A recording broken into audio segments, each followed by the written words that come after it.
the playoffs the next 3 days. The door is going to be open tomorrow at noon local time. If you haven't gotten your tickets, you can get them now. You can walk through those doors if you're within range of the building. I hope you are. Get the codes. Get the tickets, folks. There's a few left there. I'm really excited for you to be in the building when that one happens. It's going to be a lot of fun. The matches kick off at 2 p.m., so you get 2 hours there after doors open. We got some great Rocket League action yesterday. Hopefully we'll get more of it today. Let's walk through the top 10 plays presented by Progressive Bates. Take it away. Exactly. We do have 10 great plays. You know why? Because we had a lot of rock being played yesterday on CS. Starting at number 10. You didn't see this much on MIBR. A little tiki-taka, bam, bam, a little give and go. Raiseball, Astro, back to Raiseball, back to Astro, and that's what you needed. This is a good play for them. This is also the best goal of this series against Man City. And if you're a Sam fan, this is what you want to see out of your number one seed. Just being creative, being just special with the ball and get it to the bottom right corner. And we just didn't see that at all yesterday from them. We need to see that more and more. Over here at number 9. This is also a classic shot. Look, classic play now. Ball down. Keep it. That usually doesn't happen overtime when I think this is for the Hattie in game 4. Get shot by Rebellion to push this to game 5. And it's just a simple classic bang. A lot of players don't do that. You can hold your flip for that long, folks at home. So you can do that. Try that out. You can actually have a better chance of pulling it off than your little recess that you'd be attempting. Over here, game number 5, MIBR versus NRG. Raiseball, great save, beats, too quick coming out the inside of the net. It's just simple play right there. Dan just gets a little dribble, by the way, he's on the finish. Put the time above, because I wasn't looking that good. Rainbow, incredible save by him. He thinks he does enough. Cover. He's made it for himself. He comes right back in and then slams the door. And after that, NRG ran away without looking at number 7 here. Wave like this from this happened at about the 4:42 mark of game number 4. Shot fired by Twisted Minds. TRK holds it beautifully. Raiseball caresses it right back to the bottom right corner. That's what you like to see. Pop the greatest player from Mina in this history. This beautiful touch right there. And listen, if he keeps on doing that, Twisted Minds will be in a good spot. Number 6, you got Big Ed. Be pulling it up high. Edge off the steal, brings it back down. Rainbow, decent challenge. Edge just a tad bit better. This opened up the scoring in game number 4 for Man City versus MIBR. And at this point, this is the first time in the whole entire series where Man City was actually leading during the actual course of the game. Over here at number 5, that's that save. We don't really see him too much on the main screens. You know I had to put him on there because they got some talent. Goes over to Takeoff to get that top right corner. Takeoff's pre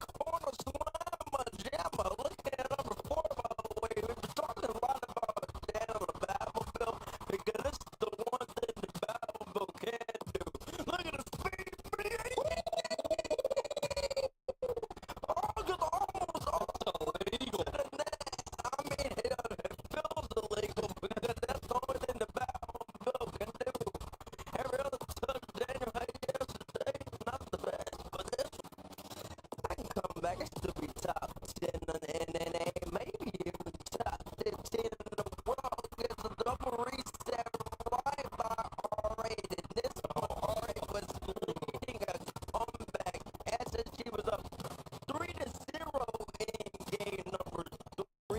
R8 has just scored 2 goals back to back. And Zach said, no, sir, you will not gain any momentum. Let me do it all by myself. Cross snap, double reset, gets 5-3. And that's just it, one play for the young man from America. Look at number 2, the match of the day. And my estimated shot by Estoy, Twisted Minds when the game got tight. When Twisted Minds felt like they're taking the momentum. Go forget the ball. And then back into the top right corner. It's a beautiful play. And listen, sometimes you need a little bit of luck.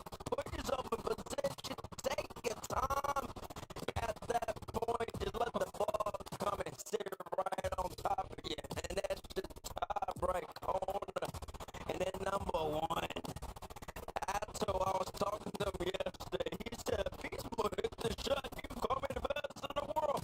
Well, Atto, it's a great shot. I'm not calling you the best in the world, but it's a beautiful shot. Don't get it open. It opens up the scoring early on against Vitality. Just dunks it in right by the entire team. That's your progressive top 10.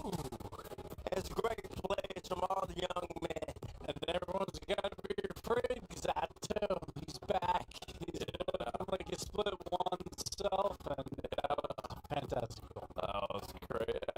How much higher does Daniel's skim go if it goes straight in? It probably go number 1. Because it was so fast. I would have to go. I actually would have went and got the number for it. See how fast it would have went in. But because it was kind of glitchy. That was a pretty cool one. That was the best of the action yesterday, the best moments. But if you watch that and you're like, okay, I saw some cool rockling, but I don't know what happened because I didn't get to watch it yesterday. Let's get you caught up on kind of how the groups unfolded. We're about halfway through. These are the major contenders. They're all the teams who came to Paris with the hopes of holding the trophy and being crowned Paris major champion. You'll notice Wild Card's logo is sort of preemptively grayed out here. They are going to play today. We're going to see them play Rocket League in the tournament, but they have been eliminated from the contention. Yes, no matter what, they will get 4th place in their group, unfortunately for them, because they play K-Corp and they lose the head-to-head to Vitality plus Foot. So even if they go 1 and 2, they would still be in 4th place. And OC has also lost their LCQ spot because of that as well. But this is how the groups unfolded. The Group A was the only group we really kind of dove into the second round of yesterday. So kind of cover some of that action here. Wildcard started their day off against Vitality.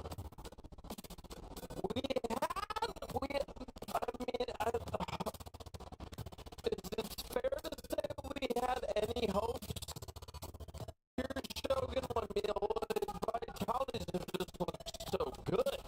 Yeah, I mean, this is a horror group for them, isn't it? Vitality, KC as well. It's just not something you want to be getting into immediately.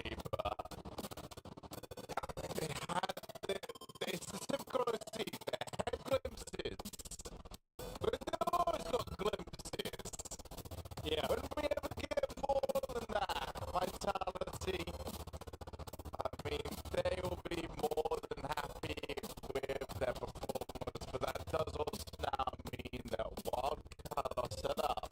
It will be them versus Power to try and qualify for World Power's Hate Watch. The greatest hate watch that has worked out for them. I think they're the greatest hate watch. We've got some good, pretty good hate watches in the rocket industry. I know, but now Canterbury Bankstown Bulldogs are just not going to be able to play in the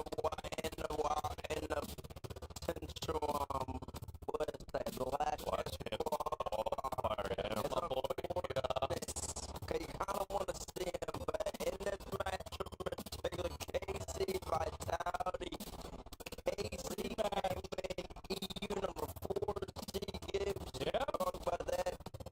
Vitality number 1, Casey got the revenge. Yeah, they've already clinched top 6 for K-Corp. That was a huge rematch from the Boston Major, where they were both in the same group as well, that Vitality won last time. So we know they went all the way to the grand finals last time, and K-Corp do the same here. Yeah, we'll see. KK Corp again, yeah. This is like a big bounce back for a team that has been considered the final boss of Rock League for a long time, but there's been some big question marks to come in the back half of this season. So they're looking to turn those question marks into exclamation points here in Paris. Let's talk about Group B and how things went over here. Made in Brazil versus Man City was our first match of the day. This was sort of a very different group with NRG sort of de facto where I think he's going to claim that top spot. So for the other teams, when they're not playing NRG, these matches are so important. Yeah, this was a big 2 versus 3 matchup here, and a lot of defense on both sides of the field. Problem was, Made in Brazil played fantastic defense. The problem is, they had to play about 90% of the time on defense. They could never get onto the offensive side of the ball, so they got shut down pretty hard by Man City. Yeah, and then going into the NRG set, and Made in Brazil, I mean, they came out swinging 4 goals in particular. After that, kind of got shut down. I mean, we said that, hey, you know, it's NRG's match to win, not if they lose to someone else here, right? If Made in Brazil were to able to win this 1 in 5, oh my God, it would completely change this group. And with 1 minute left in game 4, it looked like they were going to be the ones to win it. 1 goal up, and then, well, yeah, it just sort of went away. NRG happened. The Plama is just too strong. It came out, and then after that, game number 5, went in here, guys. NRG, of course, flat on them like Shogi put it. Yeah. It's that simple. No, they are inevitable. It does not matter how good the opponents look. Somehow NRG finds a way to win, and that's why they are world champions. They're continuing that domination here in Paris. We'll get to see them play a little bit later on today. Let's talk about Group C here. This one's the most exciting group for a lot of people, and this was arguably the match of the day. Shopify versus Twisted Minds, a shootout back and forth.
OC's still got a lot of action left to play, so we'll see how that group settles at the end of today. Group D, though, exciting stuff over here as well. Let's talk about R8 in particular. They were the story of the tournament, it felt like, coming into this event base, but they dropped one here early to SSG. I made the matchup from already. They got the potential. We saw him play a little bit of the World Championship of Rockies Sports. I mean, you see the flashes, but when you're playing against SSG, you're playing with that type of aggression that already presents on the field. You will get caught out, and SSG, they're built to beat teams like that. In your back in them out, Brazil had a couple that most definitely averaged at least 2 in the series, and it's really set the tone. And it's moments like this from Zach. This is why he's back. To take away the momentum. Already felt in this game number 3 that they were going to tie it up. Like they were going to take the series, and then Zach just put them away. Very high scoring match, but a lot of wide open nets from R8. They got a little bit too antsy to tie up games, and they gave up just a little bit too much, and Space Station walks away champs. Yeah, Space Station looking poised to take the top spot in the group. We'll see if they can finish it off here on day 2, get that number 1 spot to buy in the playoffs, not have to play on Friday in front of the crowd there. But Group A, we've talked about it a few times. Let's kind of like make it clear for the people at home why this wild card being locked in last place is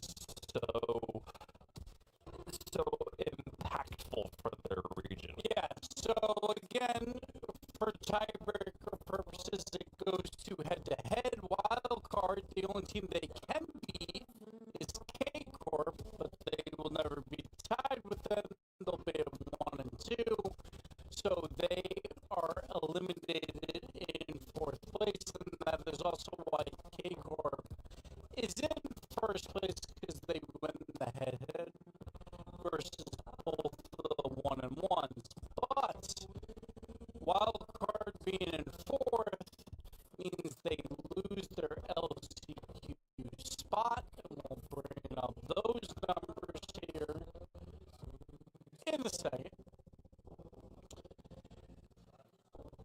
And these are your updated numbers as of right now, but OC, no matter what, Sam or SSA will tie them.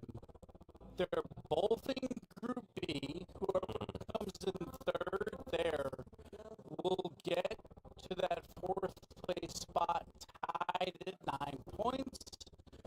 OC actually loses the tiebreaker to all other regions here as well. Wow. We won't go deep into that, but so no matter what, OC has lost their LCQ spot. So because Made in Brazil and Five Fears are in the same group and only one team can be eliminated from Group B, Exactly. one of them has to make it out of that group, which means that they'll take that Yeah, so spot. then they will be in charge of the 4th place spot. There's still more to be worked around, but that match in particular is huge. Made in Brazil versus 5 Years could be for an LCQ spot.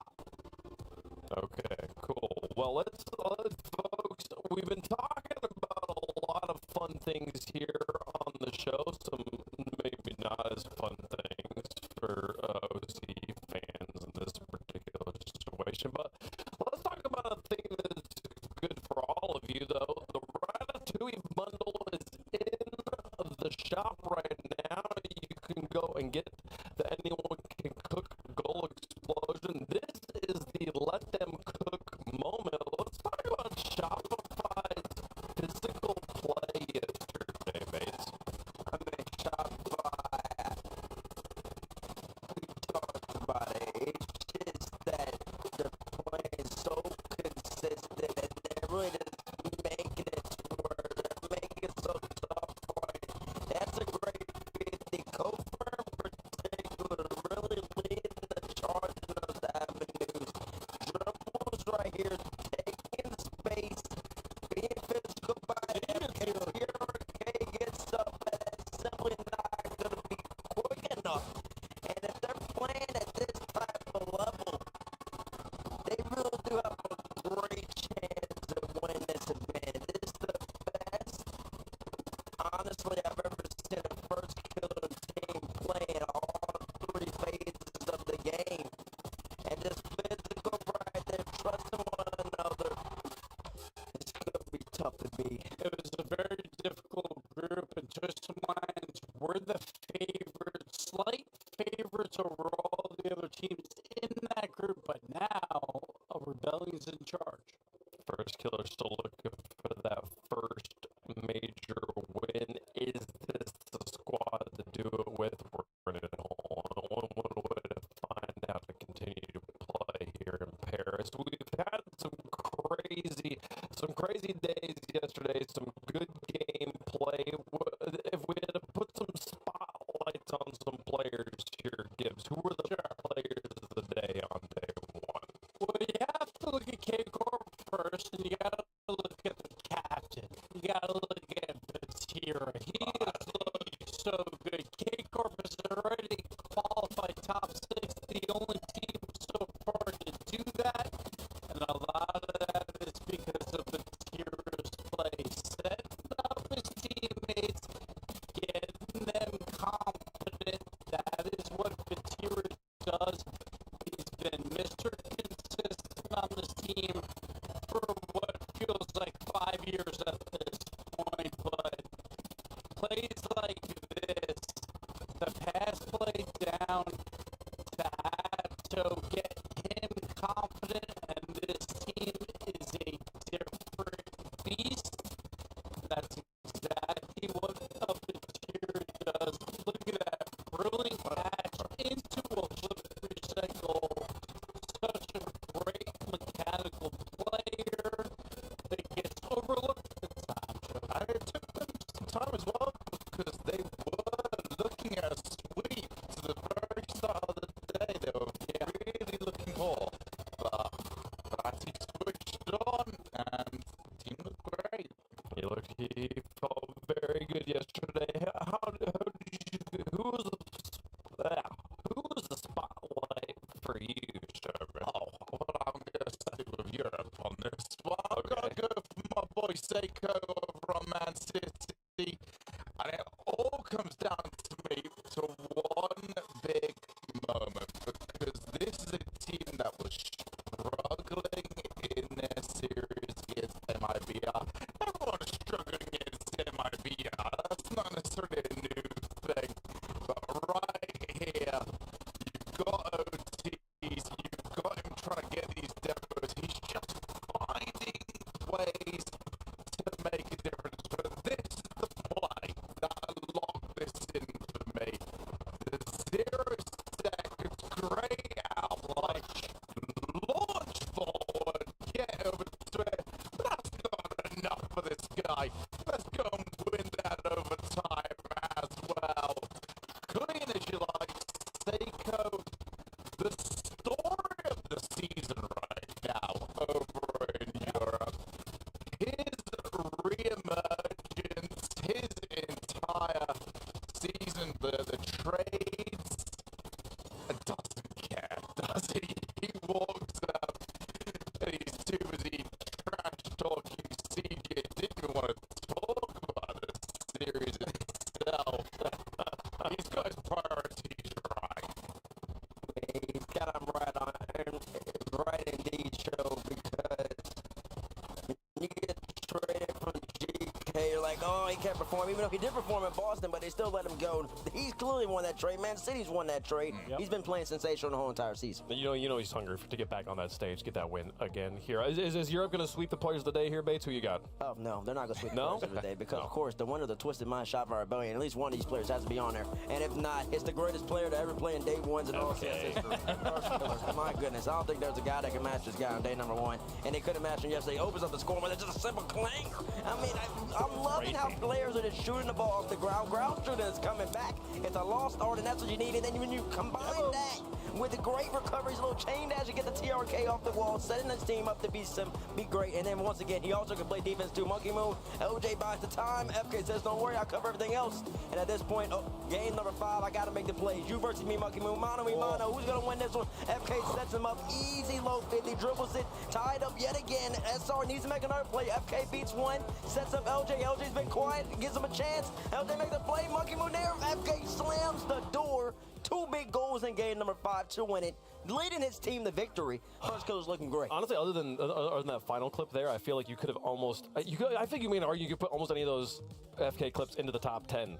Like even that first goal is the perfect placement. It's just a ground ball, but like it's like you said, like it's a fundamental that doesn't get played enough. I feel like we should highlight it more. So maybe if we put those in the top plays more, maybe they'll go for them more often. There, first kill looked great on day 1. Can he keep it up on day 2, folks? Speaking of competitions, here we up here have been doing a nice competition for predictions. We did that yesterday. We'll continue it on through the rest of the day. We can give you an update on the scoreboard for the 5 of you in chat that care. The way that this scoring works, you might be like, wait, you didn't play enough matches for you to have enough points here. We've modified the scoring system a little bit. So you get 2 points for every win. Okay. For every correct prediction. You get 1 point if you make an incorrect prediction, but it goes to game 5. So if you made a prediction, you're like, I think this team's going to win, and it goes all the way to game 5, hey, you know what? You were almost right. You get 1 point for that, right? And if less than 5 casters predicted a match to go a certain way, they get an underdog pick bonus, and they'll get 4 points. Oh, so okay. We didn't get any underdogs yesterday yet. don't That think there are any also underdogs. works for chat, too. It does So work we'll for you let too, you know chat, yes. when there's underdogs, chat, because right now you're not looking too good, but you know who's not looking too good? Shogun. And we added a little Shogi. stipulation, Shogi. a little last place punishment, Shogun. Okay. So you got to be a little worried. Can you pull out of your little cubby the last place punishment? not. I don't. You know? Right, fine. So at the World Championship, the first So crowd first day, whoever comes in last Got a here bucket hat. will wear the bucket hat All right, for a that's meet good. and I greet don't for think that's going to fans. fit on my head, but And we'll have to wear this lovely This or- ducky tie Wonderful. as Right. well Oh, on the wonderful. first crowd day. So everyone will know how dumb you are, Shogun. All right? And how stylish. did we really need that for? Yeah, so this is a good fantastic. trial right here because he's in last place so Oh, far. it doesn't but yeah. clash at all. It actually looks nice. honestly, It does look nice. Well, that's already rocking. We got 4 more days to play. Take it off. Yeah, yeah. For the record, yes, these will be awarded at the end of the competition on Championship Sunday there, folks. But Championship Sunday coming up soon. Championship Sunday for Paris as well as Championship Sunday for the World Championship. It is just around the corner, folks. We teased it yesterday. Let's give you some more information about the World Championship.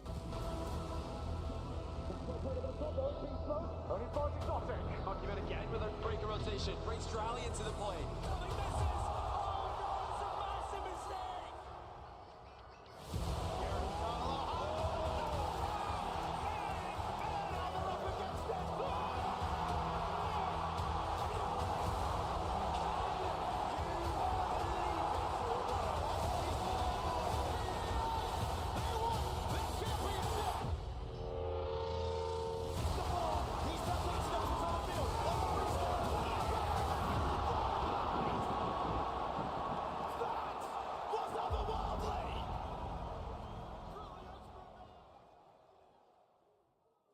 September 15th through 20th, you can watch us crown the Rocket League Champion of the World for the RLCS 2026 in Dickies Arena in Fort Worth, Texas. We're going back. We've been there. It's tried and true. And there's a lot of history in this building. There's a lot of history, especially for one player in particular who's going to be incredibly happy about this announcement. That's very true. I believe I'm being told, yes, I'm being told we got his live reaction to finding out that it was in Dickies. He's very happy. He's a 2-time world champion in that He building. is undefeated. Yeah. He is I got undefeated. trauma Monkey from that Moon building. wants a third. We'll see if we can get it there, folks. But yes, that is where the location will be. The rumors have been confirmed. We will be going. And then they finally do it at home. I got trauma from that building. He does not like it. I mean, it's a great arena. It's a great venue. It's a great fans. I got trauma. I picture you just sitting there in front of the desk afterwards, just like, man, I got that trauma was. from that building. I left so quickly after that last one. Folks, we've got just a few minutes before kickoff here for day 2 of the Paris Major. Let's start getting you set up for this first match. We're going to be starting off in Group C. Ninjas Pajamas, Shopify Rebellion, Twisted Minds, and TSM. They'll be playing on both our stream and the alternate stream. We have 2 streams going on, so if you want to see all the action, make sure you go over to twitch.tv/RL Esports. Have it pulled up on a second monitor, on a second TV there. Shogun, you were hosting the alternate stream yesterday. How'd it go? It was actually really good fun. It's just a nice, relaxed vibe over there. Managed to get some of the coaches and players to have some interviews, and yeah, everyone seems to be having a very, very good time. But highlight of the day though yesterday, TSM, fake kickoff, not once, not twice, 3 times in a row. Whew, conceded every single time. Oh, no. They didn't seem to care. Well, folks, if you want to see if TSM keep it up, they're kicking the show off on the alternate stream against Shopify Rebellion. We will close out our broadcast over here with Space Station versus Gentlemates in that hotly contested Group C action. It'll be a lot of fun, but let's continue things on here with our group. Ninjas in Pajamas versus Twisted Minds. Going to be our first match of the day. Group C closing out the day and starting the day here for day 2. Ninjas in Pajamas, they played TSM and they walloped them. Yep. It was 13 goals in 3 games, but now is their true kickoffs. test of the schedule. They have 2 very difficult matches today, and it begins versus Twisted Minds. That's when it is Twisted Minds, TM. You got Monkey Moon right there. We just saw him on there. He's happy about the World Championship announcement. But of course, he wants to just start building that momentum forward to Dickies Arena. And he's got to get a big win right here against NIP. Twisted Minds taking to the stage here, looking to bounce back after a rough loss on day 1. Ninjas Pajamas, though, are ready for him. My name is Jorius, and I play for Ninjas in Pajamas with Oli and CRR. Christian brings a lot of mechanics. I wouldn't say I'd call him a loose cannon, but he's like an ace card. He can win you a series with just his mechanics alone. And Oli, when he's on his day, I think he might be one of the best players in the world. I think he might be top 3. He has such a read on the game when he's feeling like it. It doesn't matter who you put him up against. On his day, he'll beat everyone. The best thing for us is our team chemistry in and off the pitch. We find each other on the pitch, and we also have a great time off it. So that keeps the mental high, the spirits high, the confidence in each other great. We had a very productive boot camp. We were here at Gentlemates in Paris. Even though some people see it as kind of a really hard group, we feel like we have the capabilities to be first in our group, and that's what we're aiming for. And we think we shouldn't get anything less. We don't feel like we have to prove anything to anyone. We know how good we are, and we're going to show it here. Hanging out with LB. Descubre los lanzamientos más destacados del momento. Joaquín Sabina, su último concierto en CD y vinilo. Melendi, con su nuevo álbum pop rock. Cano, el artista urbano, presenta Anaís. Tu banda sonora favorita comienza aquí. From Ninjas in Pajamas. What's going on, man? You feeling good? Feeling good, feeling confident. You know, Twisted Minds, these guys are on our scrim roster, so we're feeling pretty confident against these guys. Yeah. Looking forward to a good series. That's awesome. Now, I just want to ask in general, I mean, you guys had a series yesterday. It went the way I think most people expected it, the way you thought it would. How, in general, has Paris been for the boys? Been able to get out? Has it been all work, no play? No, it's been good. You know, we had a really good boot camp for a week. We did stuff like bowling, golf, so a lot of off-screen team activities. Right. That's how we form our team environment and establish our identity as a team. So that's what we're doing, and that's what we're building on in this event, and that's what we're going to execute. No, and I'm looking forward to it. Again, I love the squad. I love the vibes that come from you guys. Coming in today, did the vibes change at all maybe from yesterday, knowing that it was a lighter schedule yesterday? Going into today, I think the boys got a little bit more excited. Today we've got some actually probably better opponents, all respect to CSM, but a little bit more tricky, so a little bit more exciting. Yeah, I guess, did you feel like the work got a little bit harder for your end, or was it kind of just the same patterns that you usually run with a team for success? Yes, usually the same patterns that I execute with the boys goes for today, doesn't change. Hey, cool. You know what, I'm not going to interrupt that flow anymore. I'm going to let you get back to it. Good luck in your matches. Thank you very much.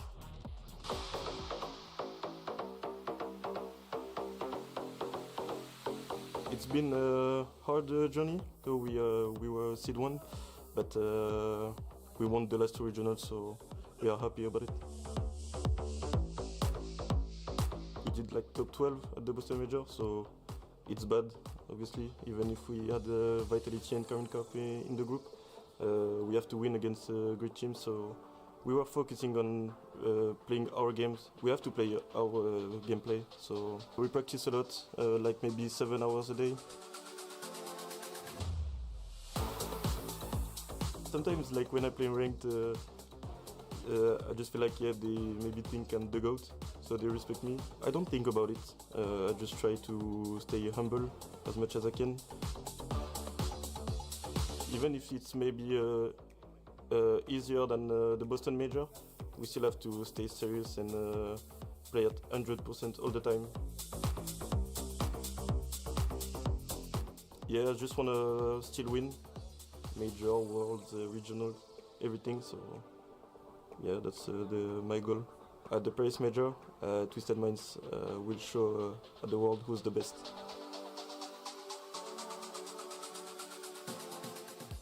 Interesting to hear him say, when other players are on the pitch against me, they respect me because I'm the GOAT. But also, I try to stay humble about it. As best I can. Yeah, that's best. It's hard, though, when It's you're always this in the good. back of my mind. It's hard when I got these muscles. You know, it's just hard because I got to pose once in a while. It's hard when we call him Thanos. Like, we literally call him Thanos. We are not helping this. Like, he's already trying to flex a little bit while trying to change his shirt there, but yeah, come on. It's hard. He's got 2 world championships, major championship. I mean, he's highest. I think he has. Does he have the most earnings of all time? Maybe. I think he does. I think. Yeah, I think he's recently taken that. Yeah. I do also want to point out, it says that Novo's best major result is 5th through 6th. That is only a 3v3 result. That is the current reigning Rocket League 1v1 champion of the world. Such pedigree on this team with TRK, one of the most decorated players from the region.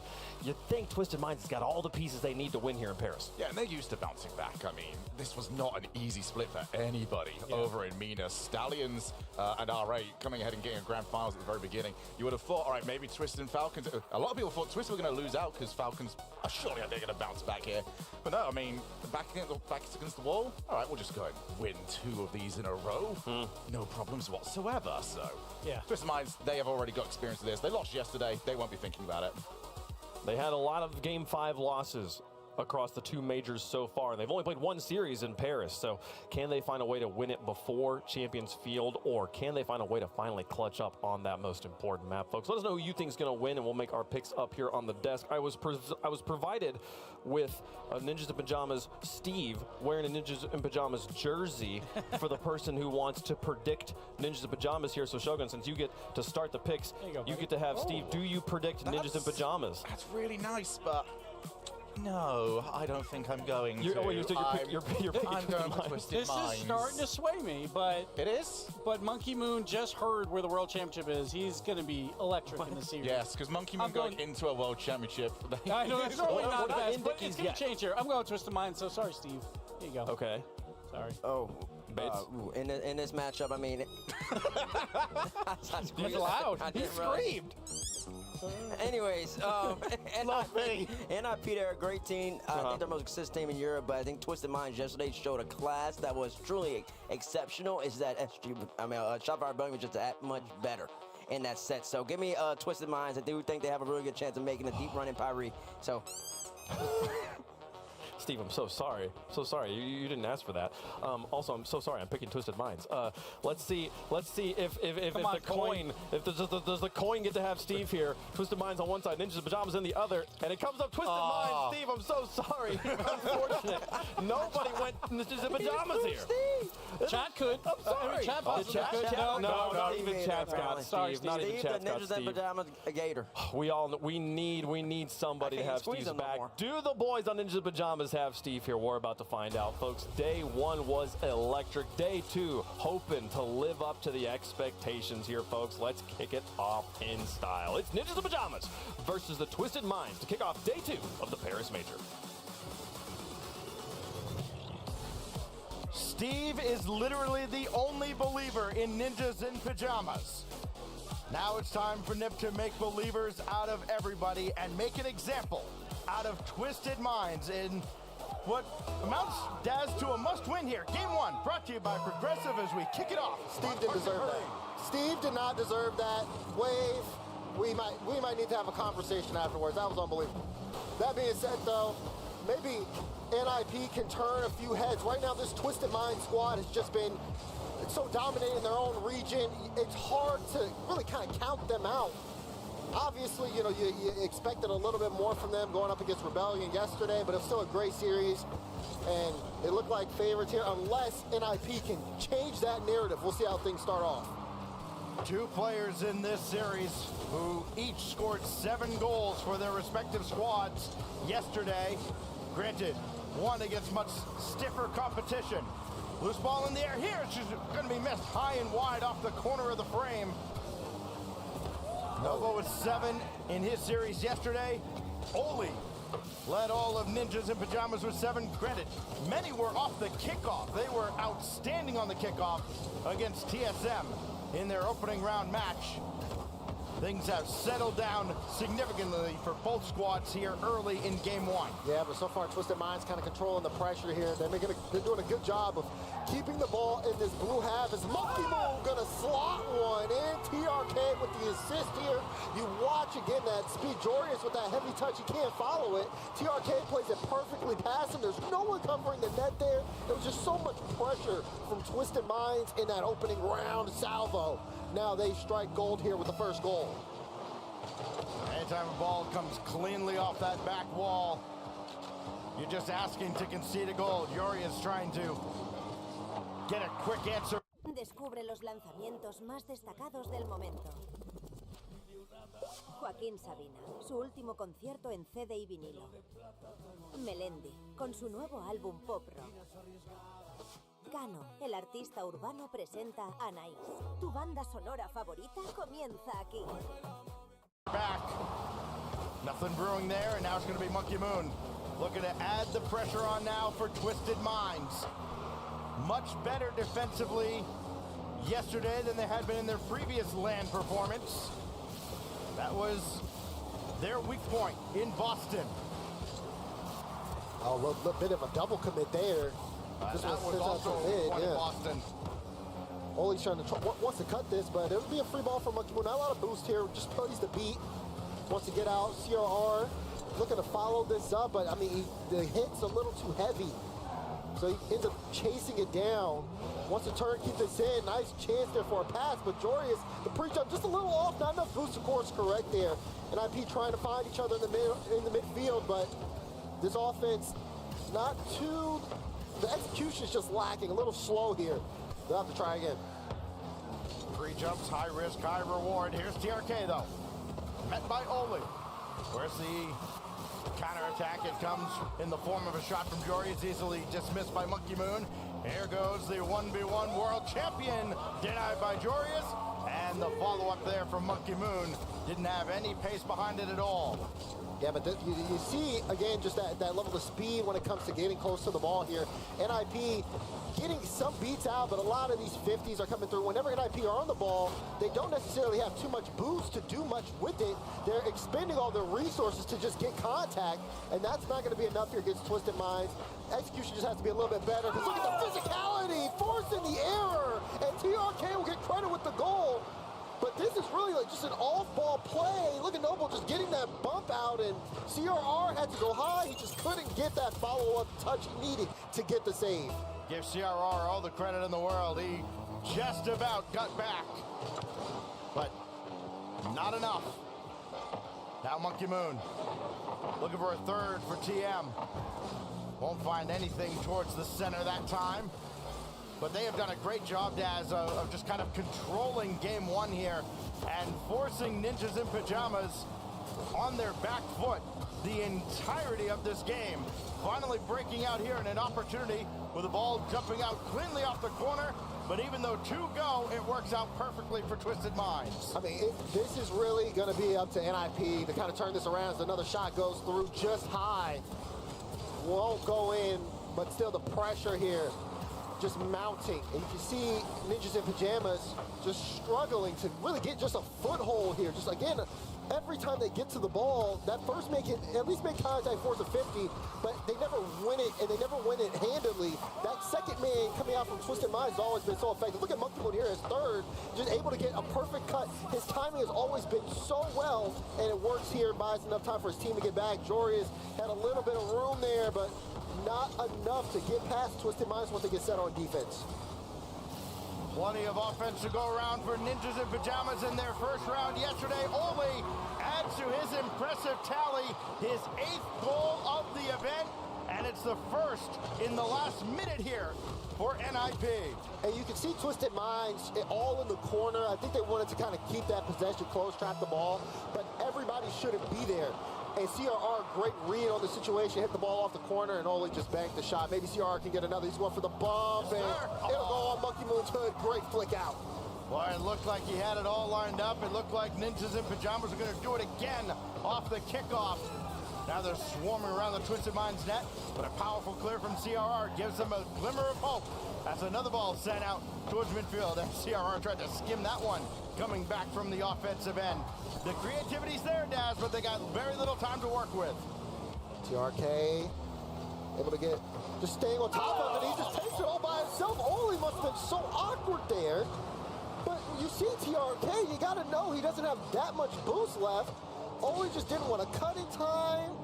And that's a rough one to give up. I mean, Twisted Minds just cemented the game with that one. Well, I mean, there's no winning there for Ole. TRK can just read what Ole's doing and decide if he's going to take the shot or not. That's exactly how it played out. And Twisted Minds will pull away at the last second and take game one, a game that they controlled pretty well all throughout. Twisted Minds off on the right foot here on day 2. So Twisted Minds picking up where they left off. I think, though, for this game in particular, it is more on NIP to be able to kind of break out and play their style. It feels like things aren't necessarily connecting with them early on in this series, and it kind of struggles, especially considering, you know, they understand, you know, where Twisted Minds are going to play, how Monkey Moon's going to try to control that midfield, and they need to be able to win that midfield stack so they want to have more control of it. They can't do that if they're under pressure the entire game. Twisted Minds just kind of kept them in their own half, and there wasn't much that they could do about it. I mean, when you just look at the tangible statistics and you didn't actually watch the game, you'd think, okay, I mean, reasonably close. Shots were 8-5 in favor of Twisted Minds, but it did not feel like Ninjas even had that many shots. It just, you know, the high quality opportunities they had, maybe one or two, one that they slotted in. So, you know, for Ninjas in Pajamas now, I mean, they're not going to get gifts off the kickoff like they did yesterday. They're going to have to fight, scratch, and claw, and earn it here, Daz, against a Twisted Mind team that does look significantly more improved from their last LAN performance. Yeah, and I think that, you know, there's a big focus there, too, on, like, how Twisted Minds have looked, where, okay, they seem to be able to play their game. They can get aggressive and put themselves really in that upper third part of the map. You saw Monkey Moon, again, just knowing when to go on the third man. It just feels like Twisted Minds as a team have a lot of trust in what they're able to do offensively, and it kind of garnishes them some benefits. I remember talking to Sag Jr., and I'm pretty sure he told me that their comms are now fully like dual language, English and Arabic. They can do it flawlessly. So a lot of chemistry being built over the course of this team. Monkey Moon picking up a demo. Novo tried to chase it in the air. TRK is there to follow. And where Ninjas in Pajamas had early success yesterday, it is a complete opposite now. They're on the back foot early in game 2 as well. Ole trying to get the backboard read, and it's a tough angle for sure, but that's what happens when you miss it. Just unfortunate. Defense can't recover. He's trying to get one back quick, and he does! Well, how many times are they going to do this weekend? This is how they lived yesterday against TSM. A very quick response off the kickoff. So all that work that Twisted Minds put up in the first 30 seconds to gain the advantage, all washed away, and Jory is threatening again. CRR trying to dance around one, but Monkey Moon, final boss at the back, there to slow it down. TRK off a great 50 by Monkey Moon. Right. Will give TM the lead again. I mean, you see the off-ball bump there to start the play, but it's really Monkey Moon just knowing how to position his car for the 50. That's just experience there. And again, straight middle, that's a communicated 50, perfectly executed from Twisted Minds to take the lead. Y hasta aquí el folleto digital de mi super.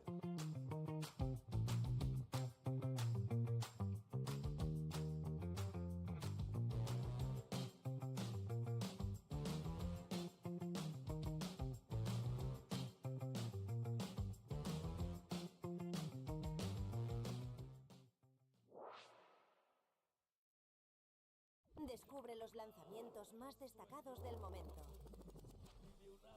Joaquín Sabina, su último concierto en CD y vinilo. Melendi, con su nuevo álbum Pop Rock. Cano, el artista urbano, presenta Anaís. Tu banda sonora favorita comienza aquí. 4 goals already for TRK in this series. Now CRR. There's TRK again! Under the bar, thread the needle. And you could just see, I mean, first of all, Monkey Moon going for that. And TRK believing Monkey Moon's gonna win that and go straight to him and set up the shot. He doesn't get that ball unless he's perfectly positioned for it. Wow. He is, in fact, inevitable. Oh, and he's looking for more. Oh, God. Mayor of Fort Worth runs interference again. Look at this. Great stuff for the kickoff. Monkey Moon says, I don't need this ball. Come here. No, you can't get away, Oli. You can't get away. And Sad, look at him. He's laughing it up. These guys are having a great time here as this game and this series is fully in favor of Twisted Minds right now. Well, it's real easy to laugh when you scored 4 times in just over a minute. TRK just plays that off of CRR to himself, throw it downfield again, and force Oli and CRR to work from their own back corner. The good news for Ninjas in Pajamas, you still have almost an entire game to work with. Another demo, another open net, and another goal for Monkey Moon. This is unreal. And again, a lot of this off-ball work, you see Nobo just getting the bump, the demo to kind of create the space to set it up. He also got another bump to stop a rotation going back in the last goal. Everybody's getting involved here, getting physical. NIP have no answer for this right now. And it's a big cause of concern here for them, not just, in this series, but as the tournament moves on. You heard the interview from Jorius. He said only on his day, top 3 player in the world. Is it back towards their net? That's about as close as Ninjas in Pajamas have gotten outside of that one kickoff goal to getting anything at the Twisted Minds net. Another one. It's wide open again. He's Monkey Moon's stats. gonna steal it. He's stat pad. Get the Paris Major bundle now. As if he doesn't already have enough. Nobo was gonna get his first goal of the series. Instead, nah, just 4 assists. Come on. Oh, hang with him, kid. 6-1, and still just a nightmarish amount of time remaining. I mean, at this point, you have to look forward if you are NIP. See what works, see what doesn't. At this point, the rest of the game's a timeout. That is true. That is one of the benefits of if you can take any silver lining out of getting just absolutely blasted off the field is, well, you got 3 minutes of timeout time, and then you can even take one to get an extra minute if you really want it. Still half a game to go here as Twisted Minds keep the pressure on. I mean, you just look at how well Twisted Minds are just moving upfield. This is a team that has great communication, great trust in each other, and they play like it. Their positioning shows it. Not only that, just the way that they approach moving the ball upfield. Wow, that's it. Wait, what is going on? This is how Novo gets his first goal of the series after having one stolen by Monkey Moon. TRK was up. He let it go. Sometimes it's just not your day. Right. It's not your game. It could still be your day. NIP's day, but right now it is honestly, if you turn this around from this point, you're having a great day. It's really your day, for sure. Otherwise, it's a great day to go visit Brazil. Well, no, we're in Paris right now. That's fine. CRR looking across. Jory is a little slow getting there. Try to keep possession. Try to at least get it off this score line. If for no other reason than pride. Problem is, TRK might do it for them. Oh my gosh, it came off the backboard clean. Jory has missed on it, and TRK slams it home. Yeah, another one. This one just all free from TRK. Beautiful goal, big goal to bring the lead to 7. Minute 37 to go. Twisted Minds continuing their show that they're performing here at Forbidden Temple. Jorby and Johnny have just looked over here, and I feel like I need to explain to them, no, this is not the practice lobby. This is happening. Minute 20. And the only drama at this point is... Yeah, their series is more closer than ours. TSM took a game off Rebellion. Oh my goodness. Meanwhile, Ole scored. That's his 10th goal of the weekend. I'm not really into the weekend proper, for that matter.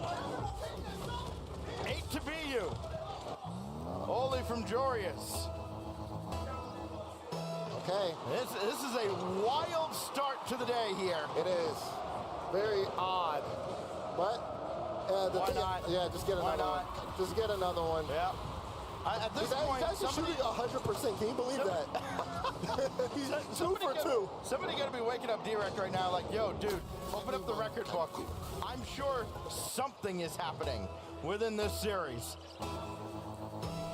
9-2. As meanwhile, as we look over, make it 9-3. Again, you start thinking about scoregami at this point. What unique score have we never seen before, and can we hit that number as Ole gets another kickoff goal this weekend? Yeah. Wait, how many goals is that for Ole's game? Is that 3? Does he have all of them? This game, he's got them all. He's got them all in this series. Oh, wow. 4 goals, 11 on the week. Oh, Ole's been able to put it in the back of the net. Looks like an NBA All-Star game. But there's no defense. Yeah. Getting Jory to CRR in the scoring would be very good if you're NIP. Yeah, but Ole almost got another CRR trying to get one here. And you got to think that, this is still good for NIP if they can figure out what they need to do to kind of get past Twisted Minds towards the end of this game. If they can put something together. But outside of that, they're going to be in a match point situation, would have to reverse sweep. I mean, definitely easier to do in a best of 5 than a best of 7. Well, you got Jory it to on the score. 4, yeah, 9-4, 16. I mean, it's just about how close this is. Again, we're talking more scoregami. Yeah, that's about it. I think you have to get somewhere into the double digits, though, for Twisted Minds. 16 seconds remaining in what has been little more than an intermission. Oh, you know what? If we weren't having a long enough timeout, we're gonna have another pause here and actually wonder. That looks a little more serious than any kind of a tech pause. So that's an outfit change, maybe. Yeah. So Novo's gonna have to step away for a moment. 14 seconds remaining here in this game. Yeah, now you kind of look forward here, a little bit of extra time for NIP as well. Definitely a frustrating game and a frustrating I was going to say start to the series, but it will only be the start of the series if NIP can manage to turn it around. Right now they're just in a really tough spot to start the day, especially when... Descubre los lanzamientos más destacados del momento. Joaquín Sabina, su último concierto en CD y vinilo. Melendi, con su nuevo álbum pop rock. Cano, el artista urbano, presenta Anaís. Tu banda sonora favorita comienza aquí. The Mandalorian and Grogu, ya en cines. Grogu, ahora. Star Wars. Esto no es por venganza. Vuelve. Es para evitar otra guerra. Y es número 1 en cines. ¿Tienes miedo? Deberías. Este es el camino. The Mandalorian and Grogu, ya en cines. Considering, they got to finish the rest of the group, and especially considering how TSM are looking, over on the alternate stream, up 2-1 against Rebellion in Game 3 with a tied series, and they just scored again. Nah, this must be production as like flip the teams or something. There's no way. What is going on? Welcome to Bizarro World, Daz. Welcome to Bizarro World. Both days so far here in Paris. I mean, yes, for the most part, it's gone to plan. The favorites have won almost every match, but how we've gotten there has been quite entertaining. And even here, like when you see the scoreline being 9-4 with just 15 seconds left in Game 2, it's just one of those wild things that you wouldn't believe it if you weren't sat here watching it. Right. We can confirm, by the way, Nobo is on his way back to the player area. Again, hope everything is all right with him. It looks like he's going to be settling down in just a moment. And back there he is. Don't you outfit change? Take a video. Yep. I don't know for sure. I mean, it does get incredibly hot up here. Like there are fans going. It was very cool when we first got up here this morning, and then all of a sudden, all the lights are on, all the people are around. It heats up real quick. Yeah, I had to take my jacket off too. But think about what it's going to be like tomorrow in the arena with tens of thousands, which sounds incredible to say for a mid-season major and not just the World Championship, but tens of thousands in the arena to watch the best in the world do what they do. And it's gonna be amazing. Like looking at it inside already, it looks amazing, and it'll be even better once you all are there to fill the seats. But right now we are getting ready to get back into this one to close out game number 2. 16 seconds to go. 4-9 scoreline in favor of Twisted Minds. Maybe they'll try to see if they can get 10 infield pass, no cutout. Oli's got an open look. Are we going to keep scoring here? We might. See if they get one more. And is it going to go through? It is. We got 10. Wow. 10-4.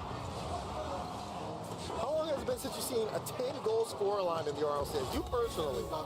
Me personally? Gosh. We got close in Boston, didn't we? Maybe. I feel like we got real close in Boston. For some reason, I can't remember who. But other than that, it would have been a minute.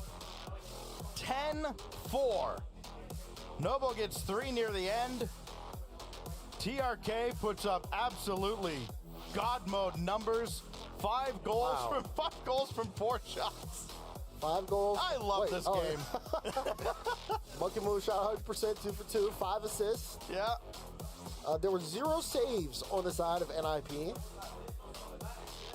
Yeah. But when you think about all the goals that were scored in, I mean, it was just the net was open.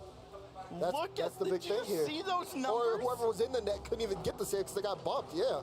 And spoilers. Ninjas in Pajamas want a timeout.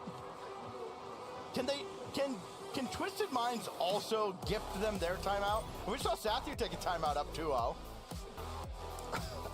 I mean, granted, under very different circumstances. The only way I would want a double timeout is if I can hear what they're talking about. Right. I don't know if you want to hear the NIP comms right now. They gotta lock in here and find a way out of this series, out of the predicament they're in. They've been outscored 13-5 in this series, and that wouldn't sound awful if the series was already over. That's just through 2 games. Oh, that was Scorigami, by the way, the 10-4. Ah, all right, there we go. Oh, and I think they actually broke the record for most goals in a game on land. Direct's got I need to figure that one out all the way, but I think so there. So yeah, most goals on land in a single game was 9. So a beating of historical proportions delivered by Twisted Minds, dropping 10 on Ninjas in Pajamas. The benefit for NIP, of course, is when you line them all up here for Game 3, it's 0-0. And we've seen teams look completely dead inside, get to triple or quadruple match point in best of sevens, and suddenly something clicks. You get one opportunity, you convert, change the momentum around. Coming out of the timeout, here we go. Twisted Minds on the verge of a dominant sweep.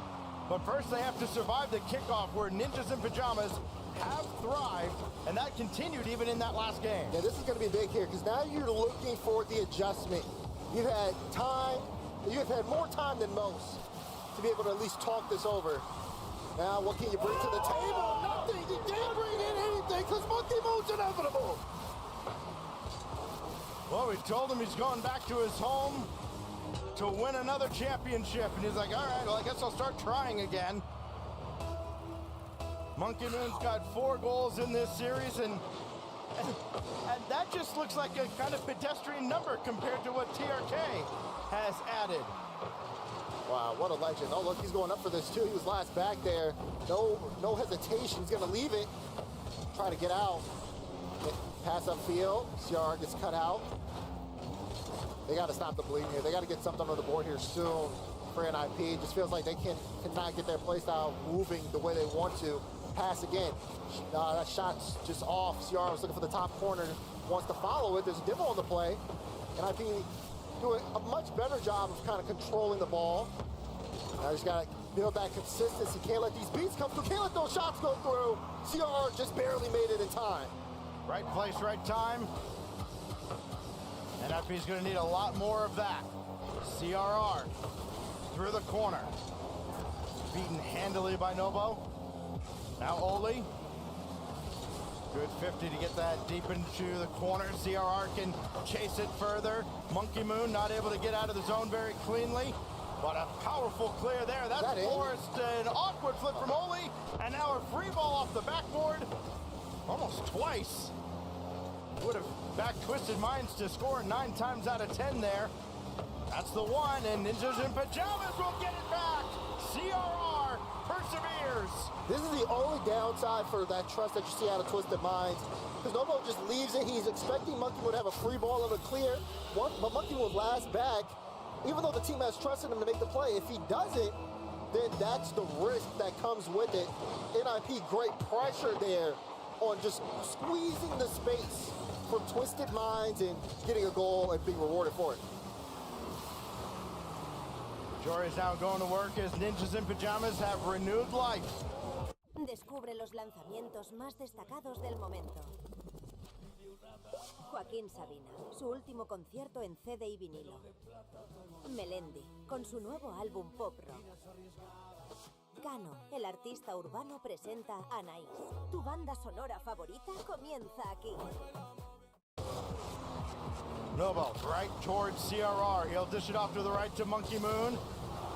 Oli's played it hard off that angle on the side, and it almost worked out for Nip.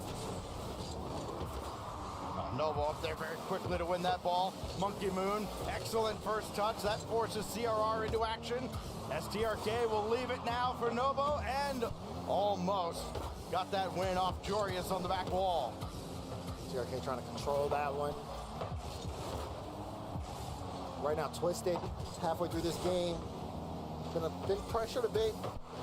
NIP looking for a way in, but Twisted going to work to get out. TRK, high ball. Monkey Moon wants to keep this in space. Couldn't find the mid pass, and Jorius will be able to make the stop here to get a long, clear downfield. NIP's attacks haven't been as strong, but it's because, or Twisted's attacks haven't been as strong. It's because NIP has done a great job of just getting those cuts. They've moved so much more efficiently on the field. That's a big miss, at least a shot though. You could argue that was a fake there, but not enough to get past the defense.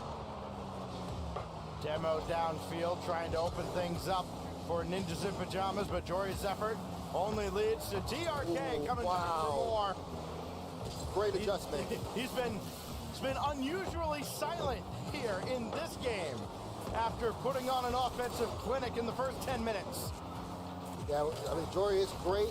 Just great ability to control his car when he needs to. TRK low boost here. This won't amount to much for Twisted Minds unless NIP let this ball get away from him. Oli knows he wants to play a close 50, so he does. And pulls out 2 as well. But look at Monkey Moon, no fear, just knows when to go. And it just amounts to NIP having to stretch on things defensively. Monkey Moon's been a key factor for Twisted Minds so far this series. Oli, good center ball, actually almost on target as well. It just kind of skimmed the crossbar. But now it's Novo with Monkey Moon behind him in support. It's like pick your poison with this Twisted Minds roster. You've got world championship pedigree all over the field. Novo with a great win. Get this downfield, dunk it deep into the corner, steal the boost as well. Now TRK calling his own number, but Oli's there to intercept that ball. Can Monkey Moon get around on this? No, he got nudged off the wall there by CRR. That's an excellent job by him. He's been outstanding defensively. I know it's hard to say anybody has been in a series where they've conceded 14 goals, but CRR has done all he can to keep this manageable. 15 seconds remaining. Monkey Moon over crossbar. And he was lining up. He didn't have much boost, but he used what he had to try to make something work. Hold on. Novo's up. Plays 5th. Reset pass. One with the bump, but no, it's not enough. What a stop defensively. That was CRR. Keeps NIP alive in this series. Are we going to see overtime here? That has to hit the ground. It will. They're done playing around. Ninjas in pajamas with their backs against the wall. Twisted Minds trying to pull level with them in the standings in the group at 1-1. Oli had support behind him, but there's Novo to follow the play. And Jorius will boom it out only as far as TRK, and this time they do not let him get a clean rebound off the backboard. Monkey Moon was just waiting for the right moment to get involved. Hits that one off the corner though. Not the best use there. No one can get the follow. TRK, great double. Oh. Just one left. Whoa, TRK looks awkward. Wait, but it works. Can he get it center? There's the bump. No, it's not the Moon. Come on. TRK just put on a solo masterclass all the way down the field. And Monkey Moon, Captain Inevitable himself, puts the finishing touches on a 3-0 sweep for Twisted Minds. Oh, I mean, they look great. This looks like a full package of greatness when you watch Twisted Minds play. The way Monkey Moon has just been able to effectively move around the field, knows when to strike. Again, he had 2 goals that game for Twisted Minds, scored their opener and their winner. But Novo just being able to just decide, okay, do I want to make an on-ball play or off-ball play? And when he does, it's so effective. He knows his timing. TRK knows exactly when to use his mechanics. Even when it looks like he's off the ball, he's still able to make a play happen or throw you off. He'll test your backboard if he leaves it open. I mean, it feels like a perfect recipe for success. Meanwhile, for NIP, for the rest of the group stage, it's going to look a little tricky for them. This was not the start they wanted. A sweep here to start a group stage where, I mean, with TSM taking it looks like he's going to go 5. You never know. Twisted Mind scores 15 times. By the way, that 10-4 scoreline, first unique scoreline set on LAN since season 1, 10 years ago. Leaf standing by with our winners. Wow. First off, Monkey Moon, I got to say congratulations on that win, and also congratulations now on winning Worlds again. Félicitations déjà pour la victoire, puis félicitations pour les Worlds, vu qu'on retourne officiellement à la Dickies. Ouais, merci. Je pense que c'est mon endroit, donc on va chercher la 3e étoile. Well, thank you very much. I mean, yeah, I think it's my place, my arena. So yeah, I think just going for the 3rd World Championship now. Yes, you got to go for it. Hopefully, I mean, that'd be an awesome thing to see here. But we're going to talk about this, of course, because this is what's happening now. This matchup here, very specifically, talking to LBB before, they said they played you guys in scrims quite a bit, and they felt confident. Clearly, that changed when it came to game day. What do you think was the difference between scrims and now? I know scrims, can be very different. C'est vrai qu'en discutant un peu plus tôt cette semaine avec LBP, qui est donc le coach de NIP, ils nous ont dit que vous avez battu plusieurs fois en scrim, ça s'est plutôt bien passé pour eux contre vous. Il semblerait que les choses aient changé sur le terrain.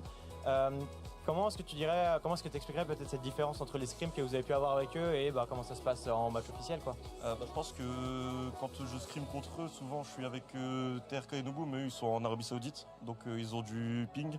Et du coup quand on arrive en LAN et qu'eux ils n'ont pas beaucoup de ping, forcément ça change. Et puis je pense qu'on est en ce moment bien meilleur sur le terrain qu'eux. Well, you know, usually when we scrim against them, I am usually in Europe and they're in Saudi Arabia. And so obviously they have a higher ping that they have obviously on LAN. And I think that currently right now our level, individual and team level is higher than them. Right. So I think that's really what made the change today.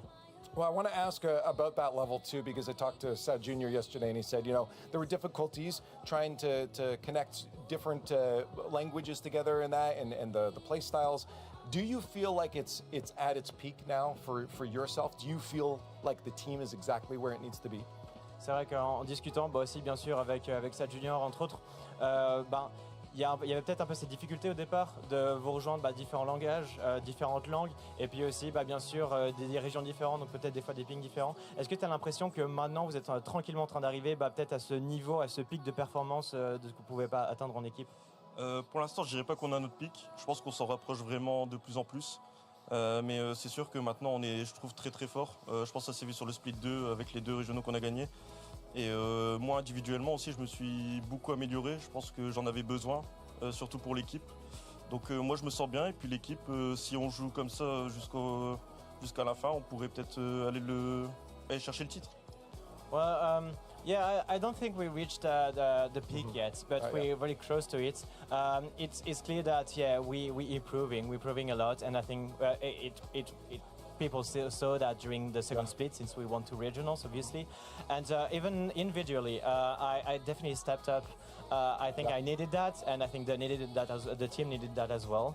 So I think if we continue to play like that, we can definitely even win it all, maybe. So honestly, truly, yes. I mean, and you looked again incredible. So I agree with you today. Keep that up, and you're looking for a championship Sunday for sure. But in terms of this matchup here, I have to ask. I don't know what exactly happened. There was a timeout when it was already like 10-4 or something. Was that to get in their heads? Or did something happen? No, it's because Nobu had some medical issues, so we okay, had to pause. But at least we use that as a timeout as well. Sure, yeah. We don't need that, but we use it Clearly as not. a timeout, yeah. Now, I guess for you the rest of the day, where is the goal for the team? It's very sometimes hard to overthink, or easy to overthink when you're playing well and get worried that it might fall off. What do you do to make sure that you stay at this level? Because this is a winning level. C'est vrai que du coup là pour la fin de journée il vous reste encore un match. En plus actuellement c'est serré sur le stream B et suivant ce qui va se passer, peut-être que tout va se jouer sur le dernier match. Comment est-ce que vous arrivez à pas trop surpenser cette victoire et à rester concentré et à pouvoir aborder le dernier match avec une bonne approche et une bonne confiance? Moi, je pense qu'on va faire comme aujourd'hui. Ça veut dire qu'on arrive quand même avec de la confiance, même s'il y a beaucoup de stress. On a beaucoup d'expérience aussi dans l'équipe maintenant. On a fait beaucoup de LAN, donc on sait à quoi s'attendre, on sait quoi faire. Et je pense que c'est vraiment juste l'expérience et on va tout donner quand même. Well, I think we just continue as we did for this game. Have the same approach. We quite confident, and we know we have the experience for that. And so, just keeping the same mindset, the same mentality. Just we know what we're capable of. We have the experience. We have the LAN experience. So continue like that. Honestly, good choice. Continue like that, because this was looking great. Dominating your opponents. Congratulations again, Monkey Moon, on that win, and good luck going forward. A reminder that we also have the B stream going on today. Lots of Rocket League matches in a group stage. Have them all up and keep enjoying some great Rocket League.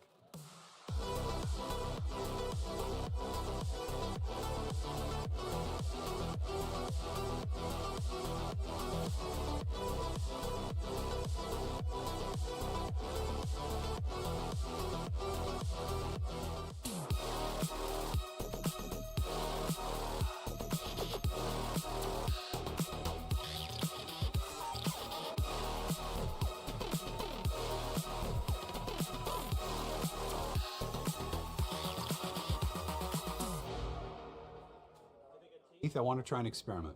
All right. To help you unbecome your parents, I want you to try a game called Rocket League. Ooh, is it a puzzle like my crossword? No, picture soccer. Okay. With a car. What do I hang my feet outside the window? No, not your car. But you said think of... It's a video game. Oh, okay, I get it. Where's the cartridge? No, it's an online thing. Is there a joystick? Not like the ones you're thinking of. But I need to get some quarters, right? No. I gotta blow in the cartridge. Again, like no cartridge, but you'll need a username. Username, huh? How about Keith_9914? The bathroom code? That's the only number I can kind of remember easily, so.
Every day, Michelin innovates to move the world forward on the road and far beyond. Michelin, motion for life. And I don't know how to feel about it. You're not used to losing. Getting beaten? Not like this. These players are just so locked in. Could it be the milk? Mm-hmm.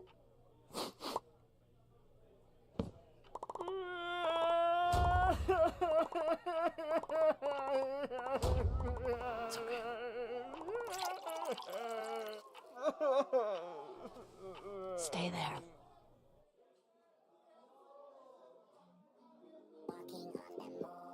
Walking on the moon.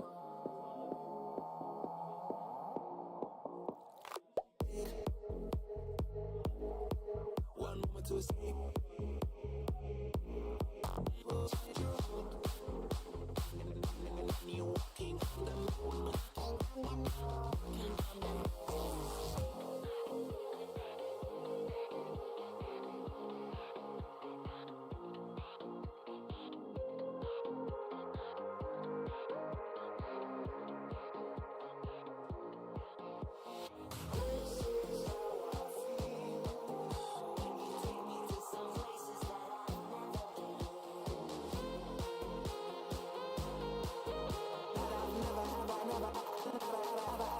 the moon.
Smoke is scanning to the sky.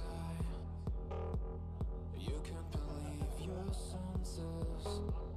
You think you've seen it all until you open your eyes. I never wanna be alone. This place is cursed. I want you to never leave my side. I run away with you to see some light. When ashes dropping down, we step aside.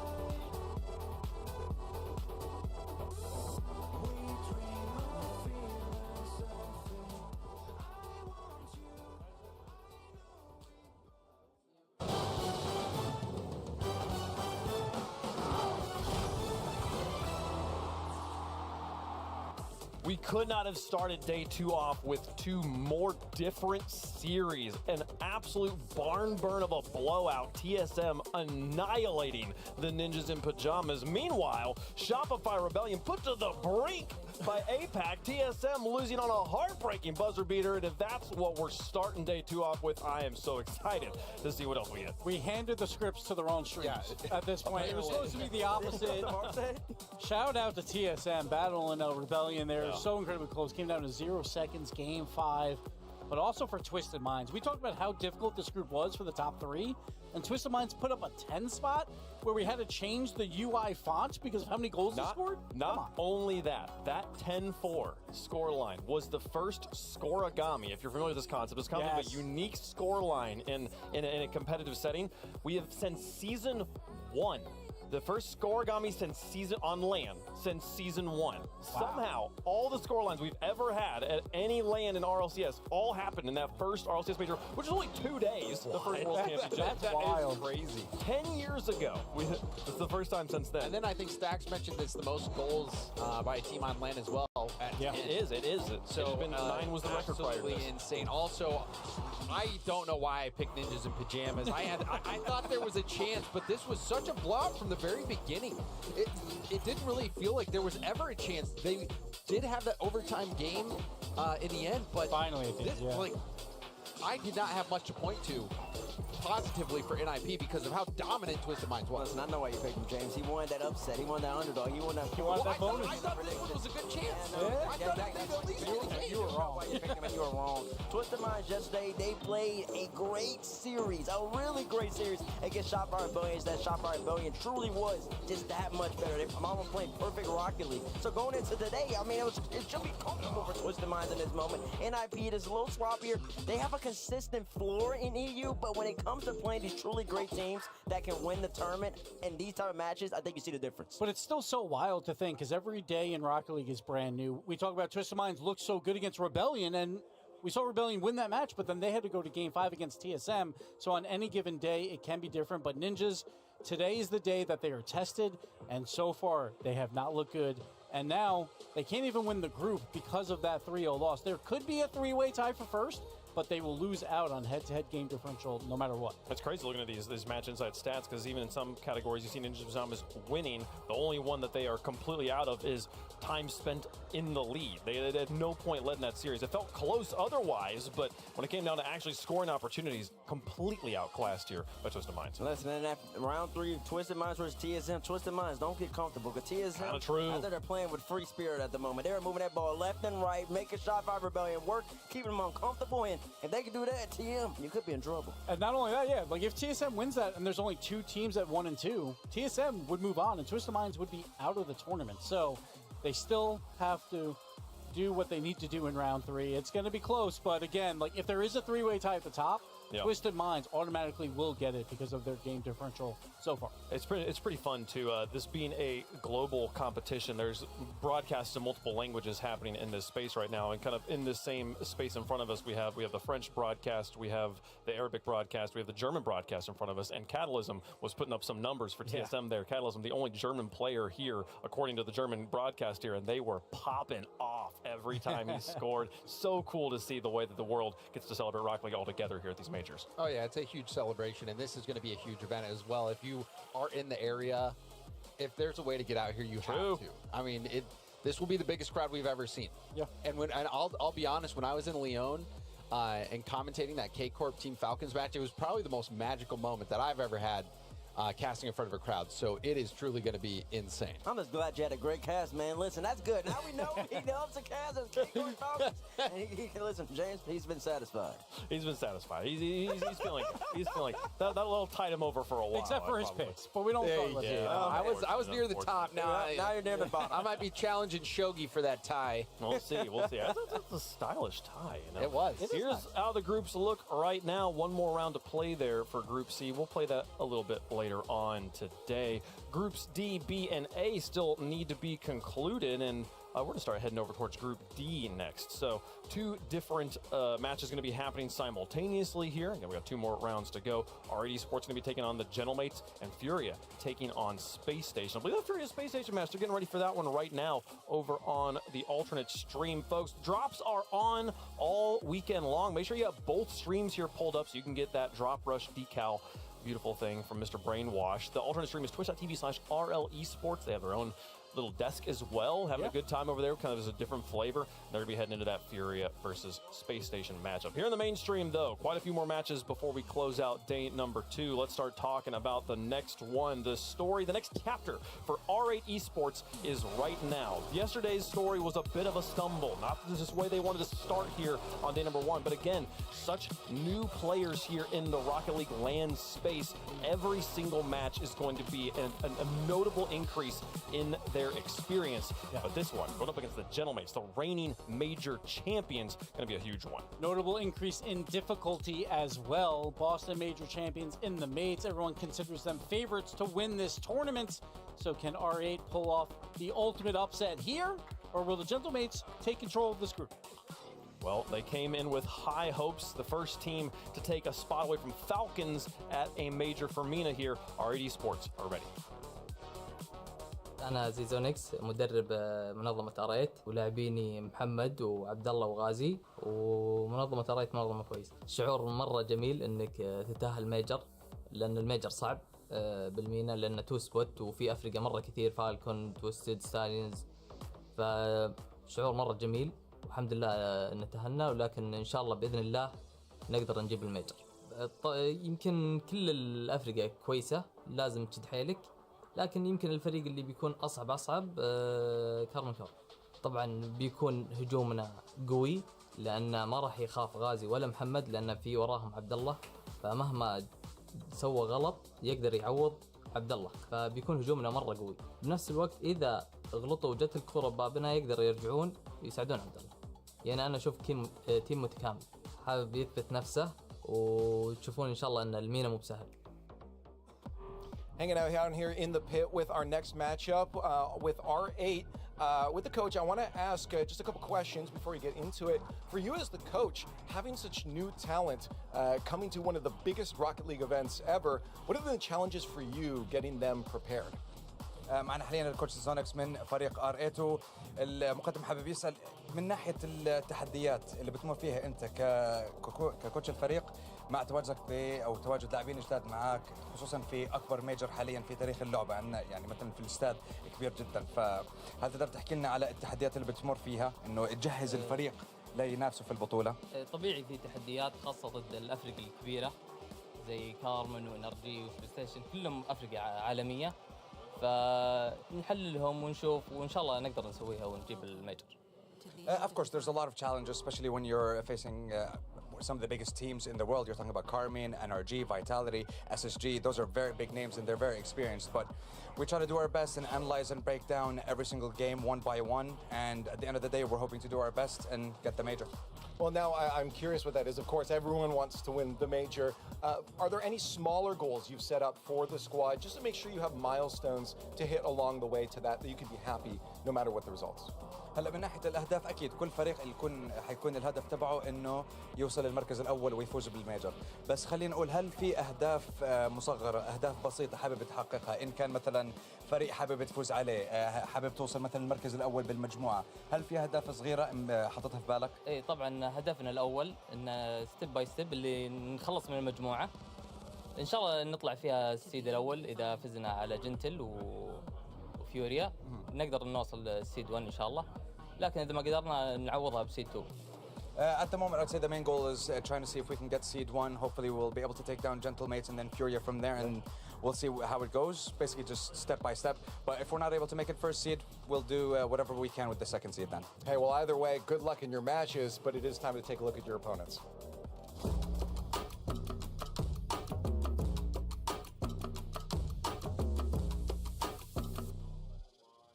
Hello, my name is Oscar Gozowski, also known as Oski, and I play for Gentlemates on Rocket League. My two teammates are Nas and Archie, and the best thing about them is their individual level in game and our friendship outside the game. We won one regional, got a final in the second. The fourth regional was a bit shaky, but we regained well after, and yeah, I'd say it was fairly easy. You know? I mean, winning a tournament like a major, like it feels nice in the moment, but you kind of have to go straight back to scrimming, or else you won't win again. And our plan is to win every single one.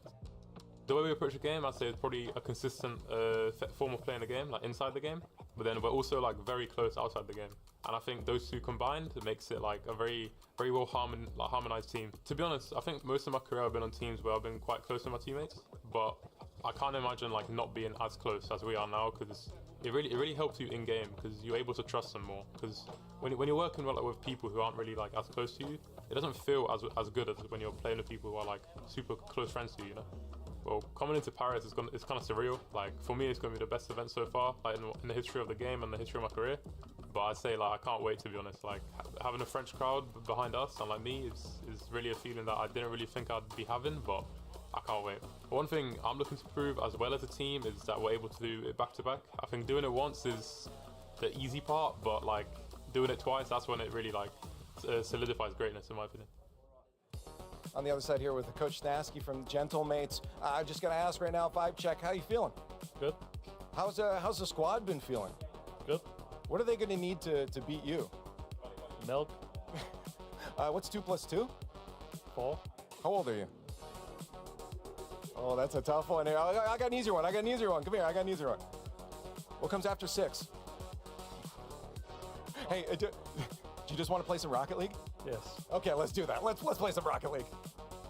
Leave out here. I think influencing the match with his to get into coach's head. Yeah, well, you're gonna need milk. That's true. What number comes after 6? 7. We don't No. know.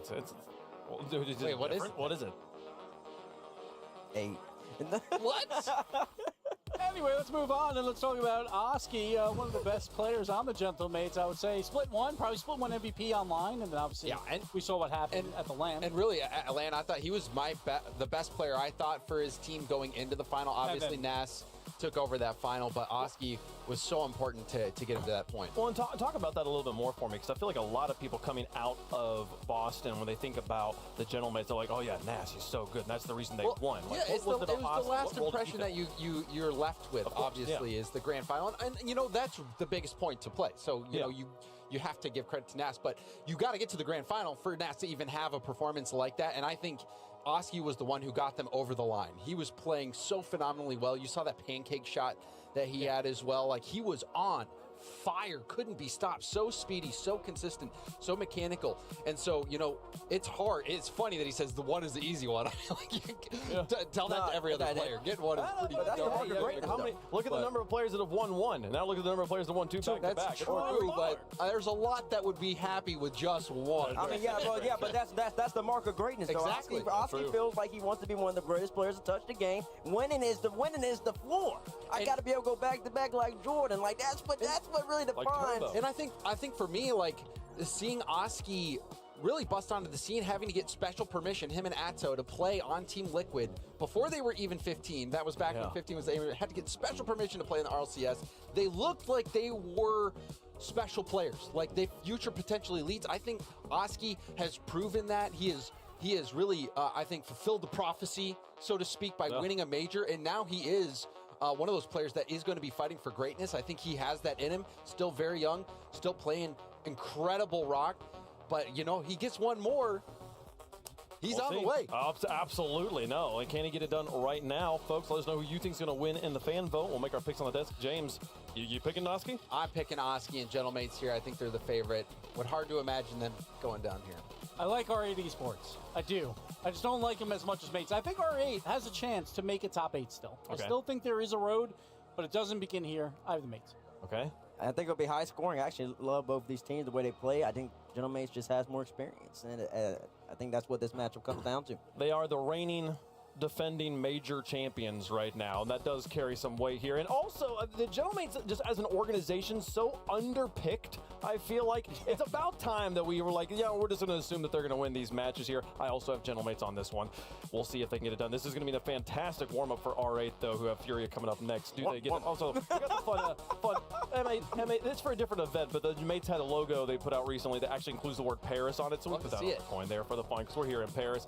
So we're not going to get to see it, though. The coin goes house for R8 on this one. So, coins got them on there. How does the chat feel about it? 72%. Yeah. Oh, the mate. I mean, honestly, that's still more than I expected. This is a David versus Goliath style matchup. Can R8 make it happen going up against the reigning major champs, folks? It's been a great day so far. Started off hot on both the main and the alternate stream. We're hoping to keep that momentum going here, folks. The Paris Major continues with R8 Esports versus the Gentlemates.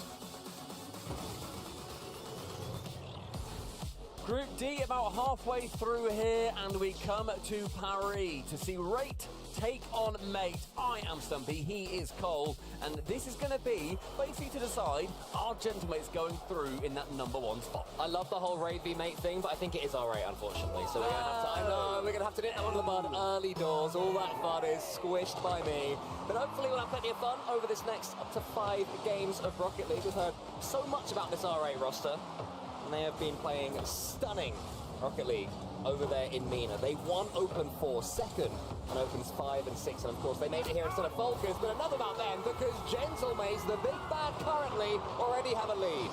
I feel like it's also Archie getting in these positions. We saw that is how they ended up winning the major, along with Nas coming in and performing the greatest grand final performance we have ever seen in any Rocket League event. But Archie is that glue for the team. He's made sure that he sits in those positions, calls himself non-mechanical, but he's going to be able to show up, I think, in lobbies like these.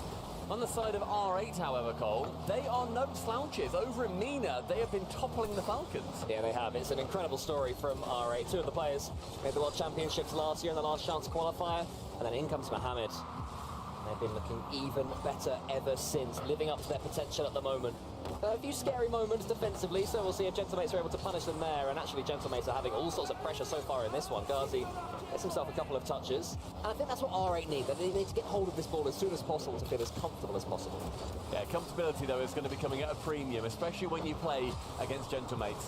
They play very fast, they play very aggressive. They'll let in a few goals if that needs to happen for them to still win, so long as they win that war of attrition. And the war, or rather the goals that we have seen Gentlemates score are truly fantastic. At the previous major over in Boston, the one that they won, as I said, incredible performance from all of the guys. And they're going to be a tough challenge here again, Cole, you know, with the theoretical home team. Oh yeah, absolutely. I mean, we know that the French fans will get right behind Gentlemates no matter who is representing them. Doesn't matter. These players themselves are not French, especially when they're playing like this. Infield pass, another one to Archie, one of the safest players in the game when it comes to slamming the ball in the net, but there's the chance here for Mohamed, the newest boy for R8. Can't quite bundle his way through this time, but Abdullah steals that boost, as Ghazi in the centre does. Abdullah follows it through himself, and we're just starting to see what R8 are about, but when Gentlemates emerge with the ball, they look dangerous. Yeah, I think Gentlemates as well. They're taking good control a lot of the time until there's a little breakaway. Slowed down by Abdullah. Mohamed a chance to shoot. Archie saving away. I think that's a team bump coming in. Awkward chance. And RA able to maintain control of this ball. One fake away leads to Nas going in for it. Archie takes the immediate shot. Ghazi can't take it away, but Archie low on boost, had to go for the safe option. Yeah, I mean, maybe he could have taken a touch and forced a 50-50. It depends what was behind him. It seemed a bit safe to me, but you can see why. They don't want to give RA any freebies. A team that got one game in their opening series against Space Station Gaming, and they looked okay, you know, but it was these key moments. They couldn't quite score, but their defending, to be fair, has been solid so far. Yeah. Noski sending a ripper straight towards the net. Does get saved away midfield. Here's Mohamed, one reset into the second, an air draw bump attempt, but Oski has come up against a few of them in his time. Left-hand wall now, Abdullah, not quite enough on this, so a long shot can come through. Garcia at the back, saves away, and goodness me, if there's one thing that you can say about RA, it is that mechanically, they look like some of the best players at this lab. They just tie together resets like nobody's business. Yeah, it's incredibly clean as well. I mean, you know that Ghazi is going to do something with this ball. He gets the bump at the end of it. Gentlemates are going to have to defend pretty deeply because of that. Ghazi leaves that one to Abdullah. Ghazi on the back wall. Mohamed coming in as well. A little bit of jumpy defending there from RA, but it works out okay. Ghazi has a pass to the centre if he can find Abdullah. Abdullah's there. There's the ball. It's going to be 1-1. Great play, R8. Beautiful play. Ahead of the ball play. Diving in front, slowed down by Ghazi here, forced Archie to lose all momentum, so he's a lot easier of a target. Abdullah, the next man to it. Anyone can cook in the goal, and R8 show that they are the ones in the kitchen. I mean, if Gentlemates thought this one might be simple, I think they're learning pretty quick that what R8 did in MENA was no accident. But here comes Nas, the superhero from Boston. quite lived up to those standards yet, but they've only played one series. It's fair enough, and it was a comfortable 3-0 earlier on against Furia, so, you know, what more can you say about that as far as Gentlemates are concerned? Great challenge there from Nas. Archie's coming in. Lands well, that ball's going to bounce, gets a couple of nudges on opponents. Gentlemates is scoring. They've had some relatively scary moments, but all right, have dealt with everything really well. In this final minute and 15, Oski attempts to get it central. Will float awkwardly above the net. That can be cleared away, but the Gentlemates offense is brewing. Chance for Archie to score, just about. You're shaking your head. I think that was posted in. Do you think otherwise? That's an own goal, mate. I'm calling it now. That's an own goal. That one's going to hit the post and come out. Nas. Yeah, that's going wide. Abdullah held that one in. You don't think so? Oh, I don't know. Mate, the dress was white and gold, and that was going out. Clearly black and blue. You're crazy. Have fun, chat. And this final minute, then, Gentlemates do just about find that lead. Oh, goal that was going in regardless. With Archie following. Cheeky pinch, but shut down by Ghazi.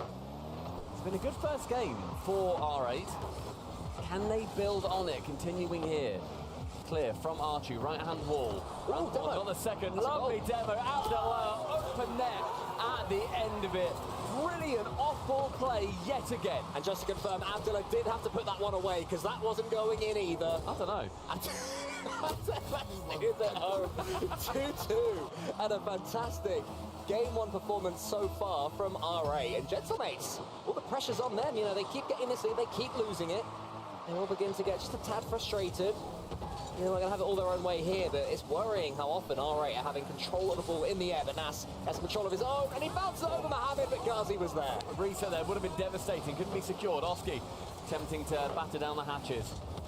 Opportunity, Nas has not got any boost, so it falls back towards Archie in his own corner. He can restock, refuel. A big demo again. Abdullah getting the third big demo in this game. Catch from Mohammed. Into corner, with no boost though, so Oski is going to be able to take control of this ball.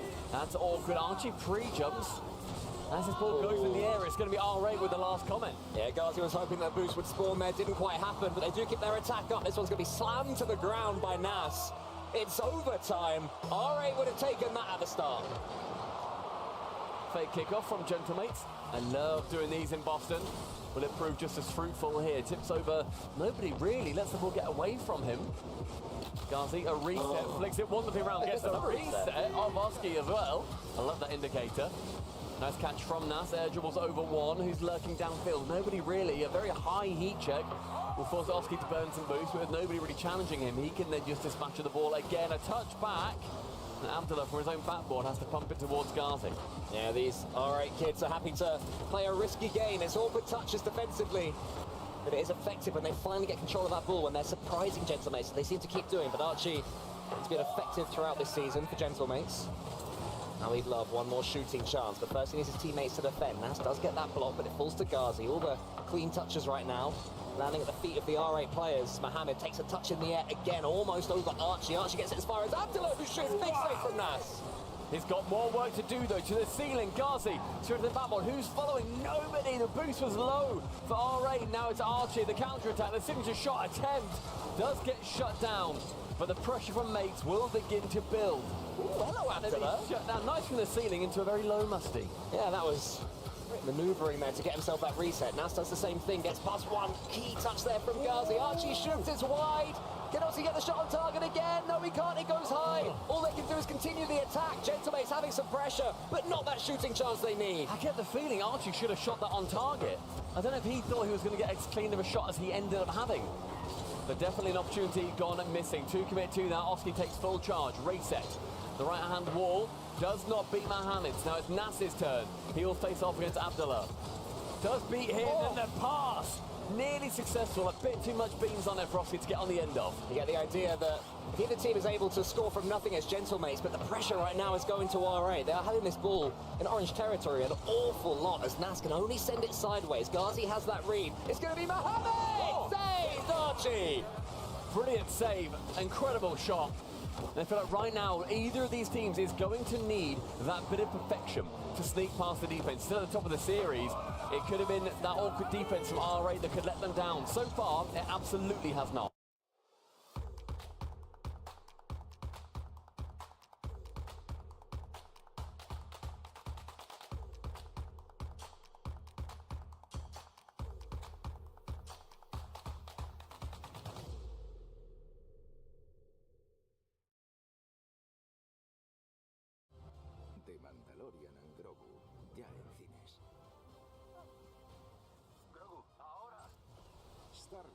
Esto no es por venganza. Vuelve Es para evitar otra guerra. y es número 1 en cines. ¿Tienes miedo?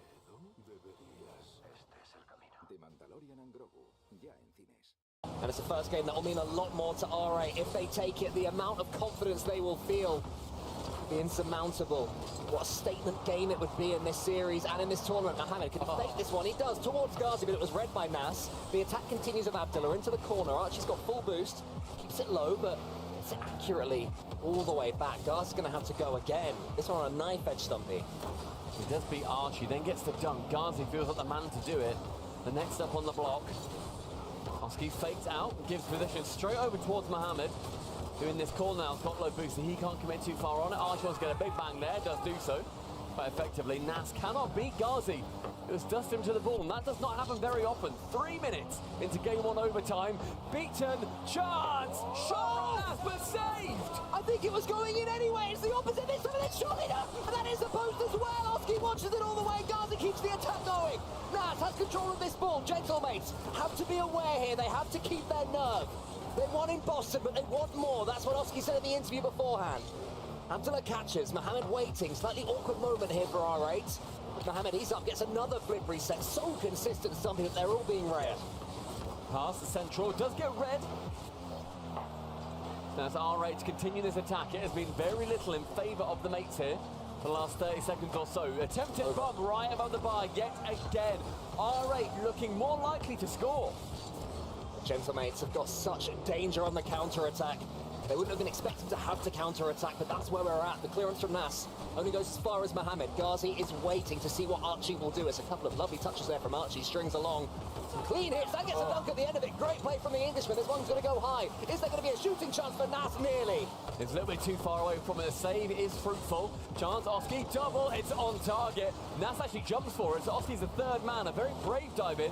Works out for now until Ghazi has a shout. Pass central back to Abdullah. I don't know how much of that was needed. I think he could have just doinked it in. Yeah, I think that would have been the goal, but pro players never go for the doink. A separate round. We'll get to that one later. Here's Abdullah. He goes for the shot, but it's blocked again. Every time shut down at the depth of all of these chances. A pinch central, first man to it, will be from R8. Abdullah dunked. Oski low boost. He's going to jump, forces Mohamed to do so as well. Then Ghazi has to react fast. Does get it over towards Nas and Abdullah. 5 minutes in game 1 overtime. These teams split by nothing. There's a battle of mechanics as well. So few bumps, so few demos. They are just taking turns, lobbing grenades at each other. Here comes a dash-shaped grenade! Well, that's the explosion that they were looking for! Sends a mortar downrange. Lands in the trenches. And the plans for a game 1 victory end there for R8. Gentlemates, a very hard-fought game number 1, where I felt like for a lot of it, R8, for me, were more likely to score. I would agree with you completely. I think on the eye test, R8 looked a little bit better, but Gentlemates used their experience and Nas. You cannot give that man any time and space on the ball. Every single player was hugely involved in that one. R8 have to take the positives from it. Look across the line there. The lowest score of 432, and Mohamed was hardly not involved. Were these shots going in? Could they have been taken better? I think for me there was a couple of opportunities where there could have just been a nice little tap in, maybe have it a little bit simpler.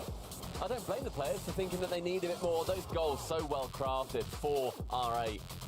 I think the off-ball bumps were integral. Straight to the ceiling there for Nas. The reset round 2, absolutely beautiful. Very hard-fought goal, by no means an easy goal or an easy game for either of these teams, but mates do come up better. Yeah, closing in on the 5-minute overtime as well. What a start that is to this series. It's going to be a fun one. I think we knew it was going to be. When a team comes through the meaner gauntlet in the way that R8 have, you know they have something about them, and I just hope they can continue this up throughout this series. Yeah, same. You don't just beat Falcons by luck, especially not twice. Like, these guys are the real deal. They just took the reigning major champions to a 5-minute overtime in their first outing against them, despite also conceding so early on. Brilliant mental from them so far. We've got a long series ahead. Let's hope so. There's Abdullah. Pushes that one down. R8 have to build upon the positives and momentum they did have from that first game.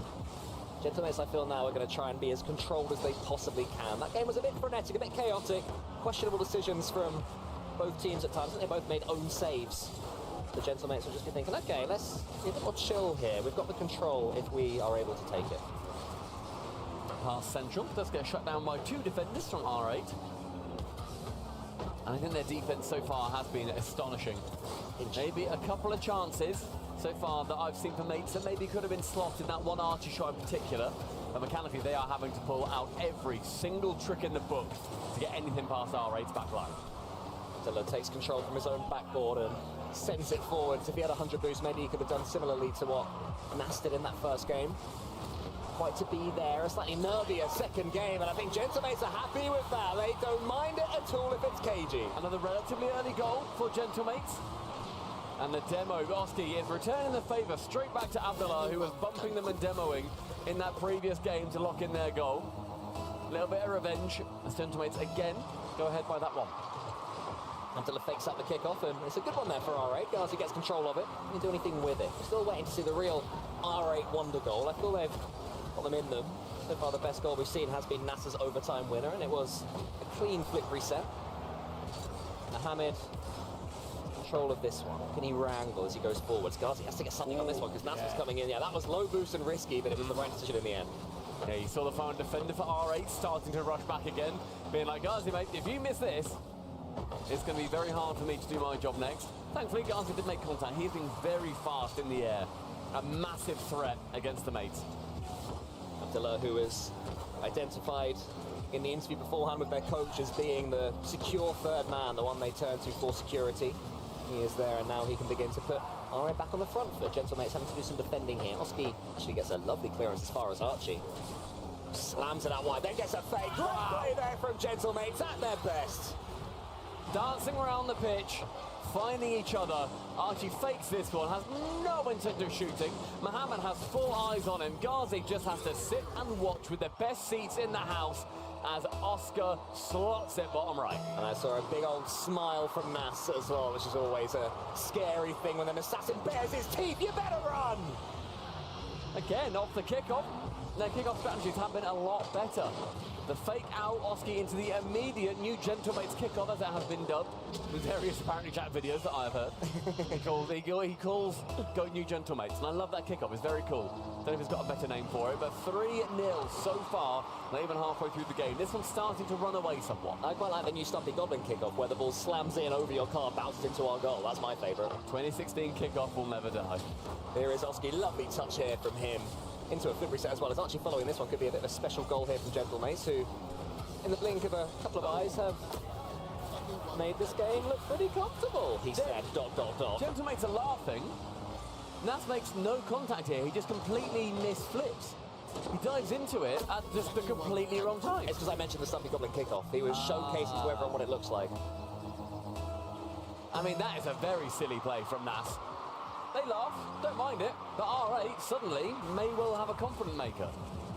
Yeah, definitely. 2.5 minutes for 2 goals is fine. An ocean of time. And all they need is a few drops to drink. Are they able to take it? Here comes Mohamed, wants to get the flip set and does. That one's tipped over the goal line by a Gentlemates player. It's risky, but Nas has to expel all of his boost. Anything on the next touch. Abdullah keeps the attack going. He seems to be the linking man for R8 for sure. He is the one that starts these attacks and hopes that Ghazi and Mohamed are able to finish them. Here is Mohamed, wants to get the fake. Abdullah coming in as well. More risky play. I think R8 this is where they need to know they have got plenty of time. You know, it's tempting to rush in these situations, but 2 minutes is okay. I feel like any given team from MENA is going to play fast. I think that that's going to be their default. That's how they've always played. And if then you're competing in a region with Falcons with Twisted Minds, you will be playing very quickly. So far, I've not really seen that overwhelm Gentlemates particularly. The only real big difference maker for me so far has been the off-ball play. Oski here, chance for that double, does find itself central. With 90 seconds now, time is running out for R8. Can Gentlemates lock in an early qualification? Well, let's see, Nas is stumbling the ball forwards as well, and now we will see R8 really start to go through the gears, because time is beginning to tick away. Mohamed might win this one, leaves it to Oski. A smart play. She's going back towards his own goal. It's a little bit awkward again after the first goal that R8 got. Gentlemates might want to concede another silly one. Just trying to push that one forwards. A big demo comes in. It's something we've not really seen enough of, in my opinion, from R8, as you mentioned, Stumpy. Such an annoying demo there too, because he immediately makes contact and then his car just goes flying. Actually, really does not help him out. I think it was Ghazi. So unfortunate for him, but good idea. 50 seconds, 2 goals to chase. The right-hand wall with Ghazi. It's a bit more awkward with his corner plays. Chance for a double. Isn't able to wrap his car around the ball to get it nicely on target. Yeah, and that's might be able to complete the game here if he can get this flick. Not quite. Archie's coming in. The shot's going off target. Mohamed pushes it out wide. Husky's there to get the dunk and does so brilliantly. Husky round the corner. It's a really nice play now from Gentlemate. Since conceding that goal, they've just taken the sting completely out of this game. And it seems now that we are trickling our way towards a 2-0 Gentlemate series and perhaps an R8 tactical timeout. Nas fakes the musty, which makes you laugh. You like that? You like the fake musty? It was like watching Prime Cool. He wishes, mate. He wishes. Oh, they needed that to go in to have a chance here in game number 2. It will be a 2-0 M8 in this series, and fewer positives there for R8. Yeah, I think they sort of were playing to pace, but they're not really doing much off ball like they were in the previous game. The only goal coming from that long clear, the heat check, and then the complete miss by Nas. So I think you can almost call that like a garbage goal that didn't also change the vibe of the game. I thought it might, you know, galvanise them, think, oh, you know what, boys, it doesn't matter how we get the goal, we can just jump straight into it, and we can go and we can get a couple more. I felt they didn't actually do anything differently after that goal went in, which is a shame. I wonder if they're going to take their time out. So far, seems like they're not going to. Yeah, which does surprise me. I thought for sure that, you know, 0-2 down in a series, you pretty much always take it, but R8 may see things slightly differently. For Gentlemates, more like them, their true selves in that second game? Yeah, I'd say so. I think it was a lot more controlled, nice demos, having like these lovely mechanical plays too, kick-off goals. Very Gentlemates overall, and a very controlled game. Again, apart from that one Nas miss that then gave R8 their goal, pretty normal I think, across the board. And we can confirm as well that R8 have taken their time out. So a chance to chat here. Not a huge amount to change, I would argue. I think it's more going to be about, again, trying to get those bumps and demos. Yeah. Unsettle Gentlemates, steal their boost a bit more. We're not seeing that man, you know, dive into the back lines and make it really horrible and awkward. It seemed like a nice series of Rocket League so far. Yeah. You know, they're not bullying each other, they're not getting each other's way. It's like, oh, you have a turn. It's almost like a freestyle event, this, which is great fun to watch, but I do want to see some Venom flying and maybe switch to the Venom. Maybe a car change would be helpful. I haven't seen that. Curious when the last time we saw the Venom in the LCS was. But yeah, that's what I think I want to see from R8. If Gentleman, it's about keeping up your patience, keeping up your... sorry, we're just hearing Shogun absolutely scream over us. He's got a voice, as Shogun. He does have a loud voice, I'll give him that. He does. And you know what? I was told off on social media for spoiling the ultimate stream. Yeah, he's doing it for you. Shut up. Shut up, Shogun. We just told him off. But I'm not going to reveal the score of what's going over on the alternate stream, so don't worry, Fury and everyone. SSG are just starting. Wink. Wink. Yeah, over on the main stream. It's tactical timeout for R8. Hopefully it's been a little more productive than our conversation of telling our colleague to shut up. Yeah, don't do this at home, kids. It's rude. Game 3. And Gentlemates have so far avoided a push from R8. Speaking of push, Archie's pushed that one all the way around the pitch. It only goes as far as Ghazi. How R8 would love an early start after their tactical timeout. It's over from Abdullah. Is there a follow-up? Eventually, there he is, our boy Mohamed. Goodness gracious, I wonder that's coming a lot sooner. Ghazi nearly opposite top corner. I think Abdullah, he's thrown one away there. That could well have been a goal, and I feel like it should have been off the first shot. Just shoots it high. Yeah, I feel like Gentlemates couldn't quite believe the attack hadn't come in yet as the ball rolled, gathering moss towards the R8 half, but in the end, R8 were able to keep that attack going. Here's Abdullah. Nas is already up. Can Nas get a decent touch on it? He can for now. Archie's in there, but losing out to Ghazi. Ghazi gets a couple of blocks. It's a decent start here from R8. They look better since tactical timeout. Yeah, I think that again, like if they don't concede that early goal, we're going to be seeing them hopefully go into the game a bit more. Good chance for a bump there. I think it was Archie going for it. Lovely attempt, but even better dodge by the R8 player. Touchback, Archie on target, and a nice early jump from Abdullah is going to keep it a 0-0. Yeah, it's good reflexes there from a defensive powerhouse. That's what we want to see. I want the rudeness. Yeah, that was like American football there. So you think you got the ball, you do a big smile, and suddenly you dump tackle. It won't lead to too much for now. Oski might be able to change that here if he can flap that shot into the top corner. Quite able to. For a throw-in, unfortunately. Oh, hello, Musty. Nearly there. Lovely idea there from R8. Oh, Nas then skims it along. Archie wants to return with another one. Nearly to skim into skim. I mean, that's the kind of play that you can see happening when Gentlemates are playing at their absolute tippity top. Nas is going to take a clean touch here. Ghazi tackles him nicely, though. And can't quite get the dunk, so... Alright, had a bit of early pressure in this one, but after that, it's got about 50-50. This is where Gentlemates had so much joy in that second game. They just eased their way through this sort of passage of play until eventually the gaps in the R8 defense revealed themselves. Will it be the same this time? Abdullah going to try and change it. He goes for the early shot this time, Archie. Not just gets the save, but also keeps the ball squished against his car. Good block there from Archie. Yeah, then leads into the counter-attack. Ghazi on his back wall is going to get boost and control. Beats Oski and Archie. His chance for Nat. Beats Nat as well, but he's just 100 boost to do so. He can then wrap back around, and Nat is going to make more contact with the ball. Gets past the halfway line, immediately caught by Mohammed. No bump is successful. And these teams are a lot closer in the third game. Yeah, this is a really close game of Rocket League, this one. This one looks like it could finish 1-0 to either team, which is waiting for that little... Y hasta aquí el folleto digital de mi super.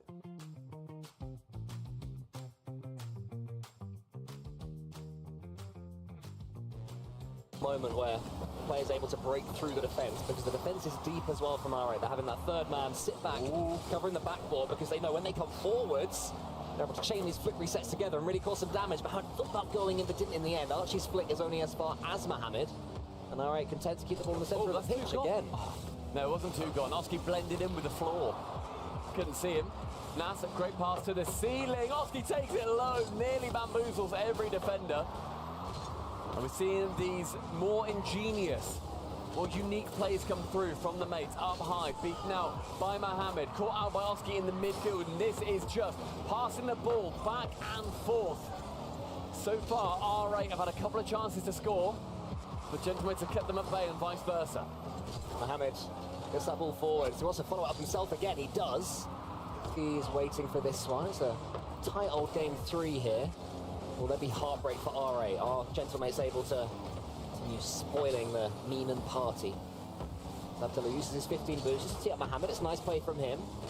Ghazi in the centre. I'd say the ball has been spent more in the Gentlemates half, but R8 haven't really done too much with it so far this game.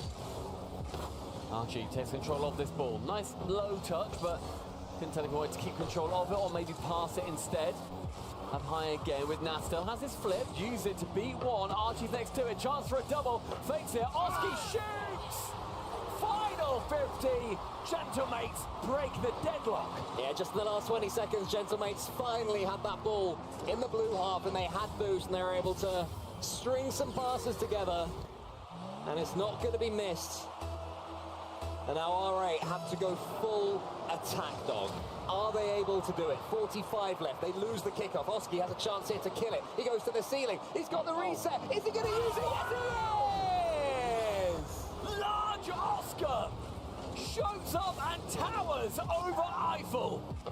Gorgeous tap down from the ceiling read into double. 2-0 for the mates. Looking to be clear of their group. Over the Eiffel, and that was not an eyesore. That was a beautiful goal there from Oski. Worthy of winning any series. It might be a third after the redirect. And Gentlemates just give the reminder that these newbies ain't the only ones who've got mechanical skills. And Ghazi next one to it, saved away by Oski, wants to keep it at a nice simple 2-0. So a chance for Archie. Final 20. Can R8 bring anything back? No!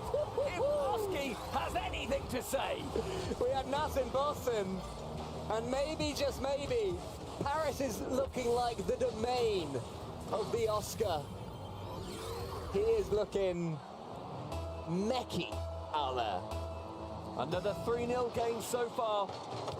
Reminiscent of the second. Will there be a cheeky goal for R8 as a parting gift? Doesn't look like it. Gentlemates with a hard-fought, ultimately, 3-0 series, especially game number 1. And I think R8 have got a lot to learn from this game. Yeah, Gentlemates looking like, as expected, the favourites from this group. They take the victory there. It wasn't easy. R8 put up a good fight against them. but wasn't going to be enough in the end. I feel like looking back, all right, had to take that first game. In hindsight, you lose it and you think, oh man, was that our chance? Yeah. A couple more shots that we saw in the next couple of games. They seemed a bit more floaty, not quite as much intention. Low scoring overall for R8. Not fully clinical by Gentlemates, but they got the job done 3-0, so it's hard to criticise. Yeah, job done. That seems to be the story here from Gentlemates. But it's not easy, you know. You win your major. We saw in Open 4 for EU when Gentlemates went out very early, top 12 or whatever. But it's possible that if you just take your foot off the gas pedal for 1 second, so many other players and teams overtake you. And Gentlemates have learned that, and now they're able to deal with series where they're maybe not at their magnificent best, but they still have moments. Oski there, he was the one who had those moments, and that's what got them that series. And that is going to mean that Gentlemates are going to be going through from Group D into our playoff bracket. We don't know what position yet, but they have secured top 3, Cole, so we will be seeing them later on this week. Exciting, exciting. We'll be able to meet the crowd as well. That'll be so exciting, seeing these players in front of a French crowd that will be there to adore them. At least some of them will. I'm sure the KC and Vitality fans will be saying the same thing. But speaking of people saying stuff, here's Lee to say some stuff. Oh, we are going to say some things. Archie, congratulations on the win there. Thank you, man. I got to ask, first off, talked to your coach before. What's wrong with him? Everything's wrong with that guy, you know. He thinks he's like too cool to do interviews. He said he's been in the game. He said he's been in the game too long, like, but he's never been at the top level. So why is he not taking interviews now, man? Yeah. It's kind of weird, but. Yeah, and he's at top level, but it's through you guys. He's just riding on your hard work. Exactly, but we wanted to do some interviews for once, because, you know, he never does them, but he says, nah, he wants us to shine, but we want him to shine, man. That's true. Hey, well, we'll get him out here one day. We got to lock into the game that we saw here today for you guys coming into this. I mean, you had to feel confident, obviously, coming off the Boston Major before. People looking at you as kind of the favorites here. Are you guys feeling that as well?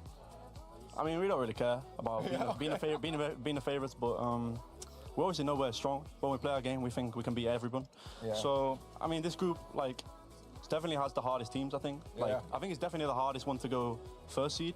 But how'd you feel about R8 then? I mean, I don't know what to expect. I mean, I kind of knew they were getting overrated by the fans a bit. I saw Johnny Boyd maybe putting them top 4, top 5, 6 world. Like, they haven't really done anything. Like, respectfully, like, the MENA region's, like, good. But they haven't really performed that well in the past few lands. We're analysts. We don't know what we're talking about. You should know that by now. But, I mean, they're like, solid. But I don't really know what their play style was. But they definitely put us under some pressure, especially, which game was it? Game one, they played good, like, to be honest. Like, but after that, it was a bit like a easier series. Do you think that's just land experience maybe for you guys? Maybe they can just hold it together as much as you guys can? For sure. I mean, I think it's Mohammed's first land and obviously second land. So and second for the others, yeah. I mean, the issue is that it's probably hard for them to make lands because Falcons obviously usually are so good. Yeah. But I mean, it's good experience for them. And I think they can definitely beat Furia. In the next game, but we'll see what happens there. Now, I got to ask, just looking towards the weekend with like the fans and stuff, because we know this is going to be one of the wildest lands that we ever had. How are you feeling like internally, right? Because like that's got to be a little anxiety-inducing, knowing how many people are going to be watching and making noise out there. Nah, it's just honestly, it's not really anxiety. It's more just like excitement. Like it's just cool to see, you know, for a Rocket League tournament that this many people could actually be here. And I think it's going to be insane, man. It's going to be absolutely insane, man. Hope to see you there. Maybe you guys can get another one. Right. Hopefully. Congratulations on that win. We got a lot more Rocket League coming your way. Remember, A stream and B stream going on. But up next here on the A stream, we do have Man City versus NRG. You're not going to want to miss it.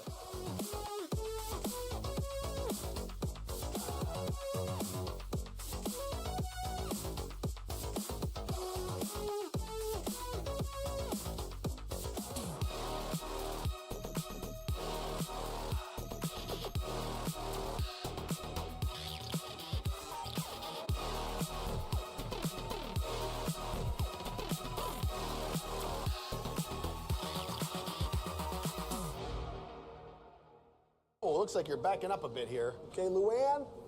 Is there a Luann in the house? Remember, you don't work here. Young homeowners love to get involved with everything. Luann going once. Progressive can't protect you from becoming your parents, Luann? but we can protect your home and auto when you bundle with us. Sorry. Luann!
Don't hold back. Galvanize. Trajectory and balance look good. You're confirmed to go for orbit. Every day, Michelin innovates to move the world forward on the road and far beyond. Michelin, motion for life. And I don't know how to feel about it. You're not used to losing. Getting beaten? Not like this. These players are just so locked in. Could it be the milk?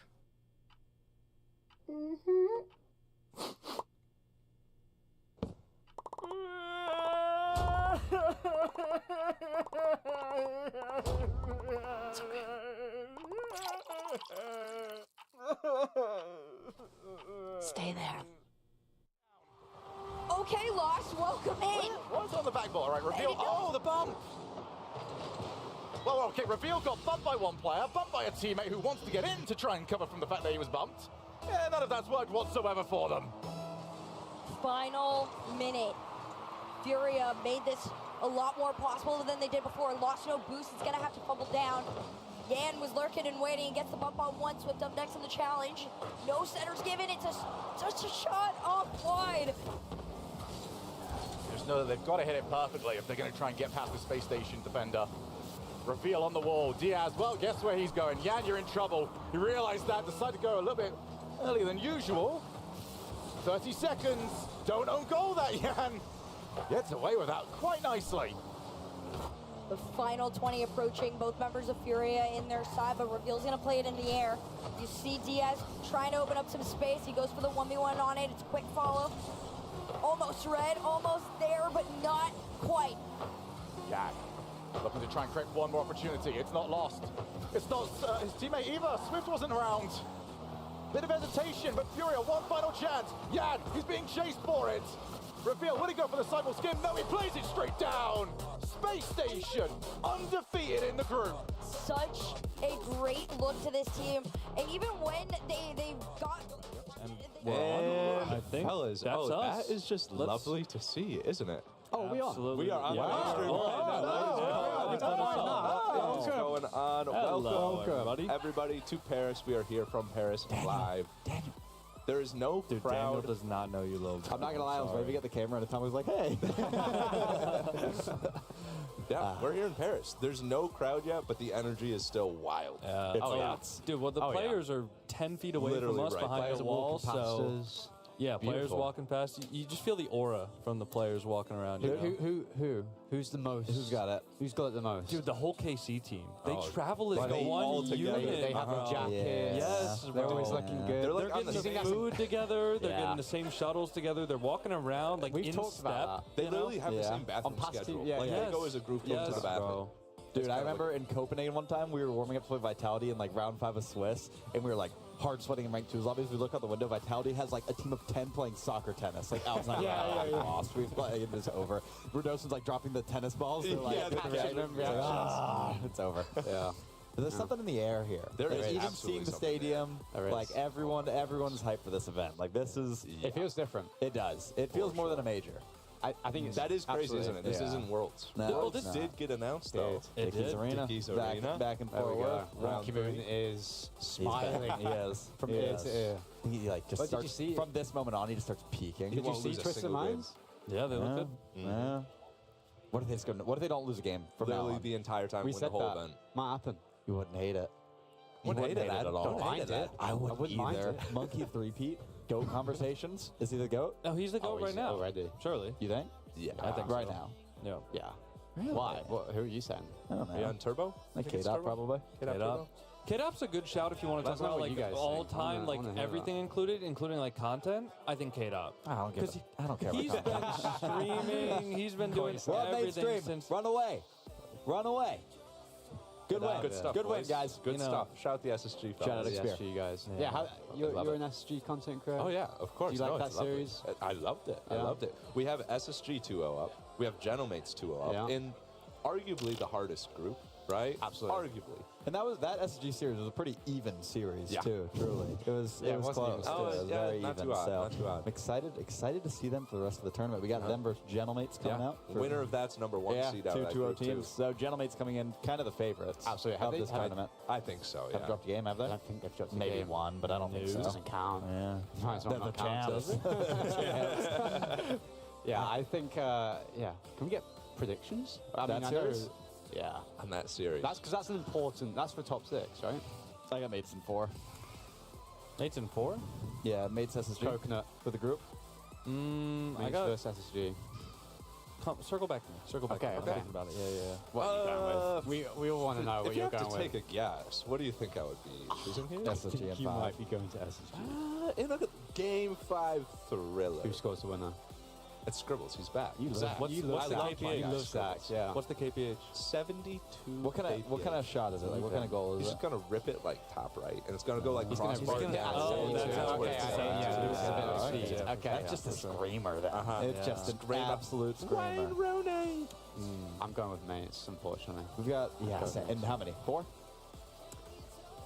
3. Don't say 3. Don't. You're thinking about saying 3. I think they're gonna put it away in 3.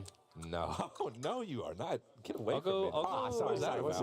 Well, I was next, we just saw the players walk on for NRG Man City. Both teams 2-0 in their group. Winner goes 3-0, goes 1 seed. Top 6 through uppers. Okay. Going into the event, you're like, okay, NRG would win that. Yeah. But Man City looks good, and They NRG look doesn't good. look And great. NRG. Yeah. Daniel in the NRG doesn't look Batmobile. great. Is anyone taking the Okay, upset? but Daniel did go back to the Fennec, and then they won the series. Yeah. So do we No. But see him? Beast Mode started like Yeah, he going started crazy, peaking. and then they won the series. I don't think I'd take the upset, but like, I wouldn't hate it if you did. I'd I got NRG in 4. I gotta back NRG. I gotta back Yeah. NRG. It's I hard don't- to I don't vote think- against them the last couple of years. I think as soon as they get to the point where they're about to lose, they're like, oh wait, we have to play, and then they just They win. always clutch it. Yeah. Greatest team of all time. NRG. Yeah. Greatest team of all time. Greatest I team would of say 3 so as well. players Yeah. of I all would say time. so as well. Yeah. Easily. They've been together for what, like 3 years now. Yeah. Hard to root against them. Hey, remember the watch party in London? Good Oh, yeah. times. I think it's Oh, yeah. close. Wow. Actually, I don't That's know. crazy. Yeah. We were I think watch they party need them one more winning in major. London 2 years ago. Right. Yeah. They're just The disgusting. quad setup again. Oh my goodness. Oh, yeah. It's lovely. At minimum, greatest team in NA history, but probably greatest team of all time. I mean, Dig. I don't know. It's close. You got coached by Panda. You're biased. I guess the team with Dan for a little Reynolds bit. magic cheese. Ooh, little RMC Gen G action. That's up there. I like Gen G. That's up there. Yeah, I don't know if I can get behind that one. Love I'd those give you guys. top I did hang out with Cheese this morning in catering, though. He was feeling good. He said it was his first time playing Zen since we played them in 2024 Copenhagen. How did that go? Game 5 loss. Oh yeah, that was actually a good series, wasn't it? close, Yeah. Was that one of your most memorable kind of? Probably. Yeah. Yeah. It was a good that moment. was, yeah. It was a good match. Round It's not 5, the moment, game but- 5, like Yeah. midnight series, last series of the day. That's hard. Yeah, it was. That's hard to play. Because we were first match, too, so we played like 4, 8, 12. I've had a couple of those. Yeah, long it's rough. days. But that's what the players have to deal with. You got to deal with it. Yeah. What I What's love up? about it right now is it feels like there's no like guaranteed clear favorite, right? We have favorites No, there's going not. into it, but a We were lot talking of about that teams can yesterday. win. Because it's like probably Gentlemates, but they didn't get the 1 seed in EU. You still Yeah. have like Vitality, Shopify, NRG, Twisted. Like And you have some KC teams lurking. Casey looking looks good. good. Station. Yeah. So, yeah, Space Station, of course, Gen G. So I think, okay, let's go through who do we think is winning each group? That was mean. Okay. Group A. Group I A- got NRG or City. NRG. Yeah. Yeah? NRG. We good with that one? Yeah. Yeah. Group B is the... Is it the K Core Vitality one? Is it that one? I know Your Group D is text, yeah, SSG. Show it how you Yeah, you should pull it up. Yeah. quickly. I can think of the teams in chat- each the group, chat but I gonna can't be think of spamming like... us, but we Yeah, don't know yeah. what this is. Which group it is? Okay, let's go to Group D. Yeah, The yeah. SSG. SSG Gentlemates. Who's Yeah. taking that? Okay, It's we got it gonna wrong. be We got it wrong right off the bat. Group A, Carmine Vitality. Cheers. Well, Carmine have already. Vitality have already kind of... Oh, yeah, Yeah, you're Carmine right. have already topped Oh, it. because they're about to play wild Yeah. card. We've got Group B, the Man City, NRG. Are we Yeah. going with NRG Yeah, across the NRG. board? NRG Yes. across the board. Group C, we've got a very biased man on the other side of the table. Shopify. Shopify. Are you going with Shopify? They're also the only one up 2-0. Yeah. Oh yeah, they played Nidri. Nidri, I'll go with NIP Shop. for I've got to go with the Shopify. yeah. And then Gentlemates, SSG. We've spoken about that. So we're kind of looking at a split. 2 EU, 2 I'm NA. going to stop us right there because someone said, "Did you ever?" No, nobody ever circled back to me. You guys Oh, I'm kept sorry on the about it. We didn't conversation. It's circle okay. back. It Go on. happens. I mean, I'm not worried about it. I was going to say Gentlemates at 5. Okay. Okay. I So wouldn't mind Gentlemates Two top NA, of that group. 2 EU. Top 6, 2 lives. It's looking lively around here then. That's not bad. Crowd comes in tomorrow. Wouldn't mind that. Wouldn't mind it. Kind of a rough season so far for Mina and Sam. And OCE. Where do you guys think Falcons places in this major if they made it here? Like, take out R8. Depends on their group. Take out R8. So put them in R8's group. Top 8. Top 6, well, maybe. R8's group is hard. Right. Yeah, but they probably get out of that. Oh, They definitely they get would out of get that. absolutely out. That's like They don't win that, though. No, They don't beat fantastic. Mates. Fellas, I think we're wrapping guess up they could. here. Yeah. It was Alright. great being here on the mainstream Absolutely. again. Thank you. Tomorrow is going to be great. Today is Absolutely. going to be amazing. Let's make it a good one. Take care. Goodbye. Peace.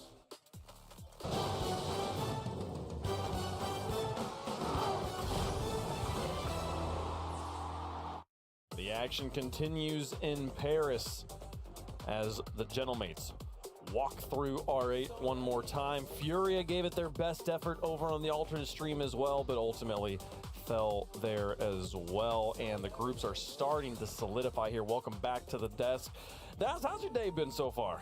Day's been good. Yeah? You know, had a good opener. You know, Twisted Minds came in, take care of business, and now get to watch a little bit of smooth sailing. I want to say as the group stages continue on, but nothing too, I would say, too wild. It's happening outside of TSM and Rebellion. That was a little shaky. Almost wild. It was like so close. You're right. Exactly. Hasn't happened yet. Like we almost give people 1 point for predictions. Oh, God. Here we go. They actually do if they make it to game 5. All right, well, listen, the day's been good so far, guys. Listen, like DeMar said, 10-4. Where you sitting at in that prediction contest? Well, wait, we're talking about the game right now. I mean, you brought it up. It sounds like it's a pain point for your base. Oh, I'm up there at the top, actually. But listen, we don't need to talk about that. We have had great games so far. SSG, though, but did they play on the mainstream or the B stream? B stream. They were on the B stream. Oh, they look great. They look great against Furia. Who was on the mainstream? That was the Gentlemates versus Oh R8 yeah, Esports. yeah. Gentlemanes R8. They had a great game. Number one. That was the Pay 5. attention to these highlights. So clearly, you didn't watch. I it. did. To be fair, he was a little forgetful after game 1. I will say that. Mates and R8, it was incredibly close. And when you're the underdog and you're going this long overtime, those are the games you just have to win. You know that for R8. Once they lost that, and of course, it was because of Nas. Another masterclass here. Shot, put that on the top 10 plays. Oh, it is. for our mates. It is. But that's such a big goal for the mates to get that momentum going, and then after that, it was all there. I mean, after that was all amazing. And listen, we talk about Nas in these moments, but what you're not going to see in that game, number one, Archery had 7 saves, and they had a couple moments where they didn't count as saves, just a couple cuts. Just keep on giving his team some life in that overtime. It was a pure team effort to stop that R8 offense. If R8 does win game 1, we might see a completely different series, but at the end of the day, Mace are just too good at this. Oski just comes off. I think Stumpy said he went up to the Eiffel Tower and came back down with the ball, and that's exactly what happened. R8, they played well so far in this tournament. I mean, they had some class games against Gentlemates, class game against SSG. It's gonna be just tough. Yeah, it's just tough. Having a tough road so far. R8's having a tough road here. But the mates come out on top, but they are supposed to win this group. They sure are. A pretty comfortable 3-0 there outside of game 1. I mean, two kickoff goals in favor of the mates.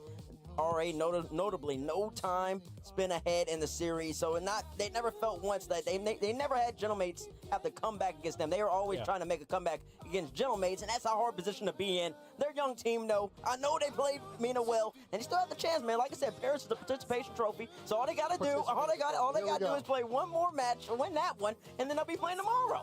That's exactly. Playing Furia, that's going to be a big one. Both teams 0-2 right now, so and it means everything. hard to kind of get an idea of like who's the favorite there, just going off of the results, because both teams have gone to game 4 against SSG, and both teams have gotten swept by Gentlemates. So who knows? You know, it's really that bottom factor of the groups that's starting to get more interesting in both the groups we have left, because again, TSM looked good against Rebellion. Are they going to keep that up in their matchup later? And then, like you said, the way we saw earlier with R8, again, they're looking also a very aggressive team. It'll be interesting to see how they do against a South American team like Fury, who we know can also be just as aggressive. So lots of interesting matches we'll have to round this up. It's not a participation trophy all the way, Bates. They still got to earn something here if they want to play in front of that French crowd tomorrow. But it does make this group very easy at this point. We got the 2 2-0s. They will battle in round 3 later today for the number 1 seed. That is what you want. And the 2 0-2s. But for Fury as well, they're fighting for one of those LCQ spots. If Fury wins that definitely helps their case to get that 4th LCQ.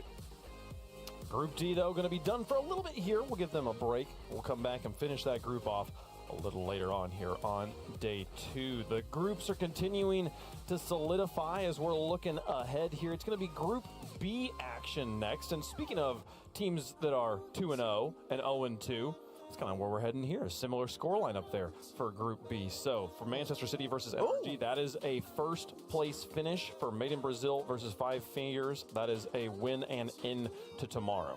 Listen, Five Fingers are sneaky right here. They are. They're a sneaky team. You never know what guns and tech outs might bust out the bag. And if Five Fears does win that, and if both Sams come in last in their groups, SSA would get an LCQ spot. Which is very possible. Which is a little insane. It's possible. It's insane that would happen, but listen, SSA, maybe you're on the up and up, and maybe all the other regions on the down and down. Well, it is for SSA. I mean, this is such an incredible opportunity, and if they were to win, it would be the most impactful win in their region's history. Not only beating a team from South America, but also getting that LCQ spot. So make sure you got that alternate stream pulled up. Twitch.tv/RL Esports. They're having fun over there. I think it's CJ that's holding down the desk. So if you enjoy any of Cameron John's, you'll want to go watch that broadcast. Mainstream here. We got a few more matches on the day as well. Vitality and Foot Esports coming up a little bit later on, but let's start to get into it, folks. The reigning defending champions of the world, NRG, taking on Man City. Man City 2-0 in the group. They've done a great job so far getting the wins, but now they got to take on the big dogs. And the importance of this match is absolutely huge. If you win this, you win your group. You have 2 lives for a chance at top 4. If you lose, you go down to basically a lower bracket. You have to win 3 matches in a row to get top 4. So such different takes if you're first versus if you're in the middle of this group. So we'll see if Man City can take it to the NA champions. Yeah, NRG was expected to win this group before the event started, but Man City is going to try and give it their best right now.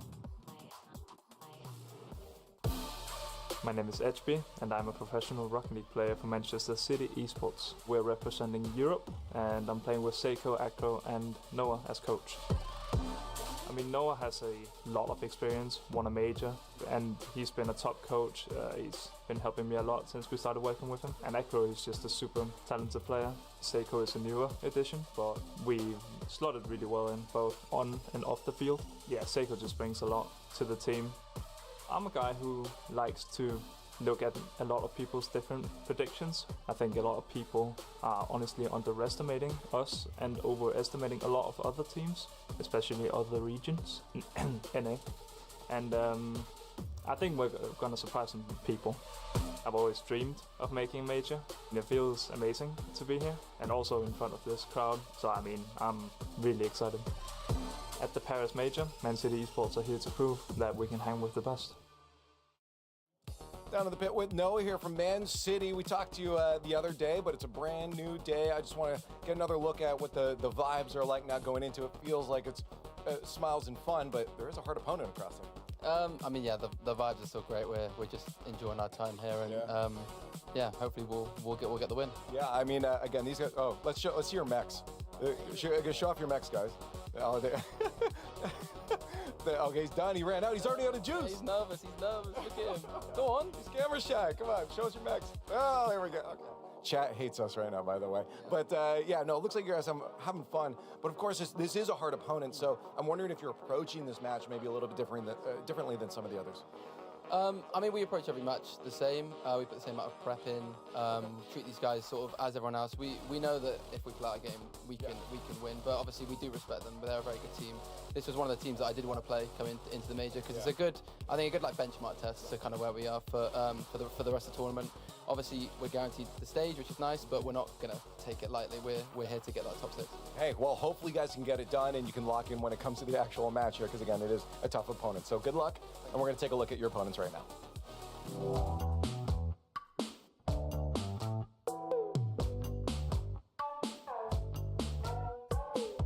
My name's Atomic and I play for NRG Esports. Right now we're the reigning world champs. We won in Lyon in maybe 8 months ago, and we're back in France now.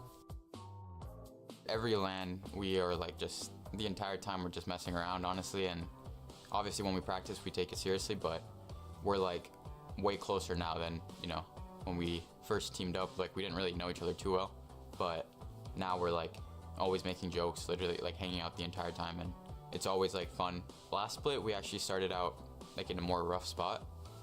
We did not do good the first regional, but then we won the next 2, so we got the first seed. But this time it was a bit more calm. We didn't win the first regional, but we got second. I would say Energy's approach in one sentence would be trying to suffocate the opponent, trying to essentially not give them time to set up defense and like actually challenge as a team. We're trying to play at a speed that if we're doing it right, no one can really beat us. The whole team is trying to prove that we're still like contenders to win international tournaments, because I mean, we obviously won Worlds not that long ago, but I mean, we didn't like how Boston went. I think we want to, you know, at least make a finals here and make it like a deep run like we did in Worlds. And I think once we get to that semis match, we'll be very hungry and try to just close out the tournament and win it. We boot camped at the exact same place as we did for Worlds, and we're getting a lot of like the same vibes. So yeah, I mean, France might be our lucky spot. So I mean, hopefully. Now I'm with Sathu with NRG. We just heard, you know, a bit of a description of the playstyle there in one sentence. I'll bring it down to one word: suffocating. I'm assuming you're going to agree with that since one of your players did. Yeah, I mean, that's kind of the idea behind our team. I feel like that's our identity. Yeah. And, you know, I know some people maybe don't think like that, but we're pretty confident that that's the way. Yeah, sure. And I guess every team says this, whereas like if we're playing our game, we should win. What are some of the things that can go wrong, I guess? Does it just come down to maybe how fast the brain is moving on the day? Does it come to actual mechanical mistakes? What are those places you see things break down? Yeah, I mean, obviously first case is just execution, pure execution. If that's off, then you're going to play poorly. Structurally, sometimes if things aren't being followed as they should, that's where also things break down. And then honestly, what's really important too is matchup-wise and stylistically is the other team playing in a way that makes your way bad. Right. So those all three are kind of means to falling apart. Right. Now, I mean, hopefully it doesn't have for you guys. I am curious coming in today, though, vibes, did things change a little bit for you? I mean, on the other side, they're laughing and joking around here. For you, knowing, okay, Man City's one of those big dogs, one of those teams that we might have to face in a championship Sunday, did the approach today change when it came to mentally how you guys were preparing? Yeah, I'd say we're just kind of more locked in than we were yesterday. I think we're just a lot more serious today. I think the intention is kind of there, and I think we're waking up. Right. No more Batmobiles then? No more Batmobiles, no more a lot of stuff. So that's fair. No more a lot of stuff, just down to business. Hey, well, good luck. Hopefully you guys can take the dub there. Let's get on with it. We just got to, well, I can't talk today. We got a match to play. Let's get to it. You know, as the story of NRG has continued and now into its third year here, we have started to discuss and started to study, like, what is it about this team that makes them so consistent, that makes them stay at the top so long, such longevity here. I can't talk either, Leaf. And Atomic, in that interview, or the little video segment we saw, he said, like, well, you know, I mean, yeah, we won Worlds, like, not that long ago, but we then haven't had the results we wanted to in places like Boston. And the way he's talking is like, the World Championship was forever ago, and they've been super inconsistent since then. And it's one event on land that they have not been consistent on. That they still made top four. And that hunger, the hunger of him feeling like this is not enough, I am not sitting on top of anything right now, I still have so much to prove, is a huge part of what puts this team out on the front. Well, I mean, when you talk about this NRG team and what their goals are for this year, they're looking for, you know, to submit their legacy as players. They're all amazing players individually and as a team, and they've been together for so long. If they can continue to win on that level, then of course, you know, that's what they're looking for, to etch their name in the history books as one of the best teams of all time. So you have to have that level of expectation if you're them. But then on the other side, you have Man City, and you got Edge beginning an interview talking about how he feels like his team's underrated. He feels like NA teams are overrated here. I mean, you set yourself up here for Man City, even with Noah in his interview, to where now you are making a statement to say that, you know, of course you want people to put your team on notice, but now you're putting yourself in a position where you think you're definitely going to upset this NRG team, which is a smart mindset to have, but we haven't seen anything like that from them yet. Yeah, I feel like when you talk about that, when Man City or any European talks about NA being a weak region, though, they're always talking about everyone outside of NRG. Because NRG, everyone knows, can ball. They are always a contender to win every single event. They always finish top four at all these international spots. So I think, in his comments, I think he's honestly talking about the rest of North America outside of NRG. I think they expect to be underdogs here. They expect to lose it, but you got to put up your best fight. But and this might seem like a weird thing to point out, but in his interview, the very first thing Edgeby said was, I'm Edgeby and I'm a professional Rocket League player. The way he said that, like, I mean, obviously they're all professional Rocket League players, but there was an intent behind him describing himself like that. He's taking this job seriously. He wants this to be his legacy here, and what a way to stamp that legacy by taking down NRG here and being the #1 team out of the group of light that everyone expected NRG to have. Who do you think's got it? Let us know in the fan vote. We'll make our picks up here on the desk. Is anyone going? Is it NRG the whole way here? Everyone's going NRG. Yeah, it's NRG. Yeah, it's NRG. Okay, it's all of us. Let's see if the coin goes the other direction here. NRG one side, Man City on the other. Can Fate get Man City's back? They do. We almost, but I flub it there. Does that mean something? Who knows? So the coin gets the underdog bonus there. It does. Yeah, we get 4 points here. We'll see if it gets there.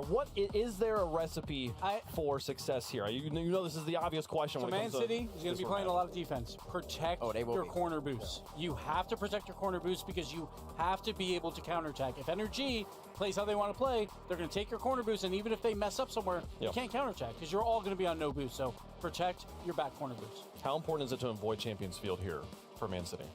Well, I actually think it's great for them they push the Champions Field because they wouldn't want that. Yeah, they want to push it. The longer this goes, the greater chance they get. Yep. For NRG's gonna try to end this quickly. You don't want to play a defensive team and go into Champions Field. It's always nervy. I could not disagree more. No, this NRG team, you do not take these boys to a place where their names are etched on the field. It genuinely, the thing about NRG, we describe them as inevitable. It doesn't matter how bad they look, the more opportunity. Y hasta aquí el folleto digital de mi super.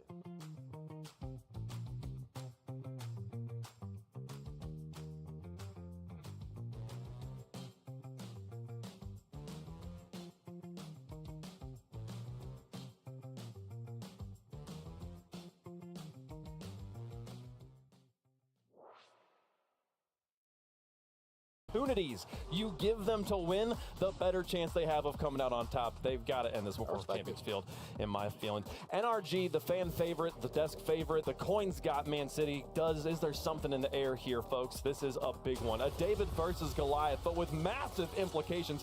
Everything to gain here for Man City. The winner of this goes on and is #1 out of their group, and they'll have the chance at top 4 in the bracket. Man City versus NRG. Top spot in the group on the line. Manchester City's given up 7 goals in 7 games. NRG gives up 5.5 shots per game. Both teams going to try to suffocate the other. Game 1 brought to you by Progressive as we kick off the finale in Group B. And, I think Edgeby, that interview airing at this time, kind of put a target on his back. Yep. Saying, hey, people are not giving us the respect we deserve because we deserve more than NA. Just remember which region does have the reigning world champs, and if Edgeby ever needed a reminder, they're sitting right next to him. This one's saved away, off to the corner, kept close to the vest by Daniel. Seiko trying to bring this back all the way towards Acro as he makes the save. And Acro again stuffing beast mode in the air and not letting NRG get set up too comfortably on their half of the field. Seiko, the world's MVP, comes to the rescue for Man City again. Another early goal for Seiko. A beautiful play as well. You can see Seiko having full trust in Edgeby on that pass. Goes up to the ceiling. A pass on a dime as well. And this NRG defense is tough to crack. Normally, you look at the stats over in NA, best defense time and time again, season after season. And you heard Sathu and the players talk about how they play that suffocating style. Well, it's not off to a great start for NRG. Beast mode bullied off the ball by Seiko, who is just having a tremendous group stage here so far in Paris. The resurgence of his career this year might be studied. He'll bring the ball out of the zone. Just catching a piece of Atomic there. Now Acro getting away from Atomic. But Daniel there to slow up the Man City attack. Seiko's shot dealt with by Atomic. Great start from Seiko. Seiko even getting his World Championship title against Atomic. Back on G2.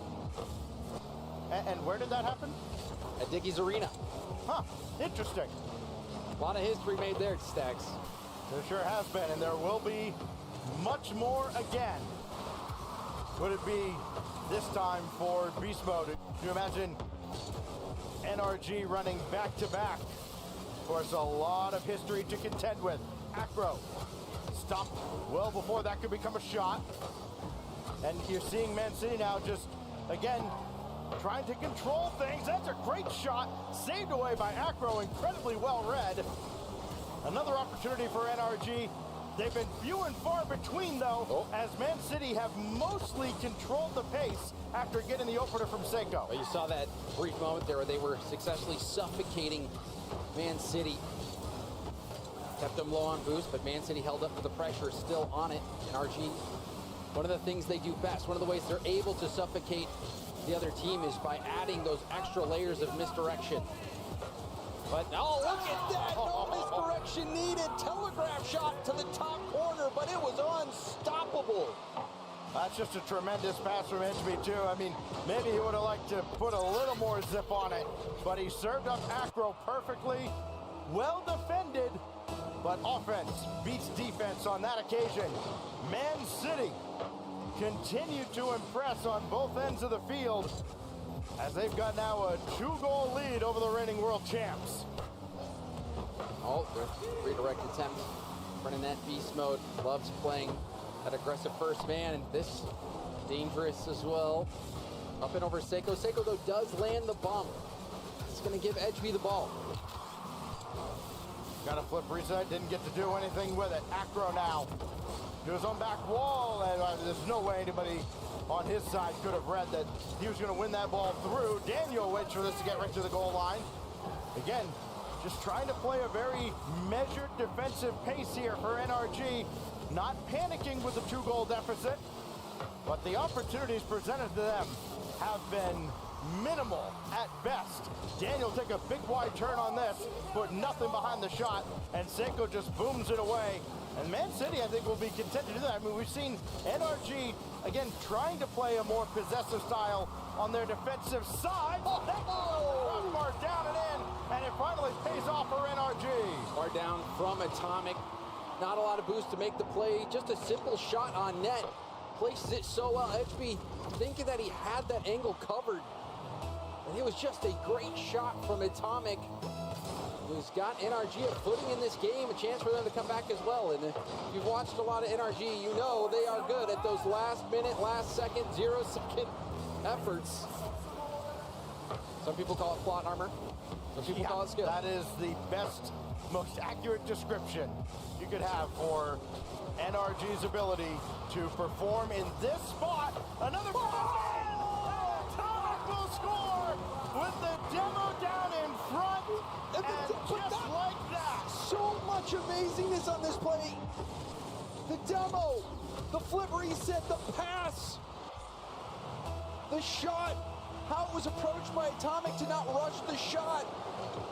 Everything so clean about that play from NRG. And now Man City will be tested. They started out the game hot.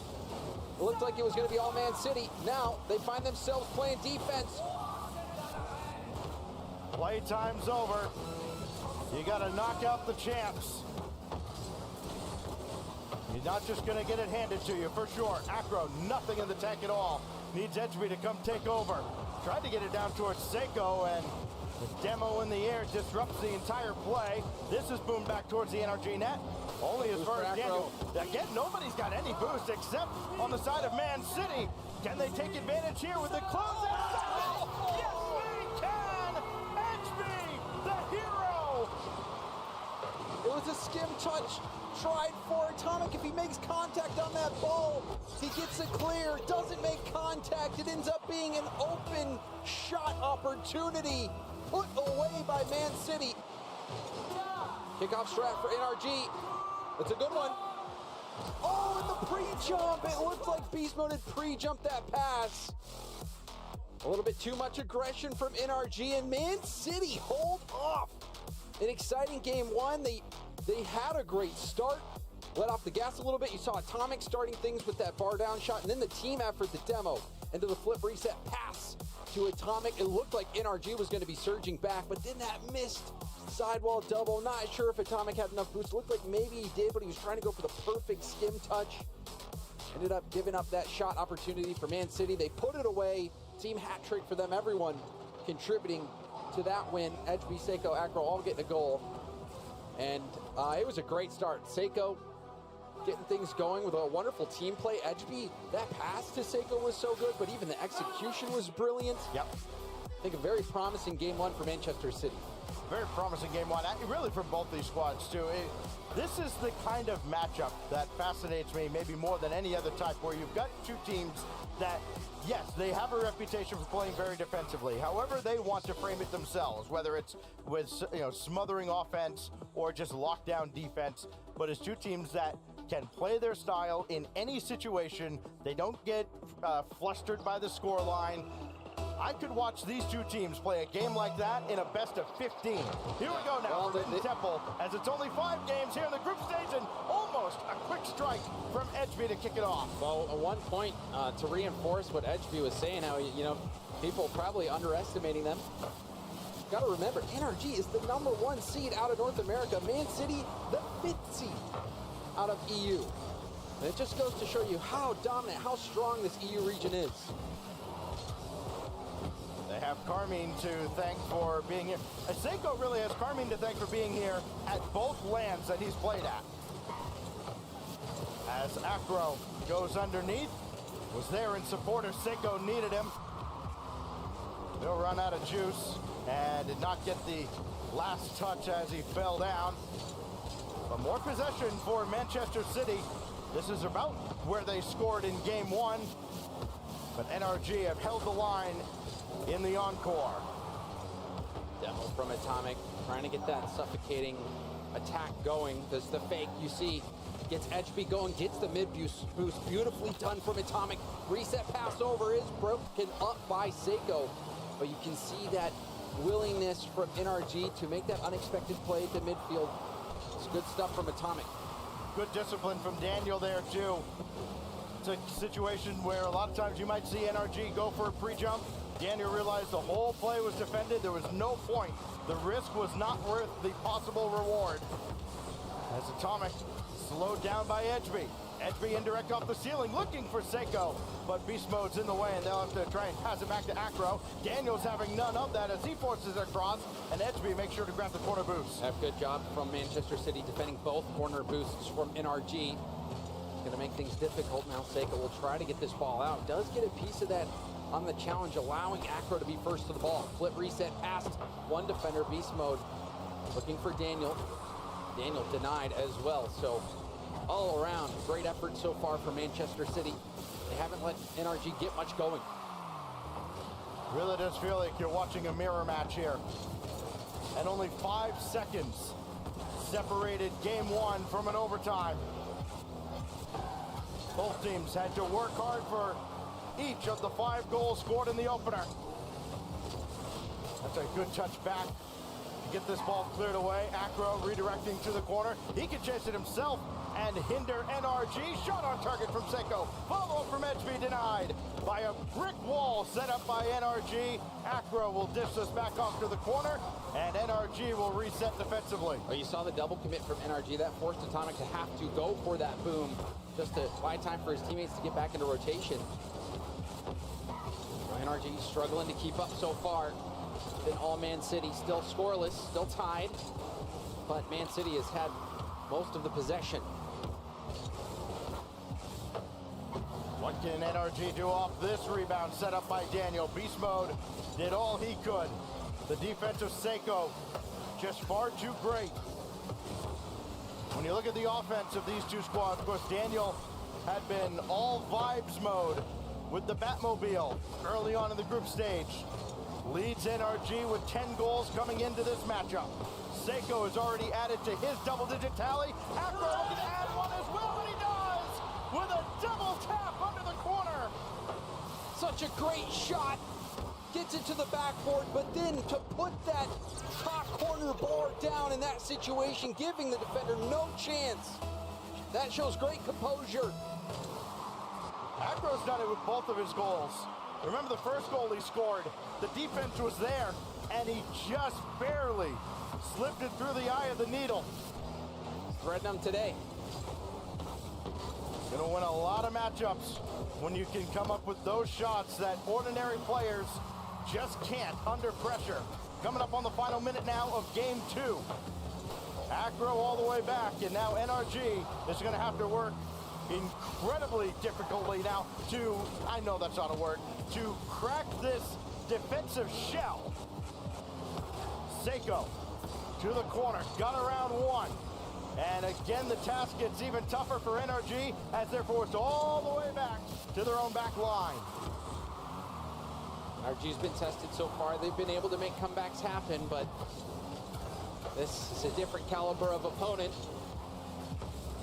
You gotta remember, Stacks, this is for that #1 spot in the group, and Acro gets an insurance goal late in game 2. It's looking bad for NRG, looking great for Man City. Used to be NRG that always had the insurance on their side, not so much now. Manchester City, 28 seconds away from putting Sathiu into thinker mode. Daniel, right at Seiko. Man City comes out the better of the two here as Acro just lets that bounce. He'll pick and choose his spot. Staring down a shutout here of NRG in game 2. Off the backboard, Daniel can't do a lot with that. Final countdown. Manchester City have been absolutely brilliant for 10 minutes of this series. And now they need 5 more to claim the top spot in the group and a guaranteed top 6 in Paris. A shutout against NRG in game 2, match point. Chance to take that top seed. Things are going well for Manchester City, especially after that interview from Edgeby saying, hey, you're underrating us. Straight up saying it. I mean, if they manage to sweep NRG after he puts that out on the record, that is definitely, I think, Stacks plus aura. Infinite aura at this point, too. He's going to have big bragging rights going deep into the weekend here in Paris. As Edgeby, he's got 1 of the 5 goals that Manchester City have put up against the reigning world champions. And Sathiu and NRG will take their time out. Listen, they've been here before, staring down multiple match points. Just ask MIBR how tough it is to close out NRG. Yeah, I mean, they're just doing such a good job of minimizing NRG's possession, and a big part of that has been making sure they lock down their own corner boost. There was one play that I think exemplified that better than any other. You saw it was a race to the one corner boost, race 1. The ball is switched to the other corner. They were able to defend that corner boost as well, forcing NRG to rotate back, forcing them to give up possession. If NRG can't steal those corner boosts, it makes it so much more difficult for them to successfully suffocate their opponent. And you know, on the other end too is NRG loves utilizing fakes. They love it so much. That has kind of been their ace in the hole this season offensively. But they've not even had any possession to even go for any fakes. It's been just defense, defense, defense. I mean, a lot of times where NRG does overwhelm teams is with their speed. And, of course, chemistry does play a huge role in that. You have a lot of trust. Man City have been up to the task, disrupting those plays, intercepting passes, not jumping after the initial threat. Realizing that, of course, NRG, they're used to having multiple options and utilizing all of those. And look at this, you talk about career longevity. How long this roster has been together. A significant portion of the now over 400 games that Critical Massimo has played. Stands alone at the top, but he's looking up at Manchester City. They need 3 in a row against the EU 5 seed for the top spot in Group B. Here we go. It's going to be a tough one for NRG. Manchester City can't close this one out. They've looked very strong, but this is where those nerves come in. Got players on Man City, don't have as much experience. You know, Seiko, obviously world champion, but Edgeby and Acro still looking to get that experience. I mean, when you look in the dictionary of RLCS experience, you see the pictures of all 3 players on NRG. So wouldn't count him out just yet. It's amazing what Seiko has been able to accomplish this year, though, as well. He would certainly be an honorable mention in that regard, as this shot sent on by Edgeby. Easily dealt with by Beast Mode. He'll rip a shot just a little bit high. Seiko knew it was high the whole way. Now Daniel picks that away from Edgeby, and Seiko realized also that Daniel had him beat. Now Atomic will have a go, and yet Beast Mode charging on. Once again, Man City up to the task. Corner pass, that's a good one. Oh, barely saved. You can see how quickly Man City can go on the attack and reset. Goes for a 50. Dangerous spot. Punched in by Seiko. Just watch Edgeby. This is superhuman. To set this up, he did everything he possibly could and then pulled another one out of his sleeve. Another great start for Manchester City, and you're right, Stacks. What a play that was from Edgeby. Presence of mind. Oh, we do see some demos here opening up the path. Good tip. I'll put that out of reach for Beast Mode, but that flip reset to hold on to it as well. It was a perfectly timed use of it to get that 50 back out into the danger zone. Amazing play from Edgeby. Seiko popped to the backboard. Think about the narrative that this Man City squad has had. You know, of course, the great duo, the offensive power from Acro and Tempo. And then Tempo goes to GK. Seiko comes over. Edgeby still kind of remains like an afterthought. Boy, he has made a name for himself here in Paris. He's making it, that's for sure, but to really make a name for yourself, you've got to be able to close out the series. Manchester City in a wonderful position to do that, but as we hit this halfway point, only one goal separates them. NRG has been able to make comebacks happen before. Just way too much time to be happy with a one-goal lead. Daniel coming on will close off what was otherwise an open net. Got around one, but Acro's there for the win.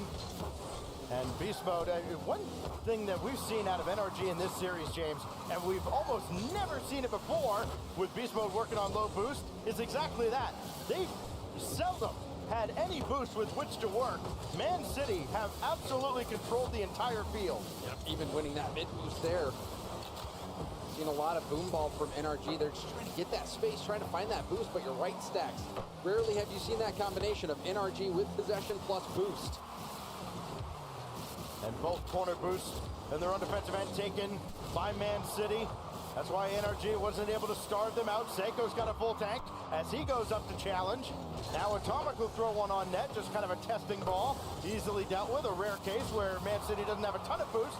Now they're without Seiko, but Acro is able to delay everything up in the air, and now everybody can reset. Man City trying to hold on here with a minute 20 remaining to sweep and shut out again NRG. Mode was able to grab that opposing corner boost. Now putting that boost to work. Atomic to the backboard. Bit of an awkward ball, but you see the demo. Acro landing a demo. Beast Mode pushing it away. NRG, their struggles continue. Under a minute left to go. Manchester City see the finish line. Big dunk though from Beast Mode. Now goes for a bump. Easily saved there from Edgeby after dodging that bump. Well, you made it look easy. It was not. Incredible focus. 35 seconds. Seiko looking for the knockout blow. Will not find it there. Daniel's in the way. They had two on the goal line. NRG still not panicking, but something's got to give. Acro, more possession. This has to be it now for NRG, and that won't come to fruition either. Down to 20 seconds left, and more precious seconds burn away as Daniel finally gets forward, but he missed the second touch to get it down for Beast Mode.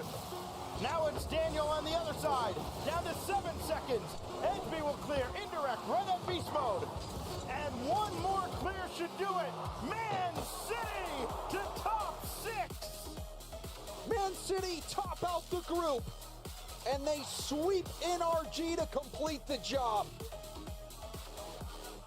That was a shocker, Stacks. You know, you knew that this series could be close. You think maybe Manchester City could force a couple games, but NRG's the heavy favorite. Well, I think Edgeby just backed up his words. He said, people are underestimating us, they're overestimating NA, and we're going to prove it. And, well, Edgeby just backed that up with his gameplay. There was one other team that had a better goals against average than Man City coming in. It was the only team under 1. There's Gentlemates. Now it's Man City has conceded 9 goals in 10 games. They have smothered and dominated all of Group B, and they sweep NRG to claim the group. Leaf is now standing by. I'm standing by, but I was almost laying on the floor. I don't know if anybody had this on their bingo card. Edgeby, congratulations. Did you think that'd be a 3-0 sweep? I mean, I think 3-0 was pretty unpredictable for anyone, for us as well. Yeah. But I mean, we were actually pretty confident playing against them. Really? I mean, we only scrimmed them once, but we felt pretty confident against them. So we actually felt like we were going to do pretty well in this matchup. Like, what made you confident? I just felt like we played very well against them, and I feel like we have them figured out. Okay, hey, I mean, I know you're not going to tell me what it is, but I guess that like a moment where you clicked that you guys are like, even after a single scrim, we should have this? Or was it like working on it afterwards coming into this match you knew? No, I felt like it just clicked. I feel like in that scrim. You're moving, man. You're excited. He's got so much energy right now. Yeah, I would be too. I can't stand still. That's it. What, do you want to jog while we do the interview? Yeah, I might take a run. Yeah, no, true. I saw you before. You guys had a lot of energy too. Was that more like nervousness energy, or you guys always like that? No, I mean, we were just excited. I mean, we were guaranteed crowd anyway. Yeah. And that was the most important part for me, but I think for the other guys as well. So, I mean, there wasn't really too many nerves going into this. Right, yeah. Well, now you guys are the number 1. So that's going to make it a lot easier. That top 4 is so approachable for you guys. Is that really clicking in right now that you guys are actually that much closer after this win to raising the trophy? I mean, it's pretty unreal. Yeah, right? Yeah, I mean, we're going to have to take it in, but I mean, I'm super happy right now. I can't stop smiling. And I love it, man. This is why I love it. You let that out. Hey, you know what? I'm going to let you run. I'm not going to hold you here much longer. All I got to say is congratulations. This was exciting. You gave the fans a show as well. And how about you keep doing that for us? Promise? Sounds good. All right. Good stuff there, man. We got a lot more, and hopefully it's going to be as exciting as this. What an incredible series there from Man City. NRG got 3-0 swept. Whew. Let's see what happens next.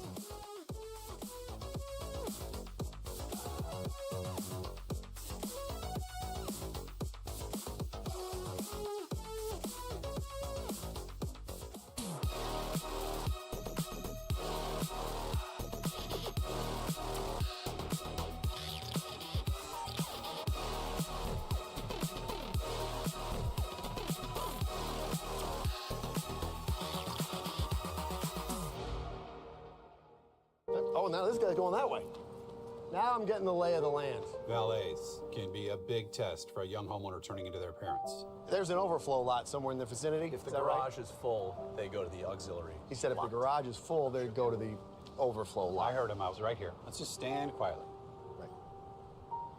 I bet you guys have driven some great cars, huh? Progressive can't protect you from becoming your parents, but we can protect your home and auto when you bundle with I us. think you might have brought the wrong car. We had the red convertible.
Don't hold back. Galvanize. Trajectory and balance look good. You're confirmed to go for orbit. Every day, Michelin innovates to move the world forward on the road and far beyond. Michelin, motion for life. And I don't know how to feel about it. You're not used to losing. Getting beaten? Not like this. These players are just so locked in. Could it be the milk? Mm-hmm.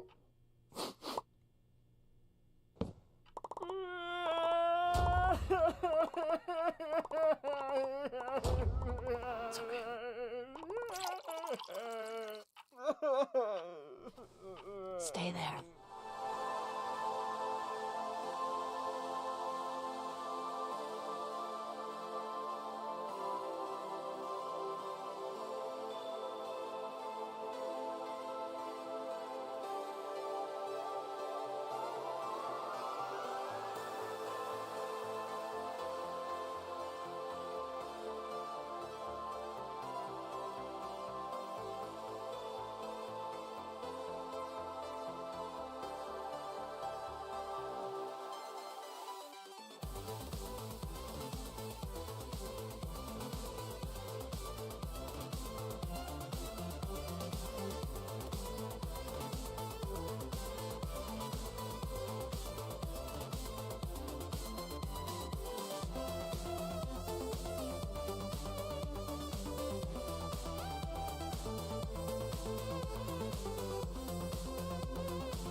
Wild results continue to pile in. We said it would have to be a fast series, or at least I said it would have to be a fast series for Man City if they were to beat NRG, and they kept it clean and fast. 3 games up, 3 games down. They are the #1 seed out of Group B. Meanwhile, Made in Brazil, welcome to the playoffs. They finish off 5 Fears, who put up a valiant effort there, but still, that one also a sweep in favor of Made in Brazil. Yeah, Man City, let them cook. We'll be seeing that tomorrow on the pre-show for sure. That was huge. Not only, obviously, taking down NRG, but doing it in convincing fashion. A 3-0 is awesome for them. And now, they're sitting top 6, 2 chances at top 4.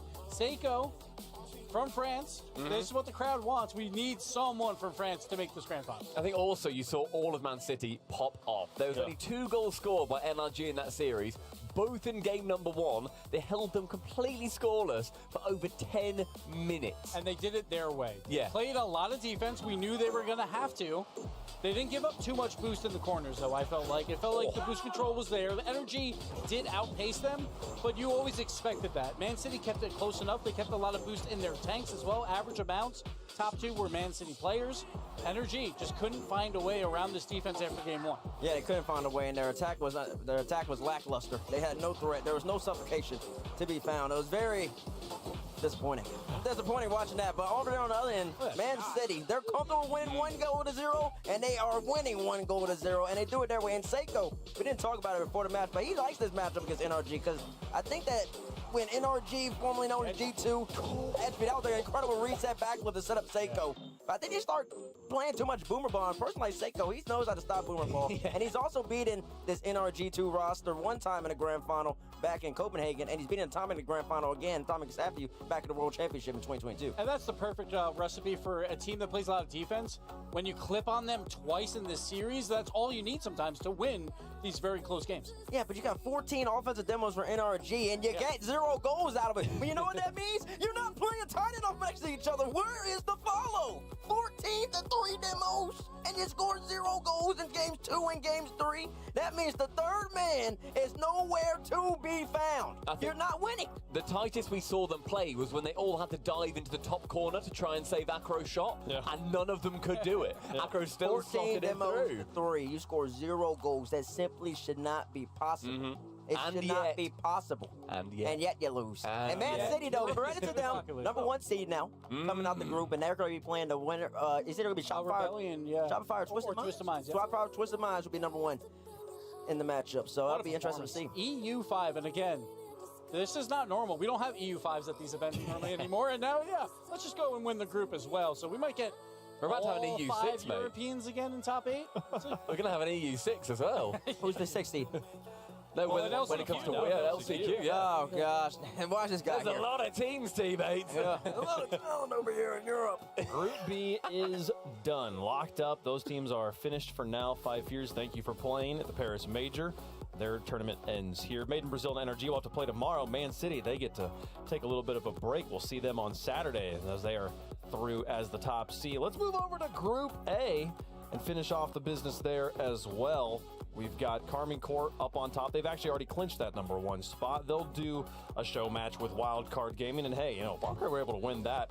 What a way to go out, taking down the blue wall there. But there is still some standings to be solidified. Vitality taking on Foot Esports. For the winner will be the 2nd seed out of Group A. So on the alternate stream, they'll be having that Carmine Corp Wildcard Gaming matchup. Should be some shenanigans as well if Torsas and the boys are to be trusted. Mainstream here will be a lot of fun with Vitality and Foot Esports. Ninjas Pajamas, Shopify, Gentlemates, Space Station, the final matches of the day. Those should be exciting as well. But let's talk about Vitality. Let's talk about Foot Esports. Cheese Chronic and Justin, exciting players with some of the best vibes of any team I've ever seen, but they're taking on one of the hottest squads in Europe right now. Yeah, EU #1 seed. Something you're talking about, mirror match. We just had that EU #5 going against NA #1. Now we got EU #1 going up against NA #4. The question remains, though, will we get a mirrored result when they come out on top? It's going to be tough. Zen and the boys, they lost in 4 against Carmine yesterday, but that was a Carmine Corp that honestly looked the best they have the whole entire split. So still questions to be answered for Vitality. Yes, the importance of this match is seeding. Whoever wins this will get the 3rd seed from Group C. Whoever loses this will get the #2 seed out of Group C on Friday. This match is for seeding, but this tournament for Vitality, it's about holding that trophy. Actually, for Foot. It's also about holding that trophy.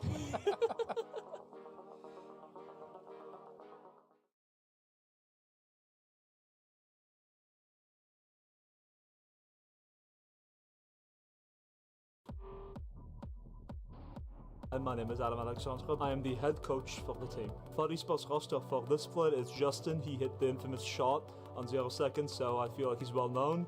Then we've got Chronic, definitely under the radar a little bit, but he's qualified for every RLCS LAN since he started competing, so a veteran for sure. And then we have Cheese, a player that has unmatched passion compared to any other player I've seen or personally worked with, so that's 40 spots for you. Our qualification journey was fun. Every moment we didn't take it for granted, we just made sure to keep it light, keep it easy. Cohesion is honestly the most important part of the game. You can have the best players in the world, but if they can't make it work on and off the field, that talent is wasted. The team chemistry clicked from the beginning. The sense of humor is similar. The serious drive of competition is just as enthusiastic, so overall it was pretty quick. The biggest threat is definitely Gelmates. They won the Boston Major for a reason, and they're still continuing their hot streak, so they will be the team for us to beat.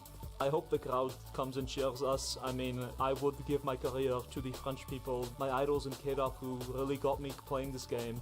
I owe everything to them, so to have them behind me would mean the world to me. The group, while not the easiest, we do believe in what we're building at FUT. I don't think that there's a team that we don't think we can beat.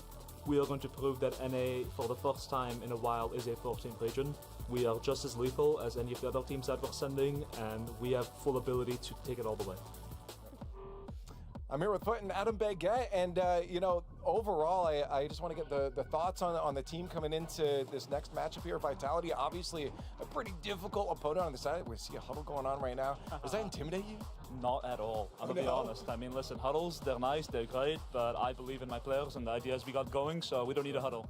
Oh, believe in the ideas, not the actions. I like it. Yeah, well, hopefully the actions in the match are good here.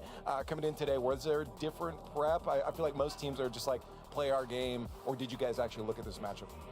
We definitely are focusing on ourselves a little bit more this event. I think the last two regionals in NA, we lost ourselves a little bit. We were focusing more on our opponents than ourselves. Yeah. But now we are way more focused on ourselves, and obviously, we looked at their footage, kind of see what they do, what they got building up there, but mostly, of course, on ourselves, and then if needed in the timeout, maybe talk about what they're doing. Okay, well, and just for you, I guess, now with we were just talking before you came on to camera here about the arena, how incredible this is, being in France as well. How excited are you about this whole thing? I am very excited. I mean, it's a little scary, not being from here and also not having the home crowd advantage because you're, playing against these teams. But at the end of the day, I mean, this is the community that gave me my job. I owe a lot to the French fans, and I really hope that when we play on the stage, they have some grace for me. Yeah. Hey, you know what? I think all of us owe a lot to the French fans, to be honest, and we're going to see them tomorrow. Hey, Adam Baguette, good luck with the team. Thank you, boss.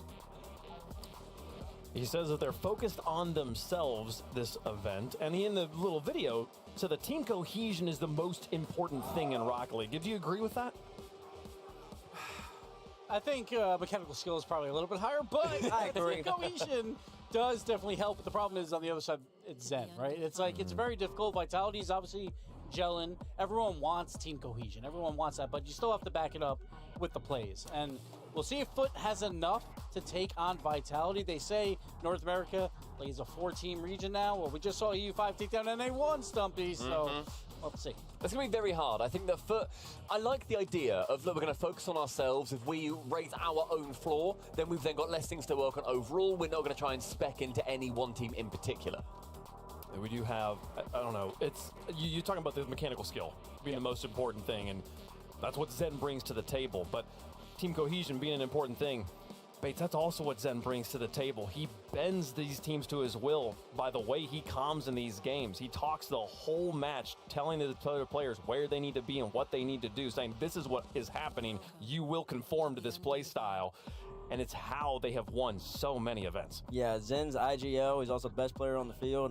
He does everything. It's actually one of the few things that we're missing. If we could just have the in-game comms of Zen, and you could just hear for 30 seconds what he does, what he brings. He comms for everybody. He's comms for Stizzy and Exotic. They have absolutely no communication issues, and he's doing it all in English too. His second language that he's just picked up within the last 3 years or so, and he's still being the most productive player on the field. It's just pure greatness when Zen's out there. He really is the best player in the game. And it's up to him going against a dude that was formerly the best player in the game all the way at the end, and Justin.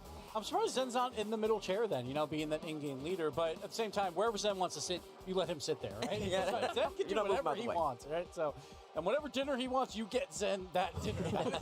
That is how this team works. Yeah. They're going to try and feed Zen, but at the same time, the reason why Vitality's been so much better is because it's not the Zen show anymore. Correct. All three members are getting involved, and that is why they're finally back at the top of Europe. Yeah, and the upswing that they have had towards the last half of this season as well has been incredible. It's been so fun to watch Vitality get back onto that mantle. The EU #1 is such a hard-fought spot. A lot of people would think after Gentlemates come off the back of winning Boston, they would just be the team. They are the ones to beat. No, it's Vitality in a really hard-fought region. I think Foot are going to be up against it here, and Vitality have got a huge amount of work they need to put forward. And we saw that hard-fought region. Vitality had to play K-Corp yesterday in this group of death, and they did fall to them. Yes, K-Corp was the EU 4 seed, but it's K-Corp. They always lose to K-Corp, though. Yeah, They always lose to them. So Vitality, it's really difficult to get EU #1. They did earn it, but now they're falling a little bit back, right? They're playing for a spot tomorrow of who they're going to play. So this match, the importance is not at an all-time high. I don't think that's going to matter for Vitality because you want a good momentum going into the crowd. Exactly. I mean, it's not an easy out either too, because Foot in particular, Cheese has been a grinder. He's very effective with the ball. I think Chronic has really provided his team some structure. You kind of just need somebody who just kind of conforms and wants to be a third man, somebody who keeps the game simple. Gentlemates has that. They have maybe the best person in the game in the moment at that. And Archie, let the two young guns for Gentlemates, but two mechanical guys, I would say, be more possessive on the ball and just make everything more simple. Put Justin in positions to where they can be successful, and they have had success in NA. I mean, I believe they beat an NRG this split multiple times. Multiple times early on. They, I can't remember if they beat an SSG, but they've had a great series against SSG and a great series against Shopify. So they've proven that they can contend and beat really good teams. It's just a question of whether they can do it in this moment. I think it's a good litmus test for them. They have not beat SSG, by the way. They haven't beat SSG? 6-0 as an organization. Foot as an organization has never beaten SSG. The vibes on this team, though. I mean, you're seeing just the way that we're cutting back and forth between the two teams. We have Vitality locked in, faces forward, soldiers going into battle, and then we have just clowns on the other side in the best way possible. Yeah. They're so happy, they're so good, and like Justin is a player that we've seen peak when he's feeling good, and I've never seen a player with more positivity than Cheese. Cheese is a player that I still sort of think about as a rookie. He has this like rookie vibes to him, despite being in the scene since 2021. He's going into his 5th year as a competitive player. He's absolutely a veteran, and yet he maintains that youthful positivity, and I think that Justin and Chronic both feed off of that. Yeah, same is said as well. I was going to say for Chronic, he is such a fun character. He won't necessarily do it in front of the cameras, whatever, but he is so happy to goof around, be silly. I think they're such an easy team to root for. But I love that team a lot. They are. But they got a mountain to climb. Yeah, they do have a mountain to climb here. They have played Justin and Zen, seeing them play each other. They've only done it once before. It was at that kickoff land. It was a 3-0 sweep. You can guess which direction it went. Vitality were strong then. They're strong now. Will it be the same? Let us know what you think in chat. Stumpy, I feel like you just alluded to where you're going here. Who you got? Yeah, they're going to have a mountain to climb, Foot, and I think they may well slip and fall. It's going to be a pretty easy dispatching here for Vitality. I feel like the vibes, you have to be carefree because you're an NA 4 seed going against EU #1. It's not going to matter, though. This is all Zen. Zen is mad that they lost yesterday. I think Vitality takes it. I mean, we were all really confident with NRG last series. We were. We were. Obviously, that's proven to be wrong, but I'm still pretty confident here with Vitality. I think we're all going to go that way. I think they're just that much better than Foot. I do think Zen is class here, and I think that's going to make the difference. Vitality. They're very, very strong. This is vibes versus discipline, and I would pick discipline pretty much every time in that battle there. Too. I've got Vitality here. Foot on one side, Vitality on the other. Into the air, and it comes up Foot towards the camera. That one counts. That counts. The coin going to be going for Foot. Hey, another underdog. Coin got the underdog? Oh, my gosh. Chat, Coin if you got want 4 underdog, points, bro. You could vote. You could vote for Foot here if you want, chat. Great. Okay, we're all in trouble now. Let's see. Hey, Foot's a pretty popular team in North America, but Not popular enough. oh man, the Swarm, the Golden Hornets, they are awake. They are getting ready, and the building is ready as well. This is going to be a fight. I'm excited for it. For the second seed in their group, who's going to come out on top and have the better opportunity tomorrow in front of esports' greatest fans? We're about to fill the building, folks. The Rookie of the Year versus the Player of the Age. Foot versus Vitality, live in Paris. Vitality trying to, again, get that upper seed here as the Swarm is around Foot. But for Foot, this is going to be a tough bug to squash. Game 1 brought to you by Progressive here. Team Vitality, again, just a strong seed in Europe, now taking on Foot. We've seen upsets today, Stacks. Will we see another here? We're seeing upsets. The key here, though, Daz, the pressure is not that great on either of these squads. They know that they will play in front of this incredible crowd that we're expecting tomorrow here at La Défense Arena. Exotic going to work very early now for Vitality, trying to throw one low in front, easily sent away. All eyes, I would imagine, if you just look at the numbers for Vitality, are going to be on Stizzy, who just made a last-second save after the demo, because he has been almost the sole source of offense for Team Vitality. And that is a bizarre statement to make when you consider he's got Zen that he can get the ball to or from. Yeah, I mean, you talk about the pressure of losing. Yes, you eliminate that from the conversation here, but again, for a team like Vitality, this is just a series that they may feel like they should just win outright. And you have to do that as well as just prepare yourself for Friday. So, well, already a lot of offense is Exotic trying to get one on, but yeah, Stizzy, little time in the air, light touch, flip reset, going to follow, looking for more, but just in there to get the stop. I think one of the most astonishing parts of the story for Team Vitality, as Zen trying to go to work there. Got the pre-flip with the flip reset, but did nothing with it. The very low conversion rate of at least 2/3 of this roster. Exotic and Zen are both down around the 10 to 12% shooting accuracy. They have taken shots, just they have not found the net with any consistency at all. Exotic 2 goals so far. Zen's got 2 goals in the event. Stizzy's got 6. Maybe a byproduct of having to play against Carmine Corp. It did not go well for them. They've had plenty of opportunities at the Foot half, but Foot Esports has been more than game here, trying to shut down Vitality. Exotic on top of the ball, gets a good 50, and you see Zen has Stizzy waiting in the midfield. Justin will get on top of this now, but Stizzy, great read on the play. Chronic slowing things down. Bit of a car swap for Chronic. He had a very pink car yesterday. Now this one, a little normal. Infield pass, cheese to Justin. Justin playing it high. You saw Chronic's camera, though. No way he could follow that. Wanted to turn to put a shot on. Stizzy was there. We are scoreless so far in game 1, and we've reached the halfway point. About 2:22 to go. Still, no one able to strike. Foot finally getting, some offense here, but they need a little bit more consistency. Who's going to crack here at the midfield line? Justin got over one, but Exotic ranging back just enough. And listen, if you're not making your presence felt on the offensive end, you got to do it with defense. And Zen has done just that again, making the save right along the post. Justin trying to go to work. Race to the corner boost. Won by Exotic.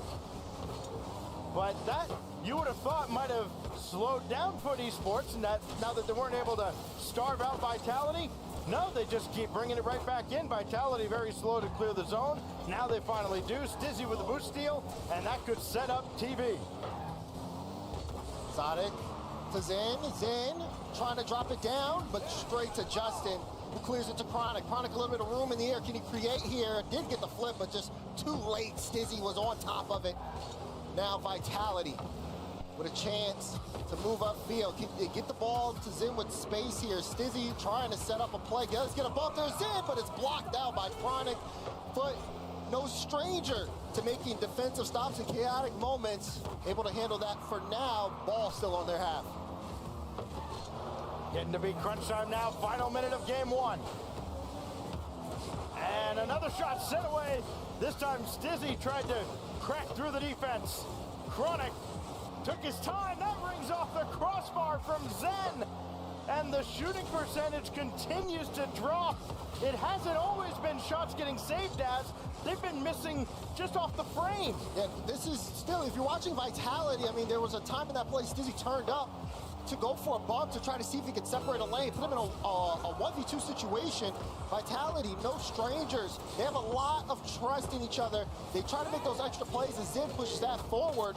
But the risk is that knowing how strong Foot are on their own defensive half, you get a lane here. There's a chance for a strong counter, but Stizzy able to get the cutout on the block. What a save by Stizzy coming from the back. Now Justin will collect it. Overtime seems inevitable as Cheese will collect one last venture into Vitality territory, and we go to OT with nothing to separate Vitality and Foot. OT kickoff, goes straight down. Stizzy can take this, tries to boom it straight towards neck. Chronic, nice catch. Has to wrap it around too. Zan able to keep this in the orange half on that back wall, now to the side here as Stizzy wants to pick it up. You see Exotic waiting on the wing. He's not gonna be able to catch that. Tries to get it to Zin. It was awkward. Zin gonna opt to follow. Does get it beat. This is awkward again, but Justin just there in time. So will not be a quick overtime. Justin right at Zen. That was never gonna amount to anything. See who kind of rolls the dice here between Vitality and Foot. Uh-oh, this is awkward though. We've seen this before. Foot, when they get stuck on their own half and they're under so much pressure, it gets so hard for them to break out. This happened in Game 5 against Karmine Corp, where, again, high pressure situation, if they can't break out and develop offense, it's only a matter of time. They are great defensively, but it doesn't last forever. You kind of misspoke earlier saying not as much pressure as some other teams are facing. I mean, it's still imperative. Foot wants to get the highest seed they possibly can and get themselves the best shot at making this miracle run towards the finals as a shot summarily dismissed. August face. Big drive, easy save by Chronic. Gets a cut, Exotic on top of it, still pressure here. Zin was looking for the bump there, but now Cheese can carry it out finally. A little bit of room of offense here for Chronic. Takes his time, gonna stay on top of this one, get a couple 50s, allow Justin to get into the play, but they can't get it center at all. And right now, Vitality can calmly move this upfield. Cheese's demo will get some space here for Chronic, but he's gonna get challenged from Stizzy as quickly as possible. Well, this is well done by Justin. Needs some support from Chronic. The shot's gonna go just wide again, this time from Stizzy. Boy, Vitality have had so many opportunities, and they've been held on the scoreboard half by their own doing as Stizzy has to range back and stop this ball. But you see what happens when you get the bump there in the midfield where you had, I think that was Exotic just all by itself in the back end because Zin was upfield wanting to go for the bump to see if he could create some space. For Vitality, it requires a lot of trust, and you know, the fact that Exotic's been so solid so far, it's kind of kept them in here for now, but they have to be careful when taking that risk here. Well into the third minute of extra time. Stizzy, second touch, got nothing, and they almost caught Exotic napping a little bit or getting too aggressive coming forward. Cheese hard off the backboard, and Justin's right back at midfield. All the time in the world. Exotic out to meet him. Takes the shot from the ceiling. Stizzy's got the save. That was a great save there from Stizzy, just to be able to recognize the position, play the ball high, but hold on. Stizzy looking for more here. Zin already was upfield. Can he get this drop down? No, Chronic able to knock it away. Zin will turn and carry this up. Does get it past one. Can he make more happen? Looking for the double, but it's blocked out. Cheese able to get there. Cheese with a brilliant read the whole way.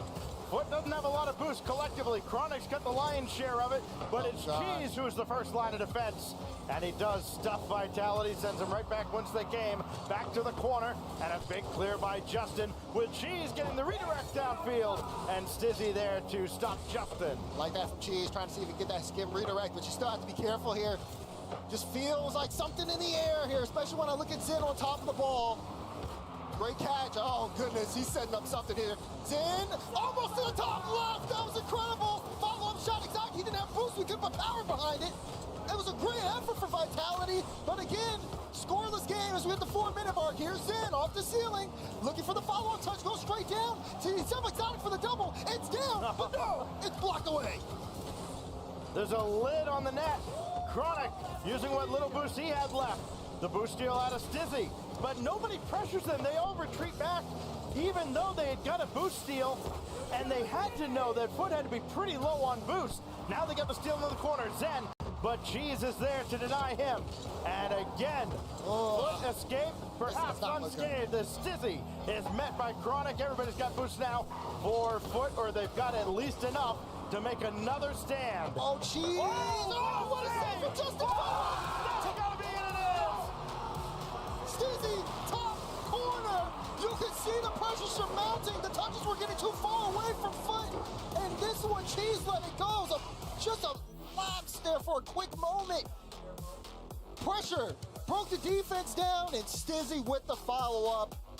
Man, Foot held on as much as they could, but Vitality just kept knocking at the door until they just pushed it through. I wondered what these numbers are going to look like, and boy, are they absolutely silly-looking numbers. Let's do the quick math. 24 shots, only 8 saves. Or rather, no, hold on, that's the wrong number. 18 saves. 1 goal goes through. Wow. And after a lengthy overtime, where Vitality just takes target practice at everything except the Foot Esports net before finally breaking through, Foot Esports will burn their timeout after just 1 game. Yeah, I mean, when you think about what Foot had to go through there in that moment, you could see, again, just so much offensive pressure. It just gave you flashbacks to the series against Karmi Corp. And they can't continue to do that, Stacks. It has to be them getting out and being able to play some consistent offense. Those shots were, that's just a number you don't want to see at any stage of the game. Yeah, sure, it's okay that you're able to hold on, but when you can't play your own game because you're forced to constantly play defense, it's just a recipe for disaster there. And for Foot, I think they know it as well. You can see there were times where, Cheese would be on the ball and he would just get a heavy touch and the ball just went straight to somebody from Vitality. So many of their clears just went straight to Vitality, and they had so many different solo play opportunities. You cannot give them that. I was actually surprised looking at the numbers. Like the shots didn't surprise me nearly as much as the number of saves that Foot got credit for, because it felt like so many otherwise high quality opportunities, Daz, ended up hitting the crossbar, the post, or going well wide of the post. And I know a lot of times you can go, well, you get the player the benefit of the doubt, right? Because they're trying to draw out the defense. Like, no, even I can tell. These were clearly shots, and they were clearly wide. It just, there's something that wasn't necessarily clicking for Vitality, but persistence pays off. And we can talk about that all we want. They won game 1. Yeah, exactly. And, when you look at this, too, you see that the physicality was not necessarily there on Foot, which could be a part of their style, but I think if they need to eliminate some pressure, one of the things to do is to make Vitality as uncomfortable as possible, something to disrupt that rotation. Let's see what they bring to the table here in game 2, if they can make some adjustments. No timeouts, and honestly, no room for error here against this Vitality team. They had plenty of time to get things going, and when a player like Exotic is on, that is when Vitality really looked their most dangerous. Well, it's going to need to be. It was, in fact, Stizzy in the end who got the game winner for Team Vitality. Give him 7 goals now through the group stage here. He's got almost double his teammates combined. Somebody please give the man some help. Justin going right up against Stizzy. He'll try to get the boost deal out of the corner. Did not. But Chronic will come in and support the play. There's Cheese looking for the first goal for Foot, and got that nowhere near where he was aiming. Yeah, I'm keeping eyes on Cheese here. He needs to get a little bit more comfortable, get some more solid touches on the ball. If he can do that, Foot will be in a great spot. He's been super solid, definitely, especially defensively, being able to get cuts. You want to also be able to see him really be a threat on the offensive end of things. Well, this has gone just a little bit wide up around the corner, and they'll switch fields for just a moment. Zen just throw a token shot on, and easily dealt with by Chronic. Of course, that'll farm some saves. As Justin called into action there, up to the task. Stizzy's shot, or at least effort towards the net. about all you can call it at this point. That'll be sent away. Zen will circle around, look for the midfield boost. He's got it. Chance now to keep the attack alive. Stizzy, you see Zen trying to run interference there on Chronic. Tries to turn to get a piece of that. Exotic though in a great spot in case Zen, if he played the loss there. Stizzy goes high. Foot still kind of stuck, trying to get this ball out the corner. Meanwhile, Zen, another shot on target. What can Cheese do here? Wants to get the flick past Stizzy. Stizzy doing a good job of intercepting, but she's still staying on it. That's a good demo, but Zen got contact with the ball, so now this goes back into Vitality's end. Finally able to get it out, but this is a good position for Foot if they want to make something happen on offense. The problem is they can't get on top of the ball for more than a second without getting pushed off it. Well, Stizzy gets pushed off the field for the moment. He's right back in on the near side. Justin has not had much luck grabbing corner boost on either half of the field. He'll race back for this one, have to take it. But it's Chronic that takes charge with possession. Justin waiting to jump into action. Vitality, just keep the pressure on, but what a brilliant touch by Justin to just feather this ball out to the corner, let his teammates take charge. Chronic couldn't do anything with this, and Zen takes over. We're inside two. It just feels like a moment ago that we had kicked this game off. Very similar to game one, still no score going into the later stages. Yeah, it's a familiar look. Chronic, no shots, 3 saves. More pressure here for Vitality and more of the same for Foot. Does anyone have a shot? Cheese has 0. That one from Justin's not going to be able to record here. Foot have been losing the possession battle and not being able to get much field positioning here as we approach that final minute. But it's still 0-0. They've been able to hold on. Now what's going to give now? Are we destined for another long overtime? Another hairline save right at the end. Finally, Zen will come through, and Vitality gets their first goal in regulation. Did he miss or was it a fake? I think it might have been a fake. Fake from Exotic. We'll call it a fake. Sure. Zen will get the follow-up. He needs the benefit of the doubt at this point. There you go. But Vitality finally striking here.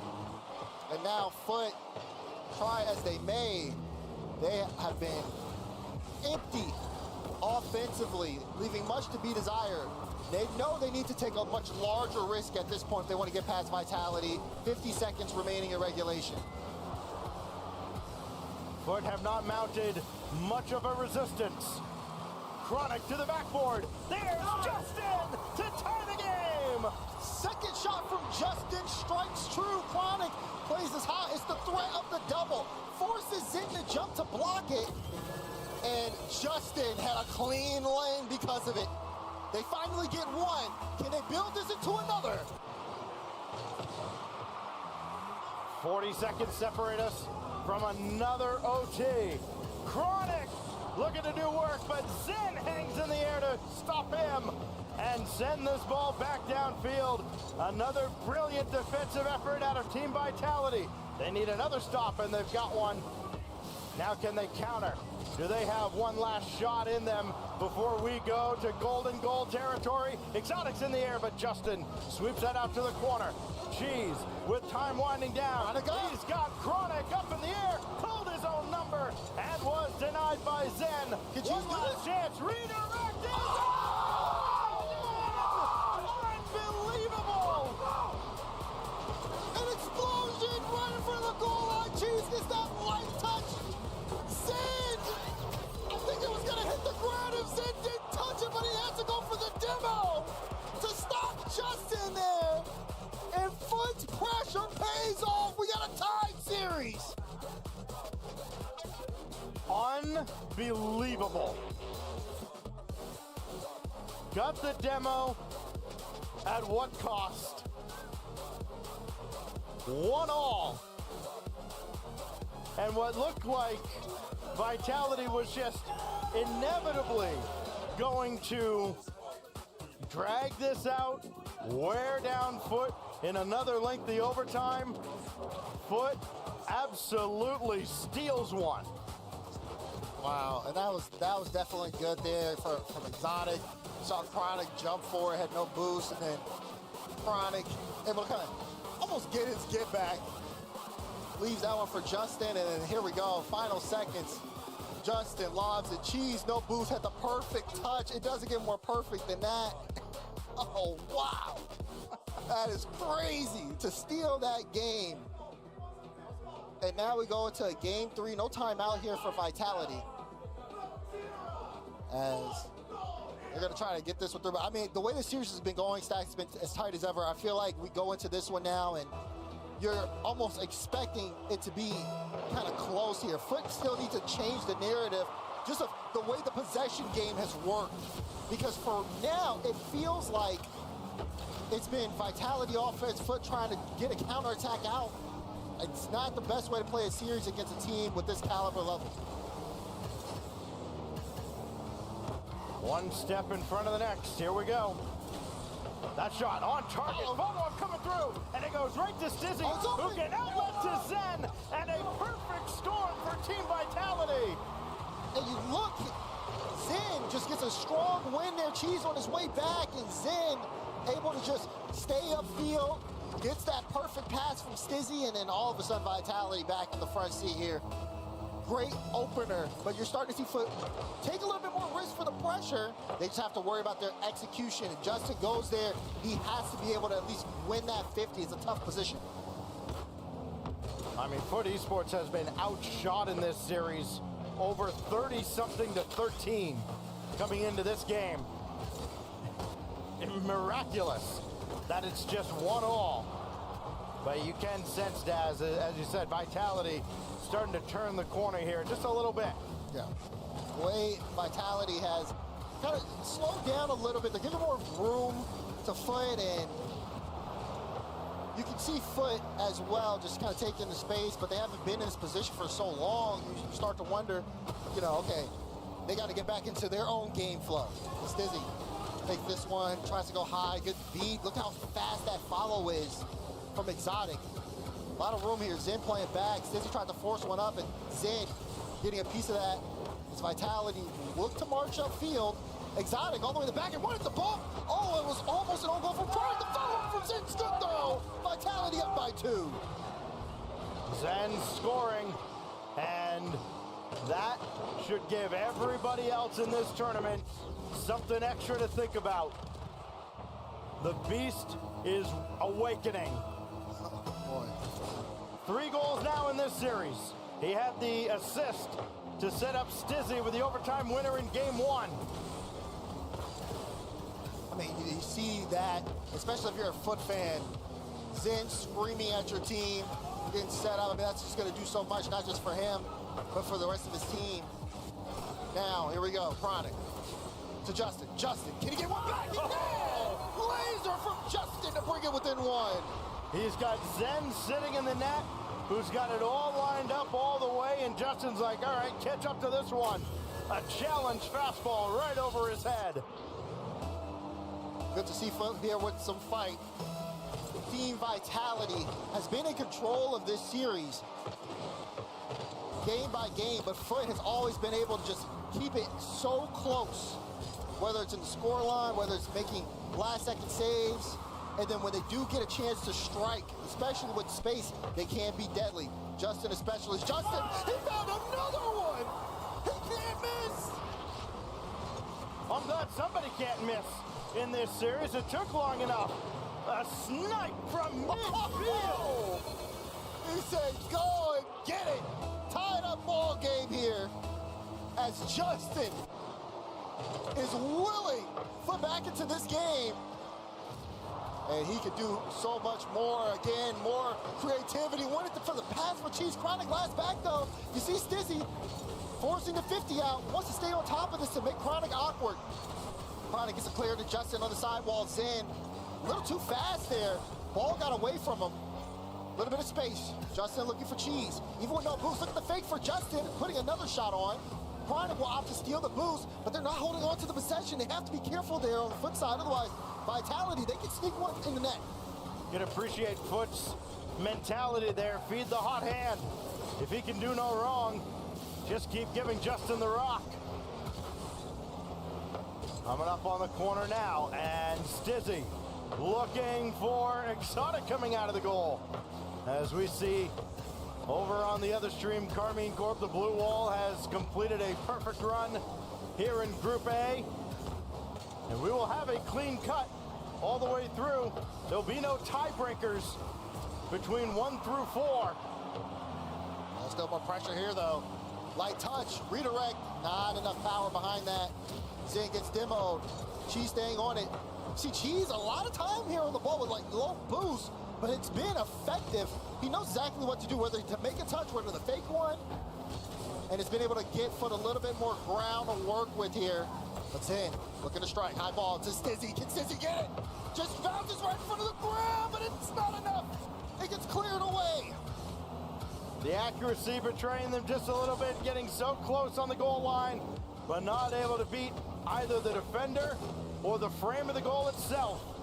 Everybody just retreat mode for Foot Esports there. Nobody willing to dive in. Vitality were content to let them. This goes right at Justin. He can recover on this. Well, Chronic's not gonna go. No, and he kind of got caught, had to retreat.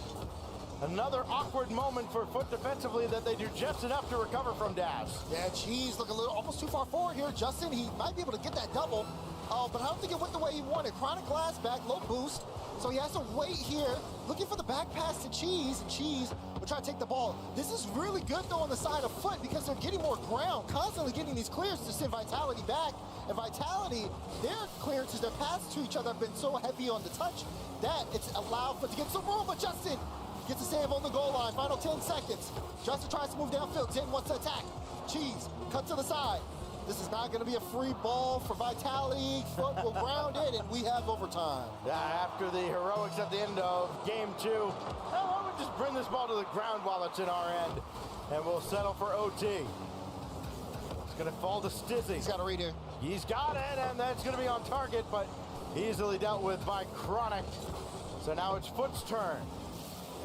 Will they have a fair shake at it? They sure will, but Chronic just sends it out to the corner. They're looking for these passes, trying to get solid redirects, throw off the timing here for Vitality. Chronic actually stayed there on that back wall. I don't know if he's going to be involved in the play or not. He actually rotated out. He immediately goes back in. Justin gets bumped here, though. What's the spacing like for Foot? Look, low boost. The shot gets on. Everyone's awkward. But where's the follow for Vitality? It looked like they had a free one. Zen will try to play it high, but he gets bumped out. And what seemed to have been almost a great play for Vitality to maybe score, where Foot were lowest on their boost, has gone all the way the other way. Not a single soul to punish Foot there. Stizzy has this deflected out to the corner. And Chronic will at least get this out to midfield. Justin will take over again. He has been brilliant, but he's shut down this time by Zen. Look at Zen, he's trying to take his time. Cheese recognized it, said, get out the way, or we're not letting you get comfortable at all. Good win from Exotic, but Stizzy not in the right position. So that one also goes across the net pretty fast anyways, even if he wanted to get there. Cheese, good first touch, no follow. Justin with space, tries to win the 50, gets straight down. It's Chronic who gets there first. A little awkward, Justin. Just wanted to force Exotic actually to the side wall. He knew Cheese was there. So communication from Foot has been pretty good in this overtime, but they haven't been able to hold on to the ball. Lost in just how oppressive Team Vitality have been on the Foot Esports half of the field. This series is all tied up. This breaks a 1-all tie here in overtime of game 3. And Foot have already used their timeout. Justin low boost. Oh, but he's got the read there. Wow. Cheese trying to barrel down, gets a win. It's going to bounce off the corner. Off the ceiling, he's going to go for it. Trying to get the double. Zen, great read to get in the perfect spot in time. But they both missed the mid boost here from Foot. Exotic got took out. Oh, my. What? Chronic able to get the save on the goal line. How did Exotic almost pull that off? Oh, they're not out of the woods just yet. There is not a lot of boost. Justin finally got some. He's waiting in the corner. He'll come out to challenge Exotic. And they got around Zen. Could be only one to beat, but that one is Stizzy, and he's got all day to play this ball. Going low, got one bump, and there's Exotic, as Stizzy does all the heavy lifting. And you can see it, Stizzy got the first touch. Not the first time we've seen this happen before. Gets the bump on Justin and Cheese. He had to be able to check the read there because he knew Exotic was following up under the ball, expecting the bump or being able to play for it. He was just a little too slow on the reaction, and Exotic had full faith in Stizzy. That's the difference maker here, and that's why Vitality put the series on match point. They are indeed on match point. 2 shots at closing out Foot Esports and claiming the #2 spot in what has been a brutal Group A. I mean, yes, of course, wild card goes 0-3, but you deal with a blue wall that looked like they were absolutely in form, and rumors of their decline may have been greatly exaggerated. Take a look at the replay here. I will say, despite the result, that was definitely Foot's best effort, even offensively, to be able to maintain the space. They looked solid. It was more of a back and forth between them and Vitality to see who broke first, and unfortunately on that side it was Foot. But they had moments where things could have turned around. Both teams did, though. Lots to clean up here as we go into game 4. But like you said, Foot, no timeout here. And in this stage of the game, with Zen chirping at you too on the other side, composure is going to be key. You just wouldn't have expected it. Well, you know, this is the same guy we saw in Boston, waving the American flag the first time around. It was a facade. Winning the crowd over. That's a competitor, Stacks. He's got his inner calm right now. Here we go. Must win now for Foot Esports to prolong this, send us to Champions Field. Else Vitality will claim the #2 spot here out of Group A. We've seen Foot on Champions Field once so far in this event, but they were pushed to it. Can they do the opposite and push Vitality? Or is Vitality going to close it out here? Zen, it feels like he's in form, looks really good on top of the ball, but it'll be sent away to Cheese. 50 doesn't work well as it goes straight to Exotic. He'll be able to take it off the back wall. Brings it to the midfield. Right now, battle for possession in the midfield as both teams just kind of trading a little bit of space here for Cheese. He wants to get the bump, does find the bump, and Chronic gets the follow, and Foot with the first strike. Foot with the first strike for a change. A rare lead for the North American side. But now they've got to defend for 4 minutes plus against the Team Vitality, where again, Zen starting to find the net. He'd waited all the way through the group stage. There's a little lob up high over the bar. Zen's got this going right at Cheese, and actually kind of won that well to get it out towards midfield, not into a advantageous spot at all for Foot. They'll try again, but it's going to be Zen on control, over one, and almost clean off the backboard. Off the corner, Chronic, what's the shot on? Cheese, follow up, oh, Cheese got it! Cheese sees the back of the net, Chronic and Cheese connecting again! Well, as much as we talk about Zen, Foot Esports saving their best for last here in the group stage. Determined not to just roll over and go quietly to the home side. But Sean Stackhouse, there's so much time on the clock Oh, here. yes, there is. For Foot, you get a great start, but like I said, composure is key. When you're down and when you're up. An Exotic, hungry, looking for a bump, can't find it there. Zen, he's gonna wait here, opt to play it toward the side wall, where he ends up beating Justin in the orange corner. 50's working in favor for Vitality. Stizzy up really early here. They don't want to give any ground to Foot, but that's a strong clearance to be able to send them back by Chronic. Oh, it goes to Zen though, and now you got Zen with the solo. Oh, he just walks through the ball. This man, a legend. He is stone cold. Good grief. Oh my goodness. They tried to put a hand up, Stats. They need to get up a lot. They put all their hands up, and it didn't matter. He knocked them all out of the way. What master of the field. Stizzy now wants to be able to build off this momentum. He's going to do it again before this game's over, too. And that's the really scary part. You can see it just kind of revving up, almost like he's charging. Yeah. And now when you get him on these solos, It's just fear striking. Stizzy now. Does get a flip. Got an extra from the ball. Just bounces away. He's able to keep this close. Justin not going quietly. Geez, a little awkward here. Zin, the first touch. Plays it high. Chronic expected it. Met him in the air. And they need more of that if they want to stop him. But look at this. Vitality. Not afraid to go into the air. It is working. They're getting field positioning here. Free backboard. Stizzy almost got that one, but Justin just in time. Oh, by the way, everybody missed. He was needed again. He touched the ball. Another shot. Blocked out by Chronic. That one was almost wide open for Vitality. Now Cheese the other way trying to grab the double, but it will be stopped there. And Foot barely escaped that one. They got away with murder. It will not happen again. Chronic up the ladder. Got around Zen, but well, they got the ball around him. Zen doing the next best thing. Collision in the air. Here comes Foot again. Cheese going head hunting, finding none. And a defensive stop like that will surely get your blood pumping. But the thing is, you don't get a moment of reprieve because you can see Vitality right back at it again. Zen, once you get that center, Stizzy has full boost here. Oh, but that ball, that's two. 1, 2, went for the shot. And Chronic able to get the stop. Zen, though, looking for the pass to Stizzy. And Stizzy couldn't get the turn on it just enough, but still Vitality holding on to the ball as we get that final minute. Double commit out of Foot Esports. Demo on the backside as well, but Justin will recover and send this away. No harm, no foul.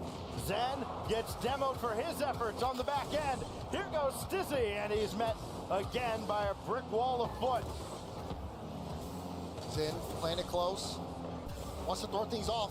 Vitality, no, they just need to get one sign of weakness. Look at the boost on Foot.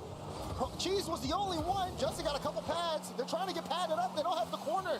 They have to watch as Zen leaves it for Stizzy. And Stizzy scores in the back of the net. There's just nothing they can do. Offensively, he had been dead silent since the overtime winner in Game 1. He's got the next biggest goal of the series, leveling us up here in Game 4. And Foot with so much work there at the start of this game. It's all tied up. We may not get a game 5. Justin, oh, he was in a position there, but he backflipped his Chronic got the beat. Final few seconds. Is Vitality gonna end it here? Zen does get it off the corner. Justin will attempt to clear it out. Stizzy will let it fall, and we got OT. All right, how's Zen going to end this series? It just seems like the storybook is writing itself. Oh, that's in front of Cheese! The kickoff! A colossal miscue from Vitality sends us to Champions Field! And Cheese says this score is not finished. Give me that pin! We're going to Game 5. Exotic, though. It looks like it might be a routine touch that he can get, but unfortunately, not the right touch there. And Cheese hovering all around it to be able to send that through. And Foot, it feels like, I mean, we said it, Sax, they went up 2 with, I think, over 3 minutes left, and you knew Vitality was going to come back. You knew it, but couldn't get the job done. Foot holding on. Again, it's the situation that we saw towards the beginning of the series where it still feels like this is Vitality in the driver's seat. But they cannot, but Foot has just been in the way every single time, blockading their way forward. As focused as Zen has been, as well as he has performed, it's a full team effort at the end of the day. And Vitality will take a timeout before we go to Champions Field. Unbelievable that Foot Esports has brought this back to Champions Field. They've won at 0 seconds on a Zen own goal, and they've won in overtime off just a circus miscue from Exotic. Both these teams, Daz, when they look back at this series, and maybe they shouldn't, but it's hard not to reflect on the series as it has gone up to this point.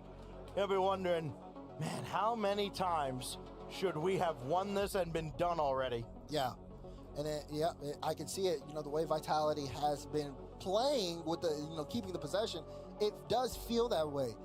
It's just those final shots have not been falling. They haven't. Sometimes the second man or the follow-up shot's just not there, and it can be a little frustrating. They haven't changed their, from their game plan too often. But at the same time here, you look at Foot, and I'm sure that for them, this is not the type of series they want to play, where it just feels like, okay, they have to fight for every inch of space, and then when they get the space, sometimes they have to watch out for the counter, especially considering that Vitality's been so big on trying to get those bumps. They send a guy forward to try to disrupt as much as possible to get space. Here we go. Champions Field is the stage. Can Foot take this series and finish it, or will Vitality, with that what feels like should happen, the way the series is going, happen? Can they do it all? Zen trying to. Well, what other twists and turns could we possibly have in the Group A finale? Big win for Stizzy. Couldn't follow the play. That gets his deflection off of Justin and goes all the way over towards Chronic. Demo by Cheese. He was looking in Stizzy's direction, but did not pursue, and then Stizzy makes the save. Good demo, too, to get a little bit of space here. Justin gets a strong beat to go to Zen. He sends it right back. All in that midfield. Exotic. Stizzy, great cut to get a good touch and throw things off. Wants to throw off the tempo. Zen, shot on, and Chronic will save it off his own back wall. Justin got bumped, though, so Cheese was needed. Otherwise, follow-up shot there to the neck. Great follow on the touch there as well. Ends up getting a 50-on-2, which again is going to buy Justin and Chronic a lot of time. We'll see more magic from Justin as he gets a great redirect right over the crossbar, but Zen there to meet it. So far, both teams just kind of trading those possession stacks. Oh, Justin the fake, and Vitality not fooled one bit by it. Stizzy to Zen. Will one goal be enough? It won't be on that occasion, as Exotic denied right at the goal line. Here goes Justin, flip, reset. There's the ball, and there's the goal from Chronic. Look at this, Justin coast to coast takes it from his own goal line, gets the bump, and Chronic was up so early, and I think Justin got a piece of Zen on that too. Just a way to pave the way forward here as Foot with the first one in Game 5. Threatening again. Chronic just couldn't get up in the air quick enough.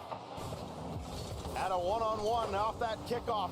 Great give and go. Here's Cheese. There's shot over, and winner up two. You can see the play. You saw, again, Cheese going upfield. What a pass there from Chronic. Zen tried to find the right time to turn, and Cheese got it at the perfect moment. Look at him again, get alive here. A lot of momentum for Foot. Still 3 minutes. Before it seemed inevitable that Vitality would respond. Now, questionable. Exotic in front, and again, dismissed by Chronic. Zen now got the pass out towards Exotic again. Wondering when Stizzy's gonna come up into the play. He's waiting, and that goes over top of him, and all he can do is set up Exotic. He's got a lane to go through, and there is some help from the back as Foot Esports hold the line again. Oh, but you gotta be careful here, because as soon as you see a member of Vitality with, again, just space there, it just feels like the first words that come to mind is, uh-oh. As soon as they get the solo in the air, you have to be able to cut it out. Justin does get a cut there before he gets demoed. Exotic, free ball, trying to go for the shot. Save from Chronic, he'll need another. Shot goes through, but Justin gets there in time. Exotic not done, but it does get cut away from Cheese. They want to keep this in close, but it's awkward, and Vitality will have to go back. Zen will try to see if he can do it himself here. He gets off the ceiling, trying to get a flip. Demo, shot, goal! I think this might be an own goal as well. What an effort by Zen. But it's Stizzy that has that pinball in off of Chronic. Zen trying to will his team back into it. Now it's Foot that has to have a very short memory. Cheese making sure to grab that midfield boost so Stizzy could not. And that'll force Vitality back, but still an eternity to work with. Big clear, but you gave it right to Stizzy. Great first touch. He's able to get a good 50 on top of that. Now Justin trying to slow things down. The problem is the physicality, as you see right there for Vitality, if you do slow it down, may cut, again, players from Foot off the line. Exotic got a demo on Chronic. Cheese with a demo of his own. Can Justin work here in the smoke? Playing it low and slow. Almost tried to muscle it through, but it wasn't enough. Exotic and Zen combined to form Voltron. Now, another opportunity for Vitality. After a great defensive stand goes by the wayside, and Zen will just lob it right back downfield. No possession for the Europeans, but this could be a deadly giveaway. Zen hit the spot and snipes it! And Cheese, you can see what he wanted to do. He wanted to play around Stizzy, but he got demo. Stizzy went for the bump on Chronic. That hesitation while Zen's lining up for the shot is the difference maker. If you need a guy who's going to get the tying goal here to get your team back in the game, Zen's the one. A costly giveaway to the absolute worst person to give it to. Now Exotic trying to wave his magic wand. Stizzy's still there on the doorstep. Oh, this it's looks loose terrible. in front, and Foot tightrope their way out of danger. Oh, but it looks so awkward. They finally get out. You said they needed short memory stacks. They really do at this point. 30 seconds to go. Vitality has battled themselves back into this game, and Foot desperately need to control the momentum. They were doing so hot at first, but Vitality still trying to work. Listen, it's been entertaining, if nothing else. Justin has that corner boot spawn directly under him. He can go to work. He's got help over there in Cheese. This comes out lateral, and it goes right to Zen with time winding down. Also an awkward deflection, and Stizzy there to the rescue. Overtime seems inevitable. They want to play it. But Cheese is going to have to go. 7 in the tank, and Exotic will clear away. What does Zen have? Nothing, as Chronic plays fun police, and we go to OT. Comes down to this. Kickoff. Zen will get the mid. Stizzy plays it toward net. Chronic will take it off the back wall. Doesn't seem like it'll be any type of kickoff goal here unless Zen makes something happen. No, it'll be Justin in the corner. Once he gets Stizzy off the ball, has Exotic playing close. It's a little awkward for Zen, but he might have a chance here for a soul. That's not the first touch he looked for. And now Justin may get a chance to go here. Tried to play it under. And, oh, if Chronic had got that bump, would have gave so much more space here for Foot. What will be the difference? Who's going to play hero? Stizzy over Chronic. Another flip reset. It's loose in front. Zen for Exotic. The redemption of... No, he left it for Stizzy. Go back to the game. We're not done. We're not done. Exotic still right in the fray. It's over to Zen, and nothing doing there for Team Vitality. It was almost all the way across, and Vitality have to work from their back line again. Foot are really annoying the script writers here. They're still alive in this one. Chronic, light touch. Justin gonna come from Exotic. Cheese to win. No, blocked out by Zen right at the goal line. Cool, calm, and collected. Zen personified. That's going to be well wide. Wait. Follow up now. Drop down for the win, and it's gone wide again. Cheese got the boost steal out of the corner, though. Vitality will be hindered. Justin keeps the attack alive. Cheese avoided contact, but couldn't get back on the ball. It'll go to Chronic now. Justin going for demo, not finding one. And it's all the Vitality in the corner, but they do escape unharmed. Oh, you can feel just the pressure here starting to mount. Cheese has to beat Exotic. Exotic up early, gets past him. Where's the shot? No, it's blocked out. Vitality low on boost here. As Justin will get the flip. He'll play it low. Let Cheese get involved, but it gets sent back into the corner. Vitality still trying to get boosted here as Foot holding on to the possession, but they haven't been able to create a sustainable gap here. Cheese, oh, that's not the touch you're looking for, Cheese. Now you got to play 50, demo in the back, and Sid trying to run interference. Can Exotic do it? Stizzy,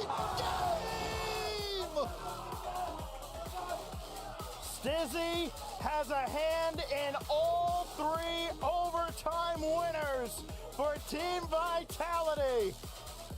And they hold off Foot Esports in an instant classic in Paris. Team Vitality, under the most pressure, they hold firm. Zen, what a creative master of the game. He doesn't falter in any moment. And this team is just, there's a reason why, Stacks, they're one of the best. Foot definitely gave a strong effort, and there were times where it looked like they were going to take that series. But it just wasn't enough. Pure survival mode in that series for both of these squads. And granted, they're both advancing. They're both going to play in front of the crowd tomorrow. For one, the reception will be significantly different. There's only so much credit that Adam can build up. But there's a lot of credit for Foot. 5 games with Karmine Corp. 5 games with Vitality. This Foot squad, they definitely have shown up, and they're going to be a force to reckon with. But Team Vitality with the victory here as they move on, and we are going to send it to Leaf, who's standing by with the winners. That's right, Stizzy, ice cold, my dude. You look like all of your life just drained into that series. How are you feeling after that? I feel good. I feel good after a long series. I think we played 4 overtimes. Yeah, I think it was 4 out of 5. Yep. Yeah, I don't know. It's a nap time after I'm this. glad that we win. Yeah, no, that was a tough series. I mean, did you expect that out of Foot? There's no way. I mean, I think everyone would have thought you guys could win this series handily, but Foot really had you guys against the wall. Yeah, they play good. I think we still have to fix a bit of things, but yeah, obviously all the players and all the teams here they play very good. So you have to adapt. But yeah, like I said, I think we still have to fix some things. It felt like overall, though, you were always there to finish things off, to clean things up. Is that just you kind of locking in? Are you looking for those opportunities? Is it just you dealing with pressure well? Well, I don't know, to be honest. I just play my game, and that's all. It's just I'm in the right moment, in the right place, I guess. Yeah, I guess. He's just playing Rocket League, guys. So he just does it very well. Now for you guys, I mean, when you have a long series like this, how do you deal with it after? What are you going to go do? Is it just, do you go meditate, listen to music? Do you go for a run? Like, how do you calm down after a series like this? Now what we're going to do, I think, is we're going to talk about the match, and then we will chill a bit, because it's you deserve it. It's a stress series, but we still have to talk about it. That's fair enough. Hey, man, well, I'm going to let you chill out because, again, you came in clutch at the end. You deserve it. You got the win, so congratulations on that. Thank you. And, man, huge shout-out to Foot as well. What an incredible series. I might need a nap after that as well, but we still have more Rocket League, so please wake up and stay tuned.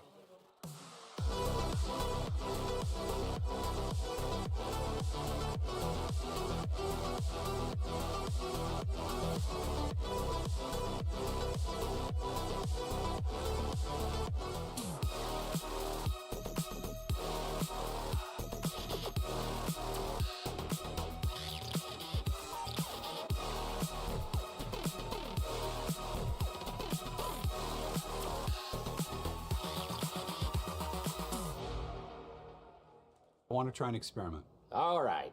To help you unbecome your parents, I want you to try a game called Rocket League. Ooh, is it a puzzle like my crossword? No, picture soccer. Okay. With a car. What do I hang my feet outside the window? No, not your car. But you said think of... It's a video game. Oh, okay, I get it. Where's the cartridge? No, it's an online thing. Is there a joystick? Not like the ones you're thinking of. But I need to get some quarters, right? No. I gotta blow in the cartridge. Again, like no cartridge, but you'll need a username. Username, huh? How about Keith_9914? The bathroom code? That's the only number I can kind of remember easily, so.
Don't hold back. Galvanize. Trajectory and balance look good. You're confirmed to go for orbit. Every day, Michelin innovates to move the world forward on the road and far beyond. Michelin, motion for life. And I don't know how to feel about it. You're not used to losing. Getting beaten? Not like this. These players are just so locked in. Could it be the milk?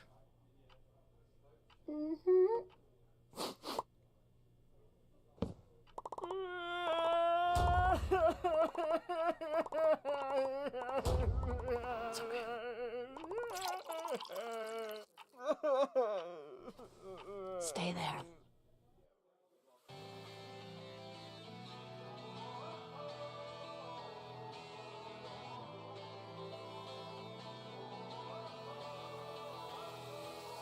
I know you said stay out of this bit, but I don't get tired of it. You told me I'll never be happy.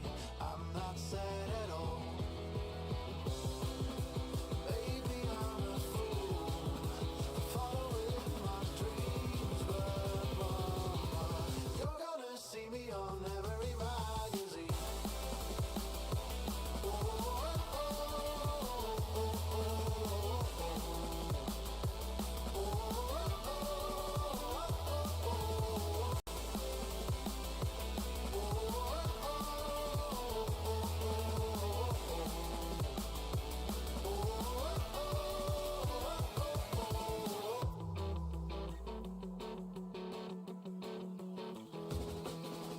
Never meant to disappoint ya. I'm smart enough to be a lawyer. Don't you waste your time on me, 'cause I don't care at all. Maybe I'm a fool, following my dreams, but mama, you're gonna see me on every magazine.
You said you're cool and that it's alright, but you're hiding something that don't feel right.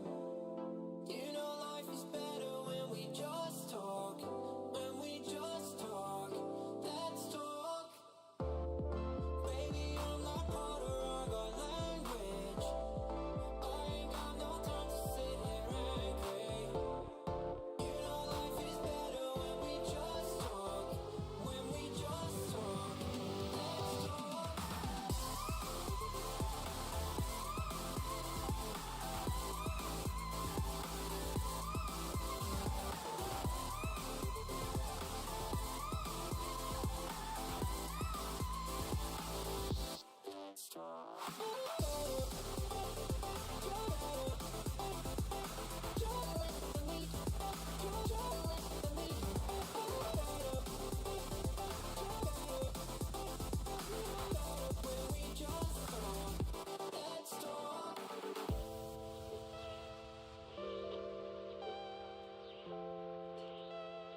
the match of the day keeps changing. I thought we'd already had it, but then Game 5 all the way to the end there. Vitality versus Foot. Justin versus Zen ultimately, though. The player of the age comes out on top. It's Zen, Stizzy, and Exotic that march forward as the Group A #1 contender. Wow. Where do you even want to start? That was a fantastic match, and it was an important one. I know it's only for seeding, but that means Vitality's not on Energy's part of the bracket, which is absolutely huge as well. But for Foot, it was also just a great series. I know they had the Game 5 loss, but that is a momentum builder for Friday of like, we can hang with the best in Europe. That means we can literally beat anyone here. Yeah, and on the flip side of that, we saw earlier the lowest seed out of EU taking out the top seed in North America. So, this is on the heels of that defeat for NA. So I think this was a very solid result. It had all of us on the edge of our seat watching that Game 5. I think it was a fantastic series all around. So even though it was a loss for Foot, quality loss, and now I'm excited to see what they can do down there in the bracket. Well, we got to hear from Stizzy. He's in the interview. He seemed a little bit frustrated, a little bit like I expected better from us. I kind of wish, Bates, we had gotten a loser's interview. I want to hear just how hyped were Foot that they were managed to get that game that good. I mean, they might have been hyped, but after that, they might have also just been upset because you made it that far. You just felt like you're one moment away. You're literally one goal away in overtime right here. Again, you even had a 0-second in the series, but ultimately, what it came down to is, Wave, you already touched on it. One team has Zen, the other one does not, and Zen ended up making the plays that Vitality needed every single time. Like, all the little moments. That Game 5 scoop, I hope we show it, for that assist was incredible. Down 0-2, backs against the wall. You just got to make a play happen. Even right here, they're down 0-2. Zen just does it by himself. Moments like that, like that define careers, define legacies. And then Foot right here, man, overtime win, beautiful play. Cheese comes in, bang, and you're like, hold on, we got a chance. Game number 5, though. All the chips on the line. One guy has his name up in the rafters. Well, two guys, actually. Exotic, he makes the assist. Stacey drops it down, and he finishes it. We don't see the assist from Zen, but that's all that really mattered. I will say, though, the old man, Justin, he's really good at Rocket League. He's pretty good. His stats are definitely getting up there yet again. So it was awesome to see. I think Foot, it's going to be fun. I don't think people want to play them in the bracket. Like, I know they're going to be a 3 seed coming out of this group, but it's still a very tough matchup coming into Friday. That is the #1 seed for the number 2 seed out of the Group A for Vitality. Carmine Corps did get their work done against Wildcard. They ran the score up there to maybe get a few accolades in the book for them. They will be the #1 seed out of Group A, 3-0. Foot will hold down the fort there with the 3rd seed. And again, we'll get to see them play tomorrow as well as Vitality. This is Group A, all concluded up now, and it's time to move on, finish off some of the other groups too. 2 groups done, 2 groups left to finish here.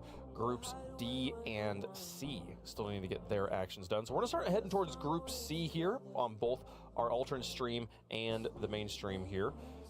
Ninjas in Pajamas is gonna be taking on the Rebellion here, which is what we're going to be doing on our stream, and then Twisted Minds versus TSM. Yeah, this is one of the least defined groups here, Gibbs. This group is messy. I think I misspoke earlier, but 3 teams can still win this group. If Rebellion wins, they win the group. If Ninjas wins versus Rebellion and Twisted Minds wins, then Twisted Minds wins the group. If Ninjas wins and TSM wins, then Ninjas wins the group. So a lot to play for here. There's going to be some scoreboard watching after the first series is done to see how it all unfolds. Well, we'll continue this action across, again, 2 streams. Make sure you got them both pulled up. Drop Rush is on, so you can earn drops here. Earn the new Octane decal from Mr. Brainwash. Alternate stream is at twitch.tv/RL Esports, and they are getting set up for Twisted Minds versus TSM right now. They have R8 Esports versus Furia after that. We're going to hop over here, and Gentlemates in Space Station, they're waiting in the wings. That one's going to be a barn burner, as could be, potentially, our next match here. Let's get the boys in green on the stage. Ninjas in Pajamas taking on the Shopify Rebellion. The Ninjas versus the Rebellion here.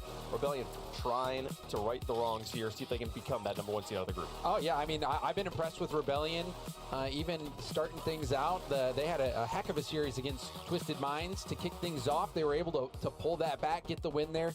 Did have a little bit of a shaky series versus TSM, but they got the job done there as well. But on the other end, for NIP, they breezed through TSM, but the beatdown that they had laid upon them by Twisted Minds was of historic proportions. Shopify are sitting at 2-0 in the group right now. They're looking to make it 3.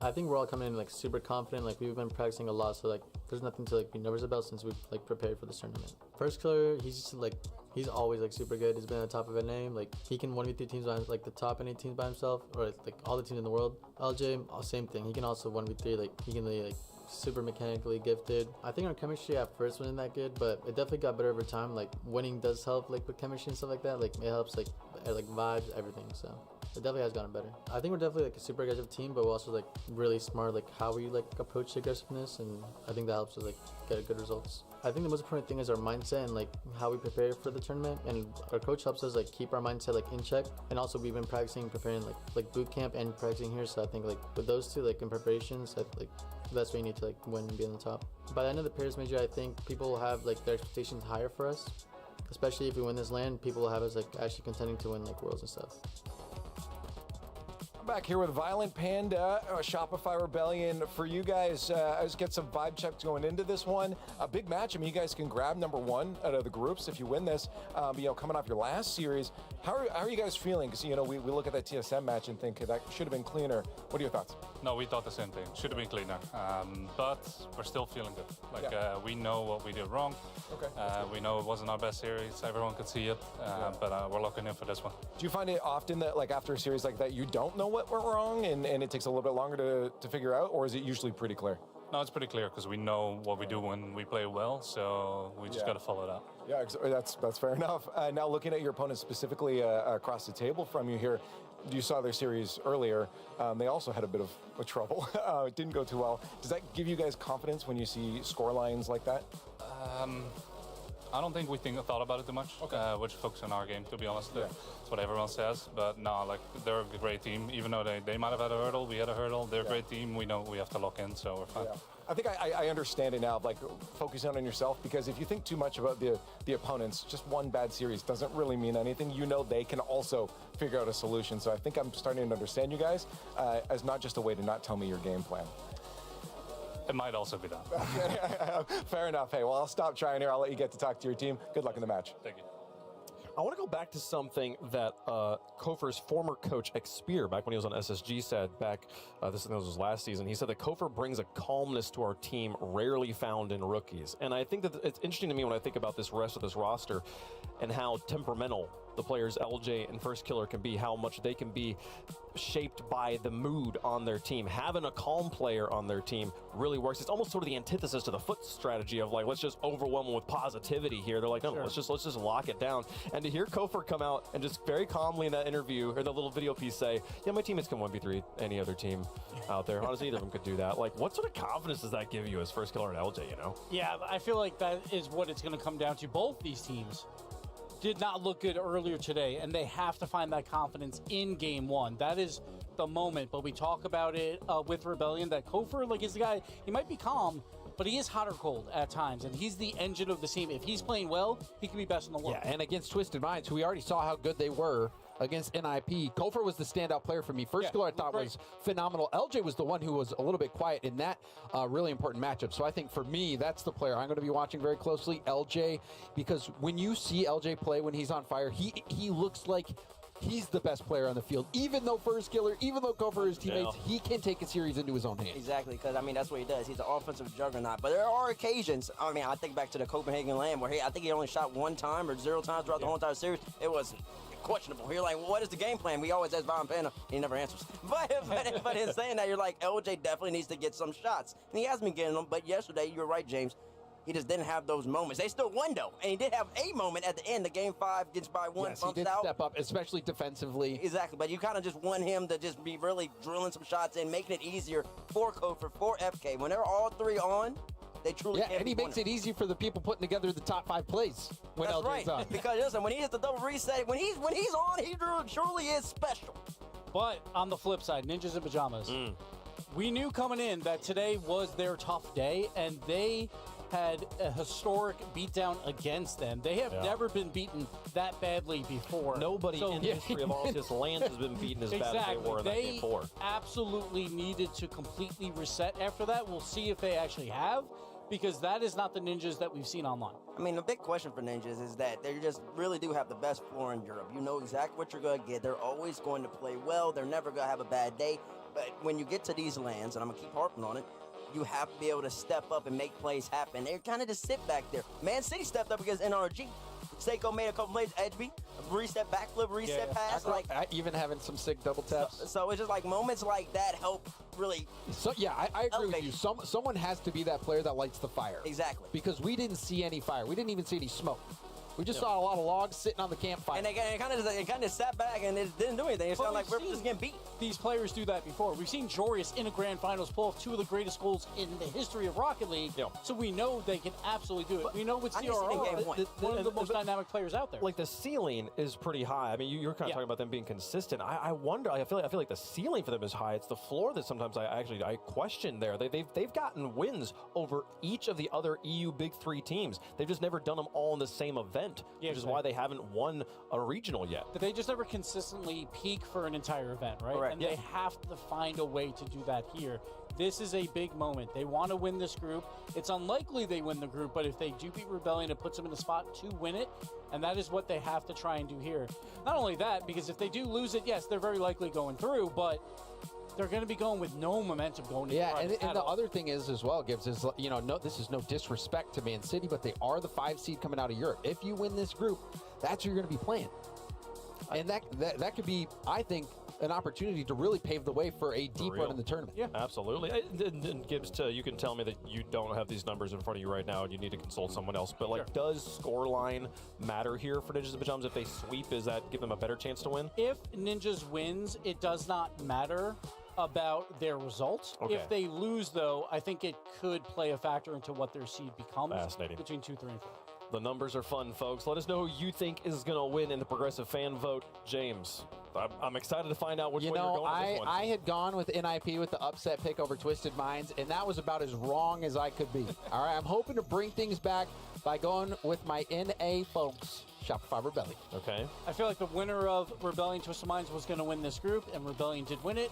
I have question marks now after TSM, but I am going with Rebellion. Okay. I mean, I just find life to be simple, Rocket League to be simple. You have 2 great teams. Who has the best player? Oh, Shopify Rebellion does with First Killer. So I think I'm going to choose him and Shopify Rebellion. They're just that much better than NIP right now. Their ceiling is higher, and they're going to show that in this match. That did work with Zen just a moment ago. Just picking the team that has the best player to win there for sure. We are like all sweeps on the desk today because I also have Shopify Rebellion on this one. I think similarly to the way that you were thinking, whoever won between that and the Twisted Minds match yesterday is the favorite to win the group here. How does the coin feel about it? It is the battle of the greens. Shopify on one side, Ninjas and Pajamas on the other, and it's going to come up for Shopify Rebellion. Perfect sweep on the desk. So that's a worrying sign. Oh, I was actually, maybe a more worrying sign is my record of predicting Shopify Rebellion. They lose almost every time I predict them, to the point that, like, in Boston... Did you choose them yesterday, though? I don't know. I think yesterday I picked Twisted Minds. I'm pretty sure I picked Twisted Minds, and they went the other way. So who knows what happens? Probably doesn't matter at all. Let's play the game and let them prove who is the better team on the field. So much hangs in the balance for this match, as well as the other match happening on the other stream. Make sure you have the other side as well there, folks. Let's get into it. It's the battle for the #1 green team in Paris, Ninjas versus the Rebellion. It's also the battle of the green and yellow as well. Vivid colours all over the place here. We go into this one. The decider of this group, Stumpy, as Game 1 is brought to you by Progressive. Yeah, we'd need to see Rebellion if they want to get that #1 in the group. Nice and simple, win and in. They will lock it. NIP with a dub guarantees them top 12 playoffs, but they need to have results in the other stream go their way. Bear in mind that you can go watch that at the exact same time as this. What a world the internet is. The Pajamas won't be able to take their eyes off this one, even though they're hoping. And on the other side, the TSM can upset Twisted Minds. Stranger things have happened in the world of Rocket League. Let's see if we're about to see some frenetic games of our favourite esport. CRR spoons that one up. CRR, my favourite ball chaser in all of Rocket League, Stumpy. I love the way he plays the game. Yeah, he's very quick. Loves to just see ball, go ball, hit ball. But maybe need a little bit more than that to go through the Rebellion that have had a couple of big games, big game 5s. So far, they've gone to 5 against both Twisted Minds and TSM. So NIP want to continue that and then also get the dub at the end of the rainbow. Yeah, winning them both as well. They had a couple of shocking games, certainly against Twisted Minds. Twisted Minds have been doing that to teams. They've been pretty brutal when the opportunity presented itself. Shopify Rebellion were able to step up above that and still take that series in the Group C opener. So let's see if they can finish the group as well as they started it. But right now, it's the European team that are on the ball. Jaria's wheeling round this one. Now, it looked like it was squeaking in, but CRR, I said it was a ball chaser, but he was tracking it that time. So far, though, it's Rebellion getting a lot of those final touches that seem to be getting close and scary to the NIP goal line. A dive across, now leaves First Killer on his own at the back. CRR with a lot of boost, but a beautiful touch from First Killer. CRR, can he skim it in above the bar? Immediately cleared by Kofa, who yesterday was the standout player for Rebellion. Oh yeah, he's been fantastic, not just mechanically, but also in his decision-making and that off-the-ball play, the bumps in the demo. Such a nightmare to play against, I'm sure, as Ninjas in Pyjamas are about to experience. But CRR is getting an awful lot of the ball for himself so far. Well played there from Ninjas in Pyjamas. Good pace from them. They certainly seem to be treating this major as one where they can perform well. They're not shying away from the spot by any means. They'll have to do some defending here. LJ onto the crossbar. Wow. Top goal that. That's a gorgeous little team play. The 1, the 2, straight down. LJ onto the crossbar. I think he would love it to go in, but regardless, the safety plan of Kofa is able to tap it home himself. And first blood falls to Rebellion, who, if they can get through as that #1 seed in their group, they're already doing better than NRG, which is absolutely crazy to say, especially when it comes to international events. And Joria's a man that has been at the precipice of these international events, showing that it is not all doom and gloom, even if you can see first. Yeah, it gives to mentioning that Joria's has scored some all-time great Rocket League competitive goals in Grand Finals in his time as the Dutchman, so he's used to this pressure. Alongside him and CRR, Oli's been improving over the years as well. Here is Oli, and then I was just mentioning it. His First Killer, it's that ball first. Kofa gets it up towards LJ. How's his dunk looking? It's a quick reset that won't be too much. Keep the ball in that far corner. Kofa keeps the attack going here for Shopify Rebellion. Rebellion who, apart from that goal they just conceded from Joria's, have been, I'd say, in the ascendancy in this one. A bit more in control than Ninjas in Pyjamas, but if we're able to counter-attack, Joria's almost again another devastating double tap. He is sinking those ones, and I would say, Stumpy, that for Nip, Joria's the man, that if he really performs to his best, that's when they can make your semi-finals and maybe even beyond. Oh, absolutely. Like, Joria's has been a remarkable player, especially, you know, with his upswing that we've seen from him in the last 6 months or so. Especially on that Dignitas team that got into the grand final. Nice and high, lofted ball for CRR, fakes it out, but no one really took the bait there for Rebellion. They just played their own game. Time for them to continue that game in the blue half. Nice touch from CRR. Falls now to Oli. And this ball floating around a couple of times. There's not really been a big punch towards the net for a couple of minutes. So he's going to try and track this one, but CRR won't let him. This one slowed down a little bit. CRR may well be the man to break that deadlock, but not for now because Kofa has the ball. The left side. Along the line. And he's there. This one is sort of about a bit of a tipping point for now, Stumpy. I'm curious which of these teams will be the first to break it. Yeah. Neither look particularly likely. Can a game end in a draw? That feels like we're feels like it's a deserved draw, this one, yeah. Chalk it up to 1-1, I reckon, after this one, fellas. Nice tap from Oli to the ceiling. Heat check, but only goes as far as Joria's, but too much power on it means the CRR can't keep up. Kofa, he'd had magic yesterday. Can he have more magic today? Come along from the defense. In the final minute, we need to see a little bit of action. It's been very back and forth. It has. There's not been a lot going on for the last couple of minutes or so. But these players certainly have the capability to change that. Joria's goal himself was out of nothing. Sierra with the cash. He's got about 50 boost to send himself forward. Gets a nudge on Kofa. But Kofa is all too weary and wary. The bumping game. He knows it well. Chance for CRR again, but a bit of a weak touch. Opportunities in the centre where they're just rolling it to each other, Stumpy. I'm going to be honest, a little bit disappointing so far from both teams. Yeah, it's been very sort of feely-outy and neither team really willing to take a risk. This first goal set us up for failure. Oli just waits. LJ wanted to try and strike, but the iron decidedly cooled down. Final 20, a complete mistouch in defense. Kofa passes to LJ. A defensive masterclass from Joria's after a mistake does manage to keep NIP in it for the final 10. Good positioning. Joria's keeps his team within a chance of taking this first game. It's looking like overtime is beckoning unless there'll be a dramatic sting in this tail. Sierra has it, wants to try and scoop the ball up, can't quite get it, and that sums up game one. Minute into the overtime, which team's going to be taking the full advantage of the kickoff strats? It does fall to Rebellion to do so. On the backboard is Kofa waiting, lurking. Sends it into his own net. He goes head in hands. Here we go. Now, this one was definitely an own goal. Off the side wall. Only slams it home. Jory has a slight raise of the eyebrows, but Rebellion take the first game. Jory's fellow Dutchman, Violent Panda, is very, very pleased indeed after that one. So yeah, a nervy game. I don't think it was nervy. I think it was a bit uncreative. But Shopify Rebellion did enough. They got it, and that's a point on the board for them. Oh, just didn't need to hit it, did he? No. He just didn't need to touch it. Let it bounce. Just let that bounce. I think it was Jory is ready, waiting in net. Thinks, oh, I've got the clear of a lifetime there. It's going to be good. Goodness, it's going to Guys, be watch good. this. I'm going to half volley this with laces, and this is going to, oh, we've conceded. No, that's a shame. You can kind of sense the mood of the team drop somewhat in that second. It's a lovely shot from Kofa. Like, he makes it a really tough situation. You know, Oli doesn't know who's coming, doesn't think, oh, I need to, definitely get contact here. He makes it very hard. And credit to Kofa, but that really is a bit of a shame from Big Oli. Yeah, I'd say that Jory's got to get over that frustration pretty darn quick. Yeah. Because he didn't hide it there. You're next to your teammate. Your teammate's made an error. You don't go, oh. He did, though. He did. He did, though. If he stumbles once in this series, you're going to cut to me and I'm going to go, oh, here we go again. Oli went, no! Yeah. Like he wanted the earth to swallow him. Well, plenty more Rocket League in the scene. They've even got their tactical timeout. Would you have maybe ventured on taking it after that? Because that's a tilter, and they're clearly a bit tilted. Maybe. I don't know. I feel like they've had more tilting moments today when losing 10-4. They're straight back in it. It doesn't matter. They're all friends. It's all fine. Everyone's happy again, and Oli's out of the play entirely. Yeah, true. Jory's like, right, I'll pass it to CRR instead. And then this time are the ones that take that lead. They had to equalise in the last game through Jory's beautiful double tap. Wasn't to be enough. As a reminder, Rebellion, if they win this, they guarantee winning.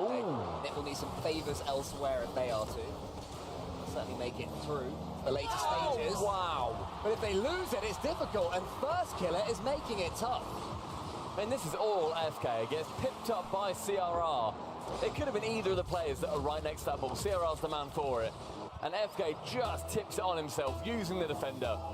Beautiful play. And the equalising goal for Rebellion. Do we now see 4 minutes and 40 seconds of utter drought like we did in the first game? No, we do not. We're going to see some blitzball. I can feel it right here. All right, good. They're all building up for something special. Good. Okay, CRR's got it in him. We've already seen what Jory is capable of this series. Kofa is going to barge them off the ball anytime they think they're going to get it into the pajamas. And we're going to see some good old-fashioned overcommitments. Yeah, that's what we want. There we go. A bit of blitzball, apparently. I mean, every single player on NIP with zero boost coming into that play. Rebellion completely overcommit.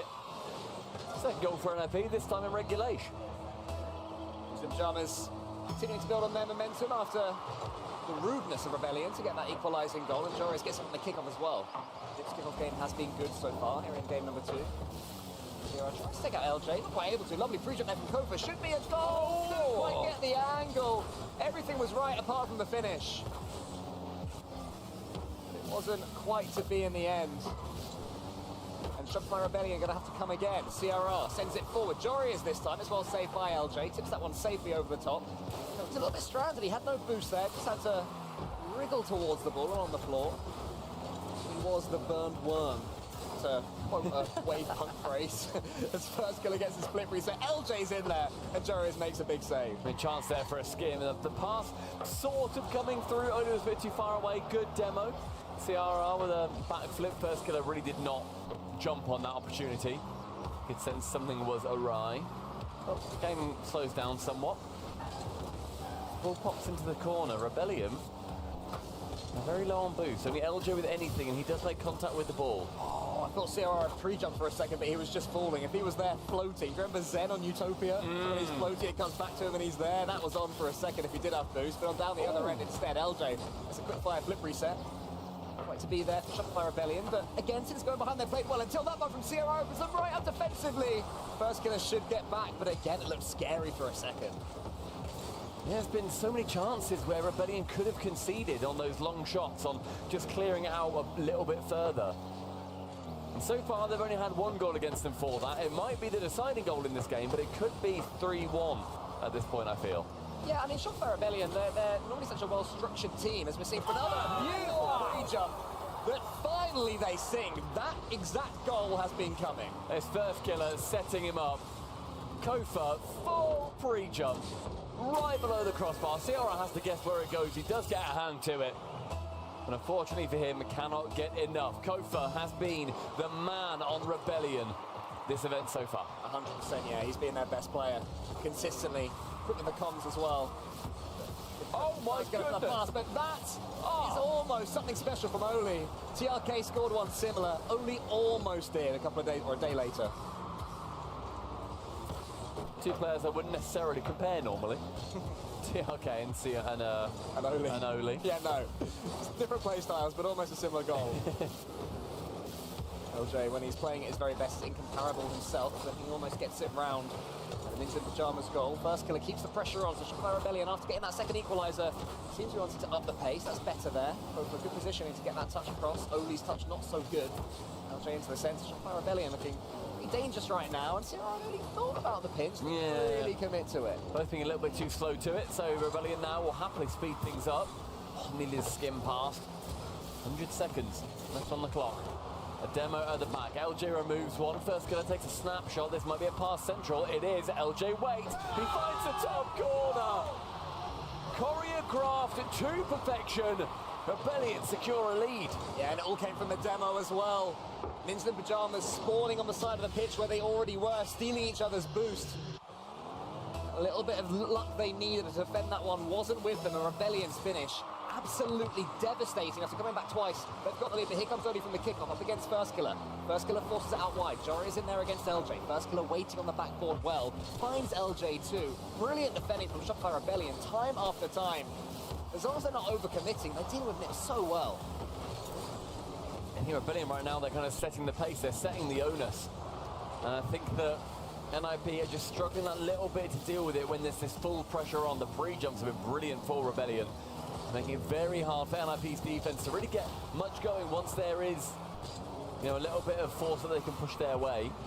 The only real chance they've had is on these counter-attacks, on the long shots where Rebellion dive in that little bit too far. It's a high-risk, high-reward game style that we're seeing from the Americans. The Rebellion have learned from that. I don't see too many goals conceded as the ball just trickles in. The First Killer trying to get something special, gets a few touches. Almost gets the follow-up. LJ can't do it either.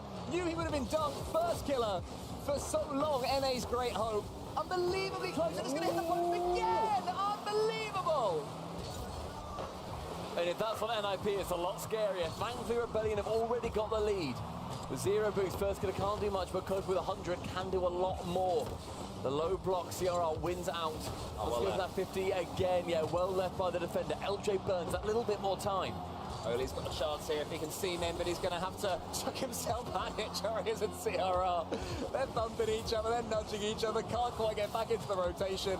It does mean that Shopify Rebellion almost kill this game, but not quite just yet. Ciara faces the Joris. This is the real chance now. 0 seconds saved by LJ so far. Oli, what can you do? Still got nothing in the tank. Joris, the last man with anything. Oli's got nothing, has to keep it high. He gets the catch. Ciara's waiting, desperate for this ball. He gets it. Oh my goodness. Bridge up at First Killer. Says no fun allowed, sends it back, and we're still alive. Another chance, it bounces awkwardly into First Killer. 2 attempts at 0 seconds. Neither were successful. As Rebellion take game number 2, and they are 1 win off locking in first in their group. I mean, good defending First Killer, but also, come on, everyone wanted to see the second attempt 0-second goal go in. It was brilliant. Brilliant ingenuity there from Ninja and Pyjamas to even give themselves a chance. But enough about NIP. Let's talk about Rebellion. They went behind twice in that game. Yeah. They weren't playing their best. They were conceding goals they don't tend to normally concede. And still they won. They're showing such good mentality so far this event. Yeah, it's massive resolve, I think, as well. They're just like, no, you know what, boys? Let's keep going. We can get a couple more goals. And you know what? I'll give you that one. That was a blitz. There was a bit of a blitz in that. I was maybe a little bit sour, a little bit harsh going into it. You were hurt by game one. Yeah, game one was a bit dull. But that one was a lot more electric. I'm excited to see what game three's got in store, quite frankly. If they're all going up exponentially, this will be like 15 all. It's going to be crazy. We're going to get another non-score army of 10-4. But not until we have had a 1 minute bonus break here for Ninja in Pajamas. They're going to plan all their approaches down the wing and double flip resets and all sorts, because they have taken their tactical timeout and they're using it to chill by the looks of things. It's quite a relaxed timeout. Yeah, obviously you may as well here, 2-0 down. I think it's a very good time to do so. Just chat it through. They've not been quite as successful as they were when they were first introduced, these tactical timeouts. I remember there was like the winning buff was that you got like 55 to 60% of the time you would then go ahead and win after a tactical timeout, compared to the game prior, which you presumably had lost. The NIP just need to talk things through a bit, resettle. I think there were, a couple of times in that game in particular where if they just had, a 0.1 second time more to think, they could have shot it on target with the long shots. When Rebellion pushed up far, that's when they're most vulnerable. Yes, they will do well with it. You have to defend it, to the absolute limit of your ability. Yep. And Rebellion make it very hard, but there are these windows that I feel like NIP just weren't quite able to take. Yeah, which is rare for them as well. I mean, they've been scoring consistently throughout this split. It's been a good performance from them. Third in EU is above par for them. Oh, it's incredible. So they're going to have to build upon what they've set for themselves ever since a good run at the kickoff land. Now here they are. The Shopfire Rebellion, 2 games to the good and 3 chances to top Group C. That's the immediate pressure coming in from NIP. Hope that tactical timeout has done them some good. They've shot down all 3, waiting. None of them to make contact, and NIP off the TO get the first punch in. Following game 1, Ninja and Pajamas have been starting well. The last game, their issue was that they just kept letting Rebellion back in. Are they able to hold their lead this time? Key question from this kickoff. They've certainly had the kickoff game. Rebellion have had the general play better. That's a really poor touch there from Joris. Had to scamper back and get the save. First killer was allowed in there, and that should not have been the case there for NIP. And they're a very aggressive team, Rebellion. They're making it really hard for NIP to sit in defense and then, like I said, try and go for those slightly better thought-out counter-attacks. I think it's very tough, especially with the pre-justice thing coming through from Kofa. A fake from LJ! And first kill up is going to be the spear driven through the shield of the Ninja. It's the one that gets them bouncing as well. As soon as that went in, they're getting giddy, they're getting excited. They knew that was a well-worked goal. One worth celebrating. And once again, NIP take the lead and cannot keep hold of it. Rebellion just keep clawing themselves back. And so far, we've just seen them get one goal from NIP, and then Rebellion get one back, and then just SR, they always get that last laugh. Rebellion are the final ones to put one back. I mean, 2 goals in the first minute, a potential blitz on its way, Cool. We can only hope. 2 blitzes in a row, I would be spoiled. What a dream. Oh my goodness, what a pass, what an assist. But Oli couldn't quite get over the top of it. CRR keeps the attack going though, he keeps it in orange territory. Oli tries to get the 50-50 towards his teammate. First killer is there. He flicks it high. LJ, someone in the corner. First killer, only get it as far as Jory is. Shotfire Rebellion just working for an angle, not being able to force it just yet, but they're getting some of the ball at least. It's this minute and a half. There's the lap so far. Oli to receive just high on the left-hand side. Good play from FK, but to nobody. So NIP. I feel we've just seen a load of these balls just get sent back into the opposite half. We've not seen many players in this game in particular really take it close to them. A chance for a pass there, the Kofa will be snuffing that idea out. Awkward touch from LJ, and first killer misses from the backboard. Oli seconds away from removing LJ for the save. Yeah, LJ had to play it quick, and he did. Kofa then gets a huge flick. CRR was back.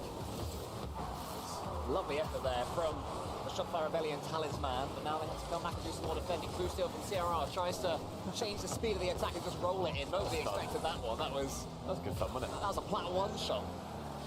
It was almost effective. Oh, Kofa, great pace. Joris is racing, should get back, but what does he do here? Goodness me. Kofa has beaten the last man, but with not enough pace on the ball. If he had a bit more on it, maybe would have found his way in. After that, we're going to be continuing attack from Rebellion. A long clear. Next to it is Oli. I think he still has a flip here.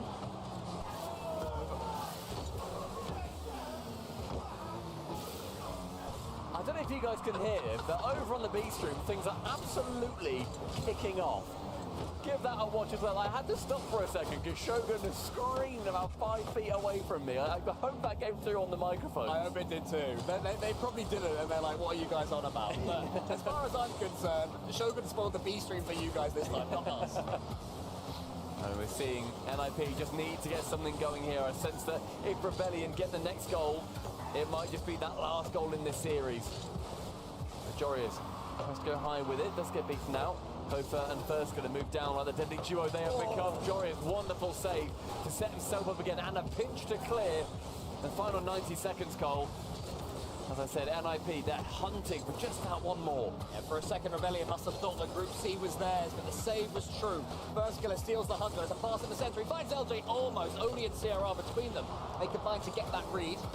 CRR just keep hold of this ball. First killer's getting it next. CRR, good play from him to dig his way out of that one, but then he doesn't quite get the bump on LJ he was after. Shot by Rebellion, slowly but surely working their way forwards. LJ blue steals yet again. It's starting to get low. Can Shot Rebellion capitalise? That pinch towards First Killer. Ends up finding Kofa. Those two, as ever, have just been so terrifying. And it's a play pass! Overall, Kofa beats CRR first and then instantly embarrasses Jorius, taps it with a corner of his car. And you see what it means for the team. They're looking at that podium position in Group C, and they have had their names carved on it. But there is still 50 seconds left, and Oli has 100 boost as well. Gets that ball high, gets it across the goal, but LJ gets in there and steals it. Jorius has to keep track of this ball. Not as easy as it looks when it's coming up to you at that pace. Kofa almost bumped away. Oli's coming in. All three NIP players involved. They're not afraid to triple commit, but it does leave them a little bit stranded, and suddenly it's LJ that has the boost on the ball. That ball needs to get into the orange half as soon as possible. Jorius wants to get the dunk away. LJ to receive with a lot of boost, but not much time at all. Onto the back ball with Oli. Final 20. Into the back corner. One chance central. Now CRR to pick it up, but to nobody. Shopify Rebellion, they started off this group with a Game 5 win against Twisted Minds. Could they finish it with a flourish? 3-0 against Ninjas in Pajamas. Is so close to them right now. Just a few more seconds to hold. Jorius tries to get something going. They can't get complete control of it. Here's Oli. He does send it high. Another double commit from NIP. And there's going to be no one there. Is there a CRR? He catches. Here we are again. Deja vu. Will they make it count this time? The ball's still high. The ball's still dangerous until Rebellion get it down. Rebellion top the tree. Number one in Group C. They've done what NRG could not. North American team topping one of the groups in this event here in Paris. They are going to be heading through into the upper bracket quarterfinals and will be playing against Manchester City for top 4. And for Ninjas in Pajamas, things get really sweaty now because without spoiling anything, our game over in Group B is very much alive as of right now. Yeah. And Ninjas in Pajamas will be praying that TSM don't win that series, but this isn't about Nib something, this is about Rebellion. And these are the performances. This is the team that, you know, they won an Open in North America against the great teams in NA. You can win NA, you can win at a major. Yeah, oh, absolutely. They've outperformed the kings of their region. And you always ask that question, I think, about First Killer. Will it be the event? Is it going to be his time? I'd love it to be. I'd be so happy if First Killer won a major. Especially seeing as Vatir has taken down in those finals. There's a long way to go until we get there. But Leaf is going to be having a conversation with one of the players on a team that has shocked us all. Rebellion looking incredible. Oh, Shopify Rebellion looking pretty good. Congratulations, LJ, on the win there. 3-0. Yeah, I mean, we played great. I mean, a little bit of a bounce back from earlier today. Yeah. A little close series with TSM, but I mean, I'm glad we bounced back, and I think we're looking good now. Yeah, I was talking to VP just before this. You know, coming off a series like TSM, how do you kind of get yourself rallied back up into this. For you, what's that method of getting back into a game? Yeah, honestly, we just forgot about it. Like we, yeah, kind of have to, right? Yeah. I don't know. We just went into this series with like a fresh mindset, and I think it worked pretty well. Yeah, no, that's fair enough. And you get a little bit of time to breathe between as well. Now, I guess looking forward, or I guess let's look at this series. Did you expect it to be that? We saw Ninjas in Pajamas, their performance earlier wasn't the best. Same with you guys, you bounced back. Did you expect them to bounce back too? Honestly, no. I think we just, Really, yeah? I think we had a really good matchup against them. Like even last major, we had a really good performance against them. I just think we just play style diff. Yeah, we just had a great performance against them, and we had a good matchup. Fair enough. Hey, well, you guys are in a good spot now with the #1 coming out of the group here. That's got to feel good. Going into tomorrow. Yeah. I mean, take a little break. I mean, top 6, 2 lives playing for the crowd. I mean. Try not to lose a life, just get the win right away. Yeah, sure, very true. But how are you looking towards the crowd? Because obviously, I think North American teams aren't probably going to be the favorite going into tomorrow. You thinking about that? Yeah, a little bit. I mean, we're prepared for the booze, but we're just going to enjoy it, maybe get some energy off of it. It might help us a little bit. I don't know. We'll see. True. I mean, there's nothing, we've never seen anything like this crowd before, so it's kind of just going in, having fun. Yeah, and I was just thinking, you got tomorrow off actually, so it's Saturday. I think you guys will be playing. Are you going to be out in the audience and trying to get a vibe check for it, or are you guys going to be doing something else, just scrimming in that? Maybe a little bit, but I think we're just going to be scrimming, practicing, getting ready for Saturday and for the crowd. Cool. Yeah, I mean, you've seen the stage. It's all like getting set up right now. Bit, yeah. That looks sick. It's really cool. Oh man, that's going to be such a wild ride. And again, hopefully there'll be some fans out there cheering for you guys. But I guess just coming into the weekend, what are you looking forward to most? Even if it's not just positionally where you guys end up, what are you looking forward to most? Winning. Okay, it is where they finished. That's fair enough. Hey, you know what? Congratulations, you got a dub here. Hopefully a lot more on the way. We just got a little bit more Rocket League to go here in groups on day #2 of the Paris Major. Why don't we see what happens on the other side?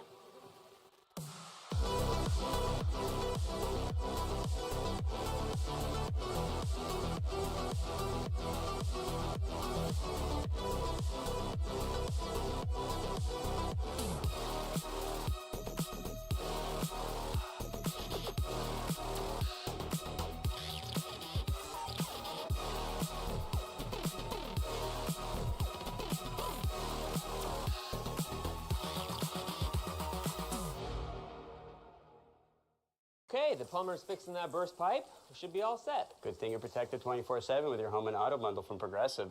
Oh, I'm sorry. I'm just trying to figure out the right caption to post about this. Maybe something like, I have protection, just need a lifeguard. What about that emoji with a shocked face? Or maybe flooded with emotion. That's too much. Try Tuesdays are cray. You know, technically, you don't have to post everything that happens online. I totally believe you. Life is meaningless without affirmation, am I right?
So I make it harder. Don't hold back. Galvanize. Trajectory and balance look good. You're confirmed to go for orbit. Every day, Michelin innovates to move the world forward on the road and far beyond. Michelin, motion for life. And I don't know how to feel about it. You're not used to losing. Getting beaten? Not like this. These players are just so locked in. Could it be the milk?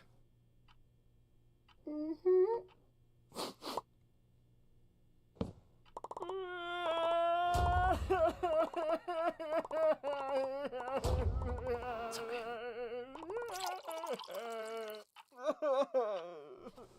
Stay there.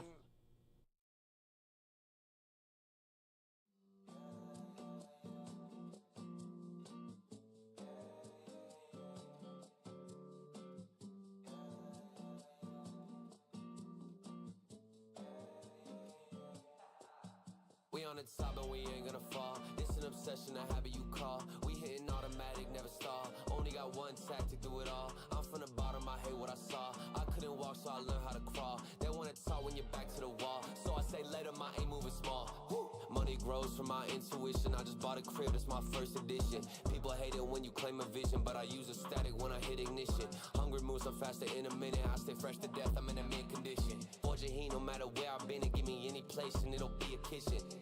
This how we flow to the top. I'm on a wave and it never gon' stop. I hit a 3, now we running the clock. 24 seconds, I still block your shot. I'm making this an eternal spot. Permanent stain in the flow, ink blot. Don't step to me when I get too hot. I'ma end your life and it's all you got. On the top and we ain't gonna fall. It's an obsession, a habit you call. We hitting automatic, never stall. Only got one tactic, do it all. I'm from the bottom, I hate what I saw. I couldn't walk, so I learned how to crawl. They wanna talk when you're back to the wall. So I say later, my aim moving small. Woo. Homemade flow, I'm a PVC. There ain't one player out doing just like me. Heart rate froze, check the EKG. I hate wasting time, no eventually. Routine work when nobody see, but I ain't feel the stress, I know it's meant to be. 30 beats, I'm on a killing spree. I made every song in my discography. Yeah, that's every cent, every dollar. I ain't tryna listen to a broke scholar. Making moves to make the money taller. To the cash topping on the Eiffel Tower. Labels calling, I won't wear they collar. With my own drive, I can take it farther. Do it myself, don't ever bother. Been self-made now, shout out to my father. We on the top and we ain't gonna fall. It's an obsession, a habit you call. We hitting automatic, never stall. Only got one tactic, do it all. I'm from the bottom, I hate what I saw. I couldn't walk, so I learned how to crawl. They wanna talk when you're back to the wall. So I say later, my aim moving small. Woo.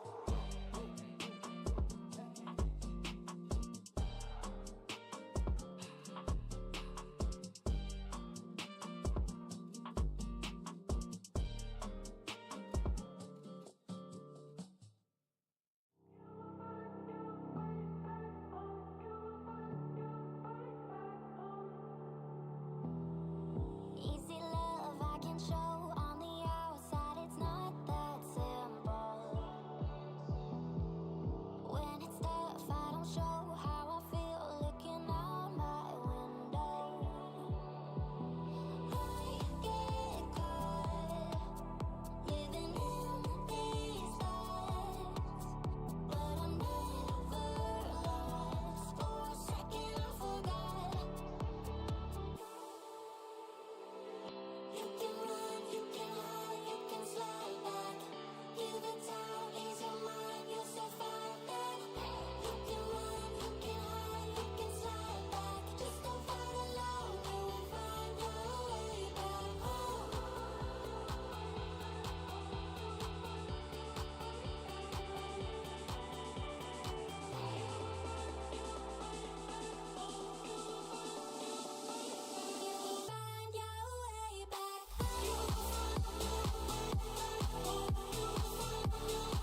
walking on the moon.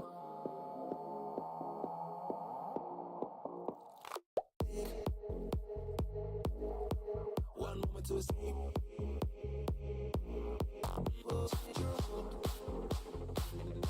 You're walking on the moon.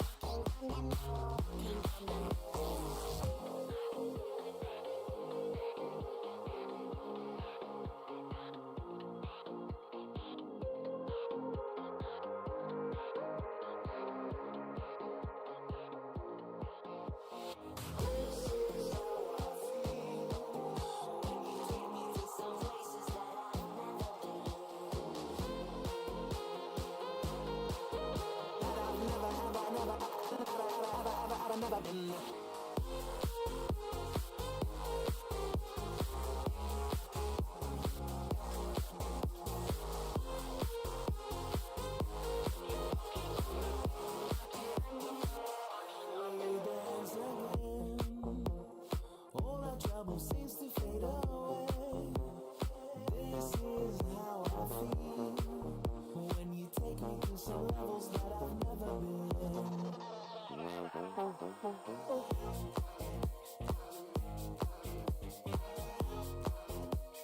All our trouble seems to fade away.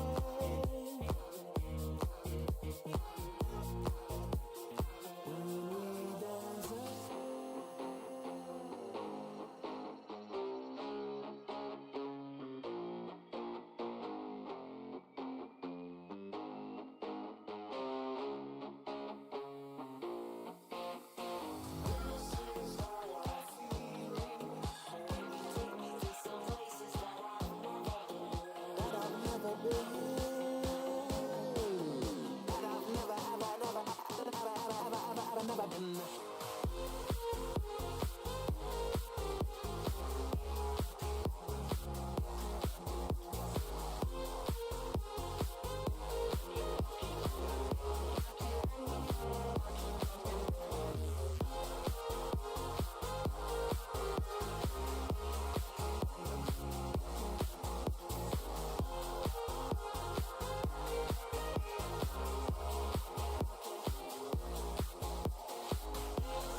Got wandering eyes that I seem to follow.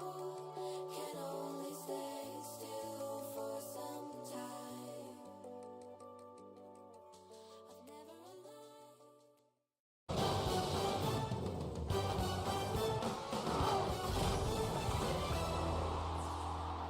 A sweep on this stream, drama on the other stream. TSM put up their best effort. Meanwhile, Shopify cruised to the #1 spot, undefeated in Group C, and they are straight through to the top side of the bracket. They get to skip tomorrow. The disappointing day for Ninjas continues. It was a very hard day, but honestly, they think that they can play better. They do advance. They will be playing tomorrow to try and right those wrongs. We'll see if they can get it done. Meanwhile, on the other side of things, TSM going 4 games against their opponents, nearly scoring incredible goals there in that 4th game too, but ultimately losing the overtime. Yeah, we talk about anyone can cook. We saw that with TSM. Yeah. TSM looked good in that match. They almost made the ultimate comeback, but unfortunately fell a little bit short. Twisted Minds gets the win, gets the #2 seed in that group, so hats off to them. But Rebellion is playing hot. We talked about them like they're looking good going into this. And they showed up here versus Ninjas, getting the job done. I mean, Rebellion's just a better team than NIP. That's why I was trying to let everybody know. Jory has a great double touch. That's what you need. But when it comes down to an overtime, 4 seconds left. LJ, the Kofer. No, it's a mistake. It's a mistake from the boys who usually are so consistent. Only panics and you see it. He just didn't see that one coming. And now 2-2. I mean, the series was tight the whole way around, but just the little moments in the game. LJ top right corner snipe. That's what you expect out of them tomorrow. Yeah, it's absolutely right. And when you look at the Shop team, where in an event where, you know, a team like NRG's faltering, a team like Rebellion are rising to occasions left, right, and center. NIP was trying their best to really get locked in and focused in this series. But ever since Rebellion's kind of changed that play style, it's like they've had a new identity, and they've loved it every step of the way. Seeing the smiles, the chemistry from the squad. I mean, look at that. Where do they stop? It's so good. Kofor looked fantastic throughout that match yet again. And Rebellion, if they want to win this major, Kofor's got to continue doing what he's doing because they're looking like one of the best teams here. It's fascinating to look at that top bar there, the percentage of time spent ahead. For a sweep, you'd think it'd be much more in Shopify's favor, but no, they were winning those games late. Highly contested, very tightly contested series. Both teams, they can make a run in the tournament. Rebellion at the moment, though, really showing that they are the #1 seed coming out of the group. They're looking really, really great, and now they got a date with Man City, who did upset NRG earlier on today. Yeah. As you look at groups right here. Yeah, just a small typo there. Twisted Mind's actually 2-1, so they get the #2 seed out of this group. But yeah, so we got Rebellion, Twisted Minds, then Ninjas and Pajamas, and TSM. This group was absolutely brutal for that 4th seed, but TSM battled all these teams. Listen, I will say a lot of teams need to go study what TSM's doing because their creativity and their utilization of one another was the most any team has done it in a while, honestly. Now, there's consistent passing plays, 1, 2, 3, maybe even a 4th, really looking for each other, setting themselves up for easy goals. You got a lot of teams now that are super uber talented and they don't pass the ball at all. So they can study a little bit of that TSM ball game. The meta continues to evolve here. Let's talk about the LCQs, though, for a moment here, Gibbs, because we finally have South America clinching that final LCQ spot. Yeah, so all 4 regions for the last chance qualifiers are set now. Sam has tied OCE, and they win the tiebreaker as well in EU, North America, and MENA as well, because APAC and SSA are out, and OCE. So we know our 4 LCQ regions will be Europe, North America, Middle East, and South America. Congratulations to South America. More representation at the World Championship. Excited to see which teams get to pick up that mantles. But that is Group C concluded. Groups A and B also concluded. There is only 2 matches left here in the group stage for the Paris Major. It's Group D, folks. How are things going to settle out? And we have 2 very clean, easy to understand matches where everybody's got something to play for. You have the 2 and O's playing each other of Gentlemates and Space Station. You win that, you're the top seed in your group. R8 Esports will be taking on Furia. Neither one has won a match yet. You win that, you are into the playoffs. Yes, and on top of that, with R8 and Furia, very likely loser of that, I believe, will have to play in that play-in tournament at the World Championship, that seed at least, which would be Furia if it is a SAM too. So Furia trying to play for a main event spot as well. Alternate stream is twitch.tv/RL Esports. The drops have been live all day on both streams. Make sure you got them both pulled up there. They'll be covering that R8 Esports versus Furia, just as important a match as the one we'll be covering here on the mainstream. Gentlemates versus Space Station Gaming going to be our final match of the day. The reigning major champions taking on what I consider the hottest squad in Rocket League right now. The young guns of Space Station are fierce and fiery, but they're taking on the top team. I don't mind it. I don't mind it. I like a hot squad here. You look at this SSG team, and they definitely have the pieces to the puzzle. It just feels like sometimes when you're trying to put those puzzle pieces together, you kind of forget where they go, and then you see a little bit of breakdowns here and there. But when they do connect, they are a well-rounded squad. They have been paying attention to a lot of stuff. I remember talking to them earlier yesterday, and they said, "You predicted against us." And then the coach said, "No, they're doing it to motivate us and trying to get the motivation." Anything that they can use to give them a foot forward as Zach's return to land has been as strong as could be with. It's been a long day for both these teams, but they are closing things out here, and hopefully they've kept some momentum. Gentlemates are ready for Space Station.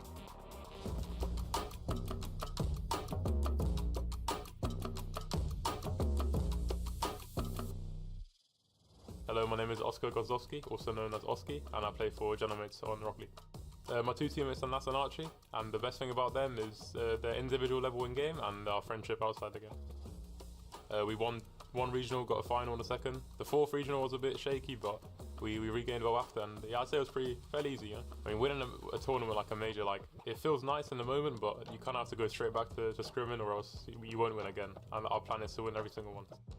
The way we approach the game, I'd say it's probably a consistent form of playing the game, like inside the game, but then we're also like very close outside the game.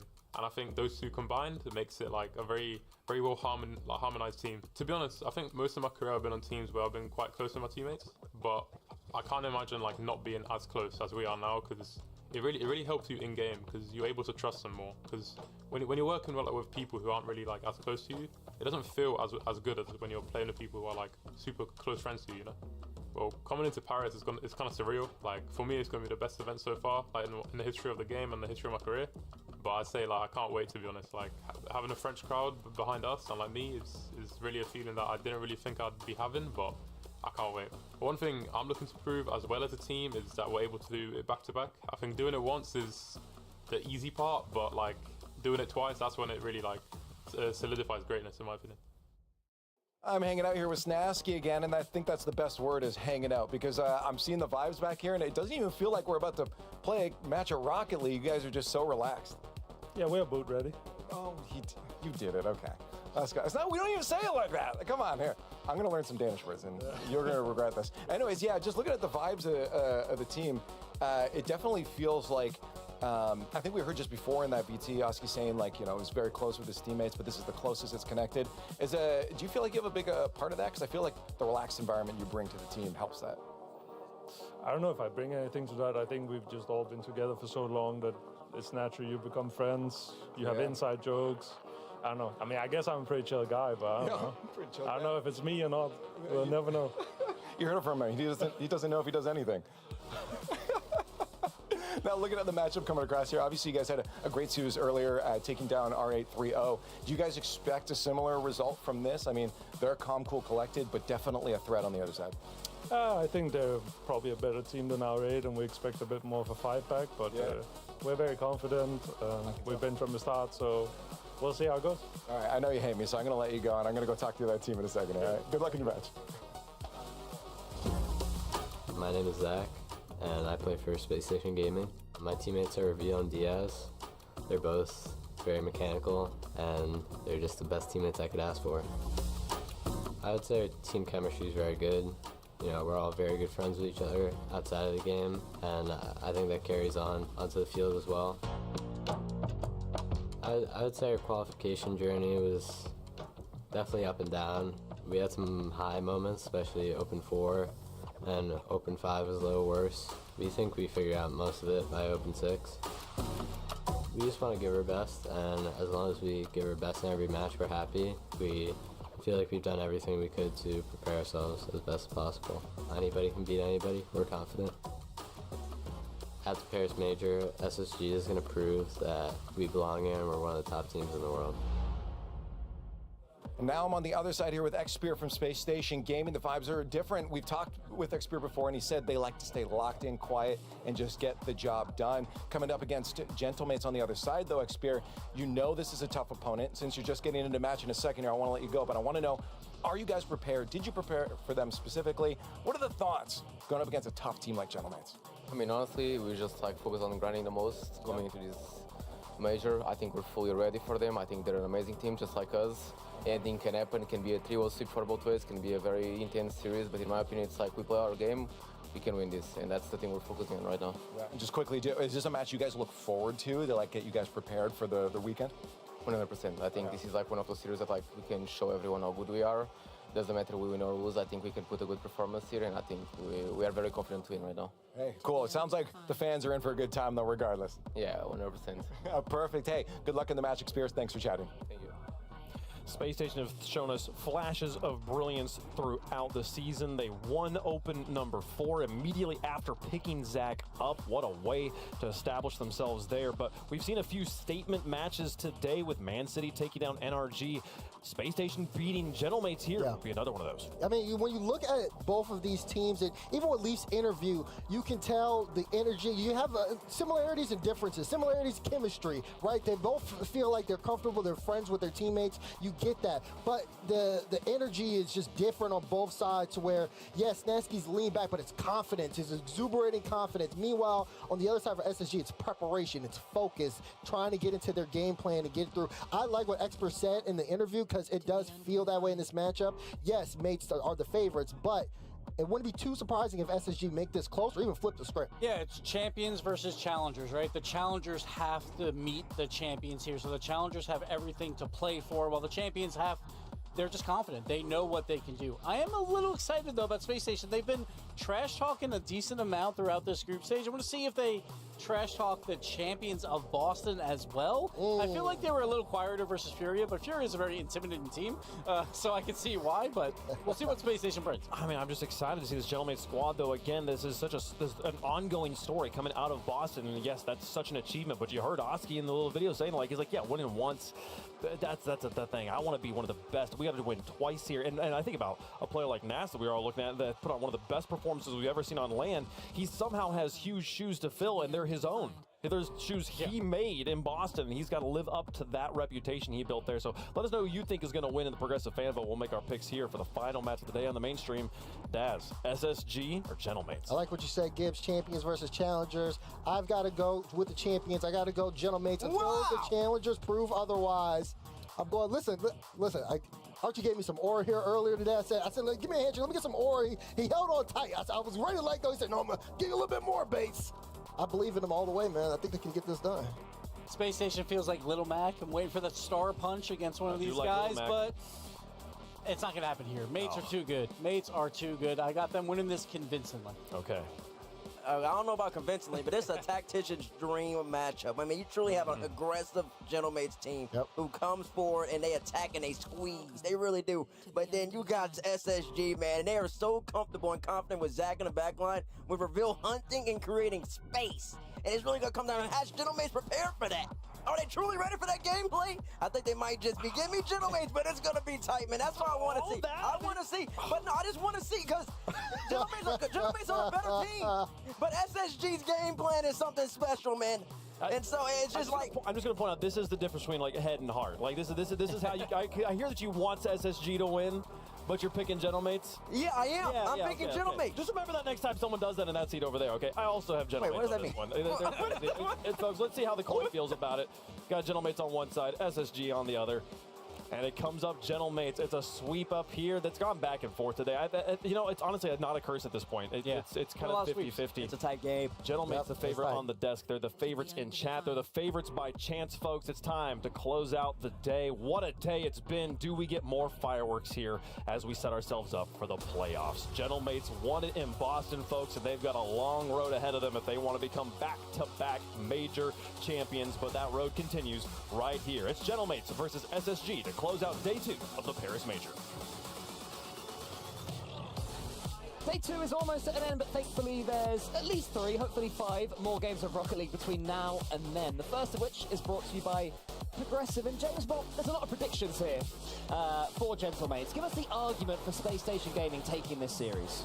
I think it's that they just have all the tools needed. They have won a North American regional. They've shown that they can win in a very tough region.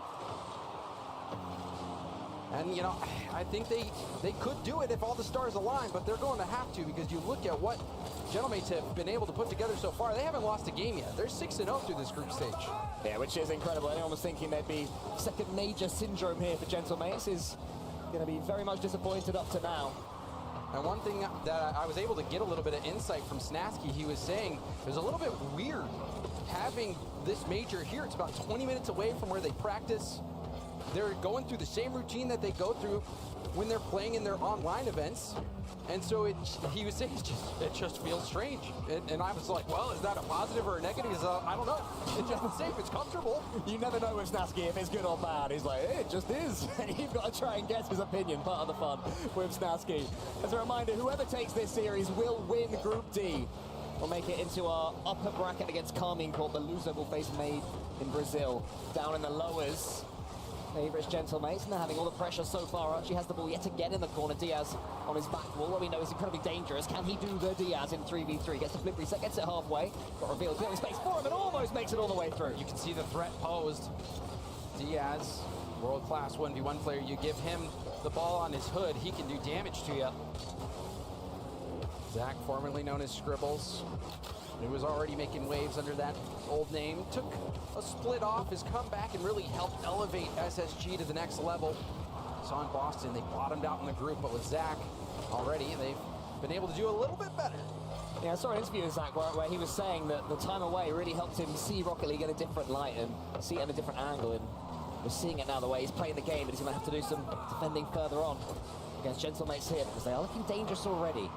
As you mentioned, James, yet to concede a game, an incredible statistic considering the teams they've been up against, R8 and Furia. By no means slouches.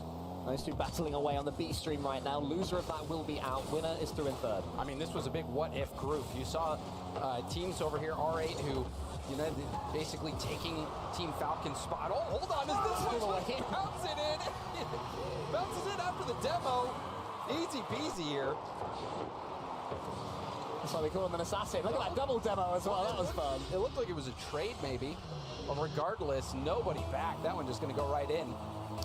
Interesting to bounce straight in from that angle. Normally you need a player to finish it off, but...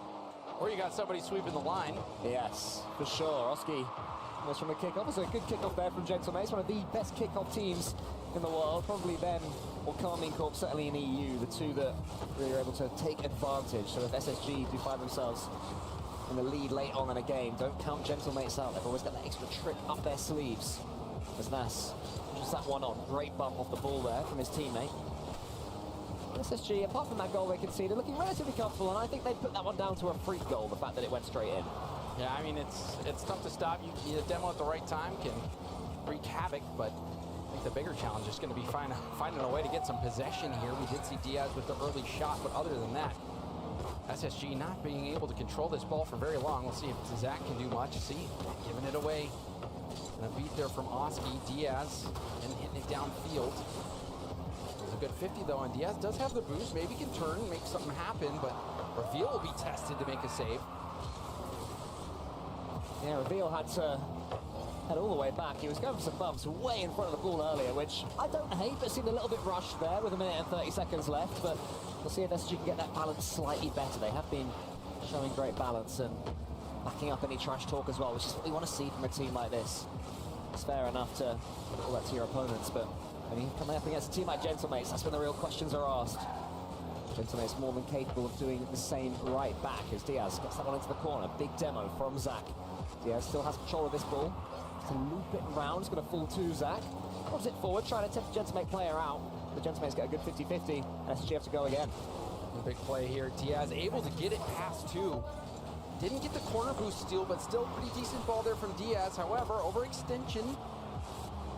See Zach last back, does pick up his own corner boost. A little awkward double commit. Zach gonna need to get a nice hit. Instead fakes it for Diaz, who goes for the pass off the sidewall. Another fake here from Oski. He'll pop it up, get some support from Zach. Things stabilize on both ends. Yes, Zach's got control of this one. And he's gonna get it to his teammate as well. Reveals there, but it is all the Zach attack. Great stuff from Zach, landing on the ceiling, buying time for his teammate to move downfield. Reveal spotting that small lane, reading where the defender was. Such a great play from Zach to have his composure, slow the play down, and Reveal as well, slotting that through. So SSG, they're making this one interesting. Yeah, just when it seemed that Gentlemates were able to just let this one trickle away, SSG, don't let them do so. Zach has a chance to get another one here. Reveal in front of the ball yet again. It seems to be what he wants to do here against Gentlemates. Flicks the ball onwards. Diaz is coming in, but Nas is big there at the near post. Maybe one more chance for Gentlemates. Archie round the corner. Reveal gets it high. Reveal has to keep control of this ball because Oski's already waiting. He does get it to the ceiling. Archie has the 100. Both teams keen to play on beyond 0 seconds. Zach keeps it up. Oski has to get something down here. He's not able to. Diaz keeps it alive. That's in front of his own net. Has plenty of boost and should be able to kill this ball for overtime game one. Well played by Nas there. Keeps the ball close. Keeps it in an air dribble. Stays immediately behind the ball. Make sure there's no wonky bounces that can happen that can lose him that game. Great defense, putting that full tank to work. And now, in overtime, Gentlemates trying to get something going again. Oski again with the 50, Nas with the 50. Archie trying to get there first, does get the mid boost. Diaz, nothing in the tank. They will keep on going. Zach there pumps that one forwards. Nas gets in Oski's way somewhat. It was a good double commit. I think it was called early. And Oski didn't use any boost either, so Gentlemates get too much of a disadvantage defensively there, but that demo might change things. Archie steams in. He hasn't had too much of the ball so far. Archie normally the player who gets the most for Gentlemates. A lovely catch there, Oski towards Archie. What a goal this could be if Nas can follow up, but he backflips, leaves it to Oski. Slightly awkward there from Gentlemates on attack. Demoed as well and gives up the mid boost. Still on the hunt. Gentlemates trying to make something happen. Good challenge from Oski. Nas will turn and leave that boost.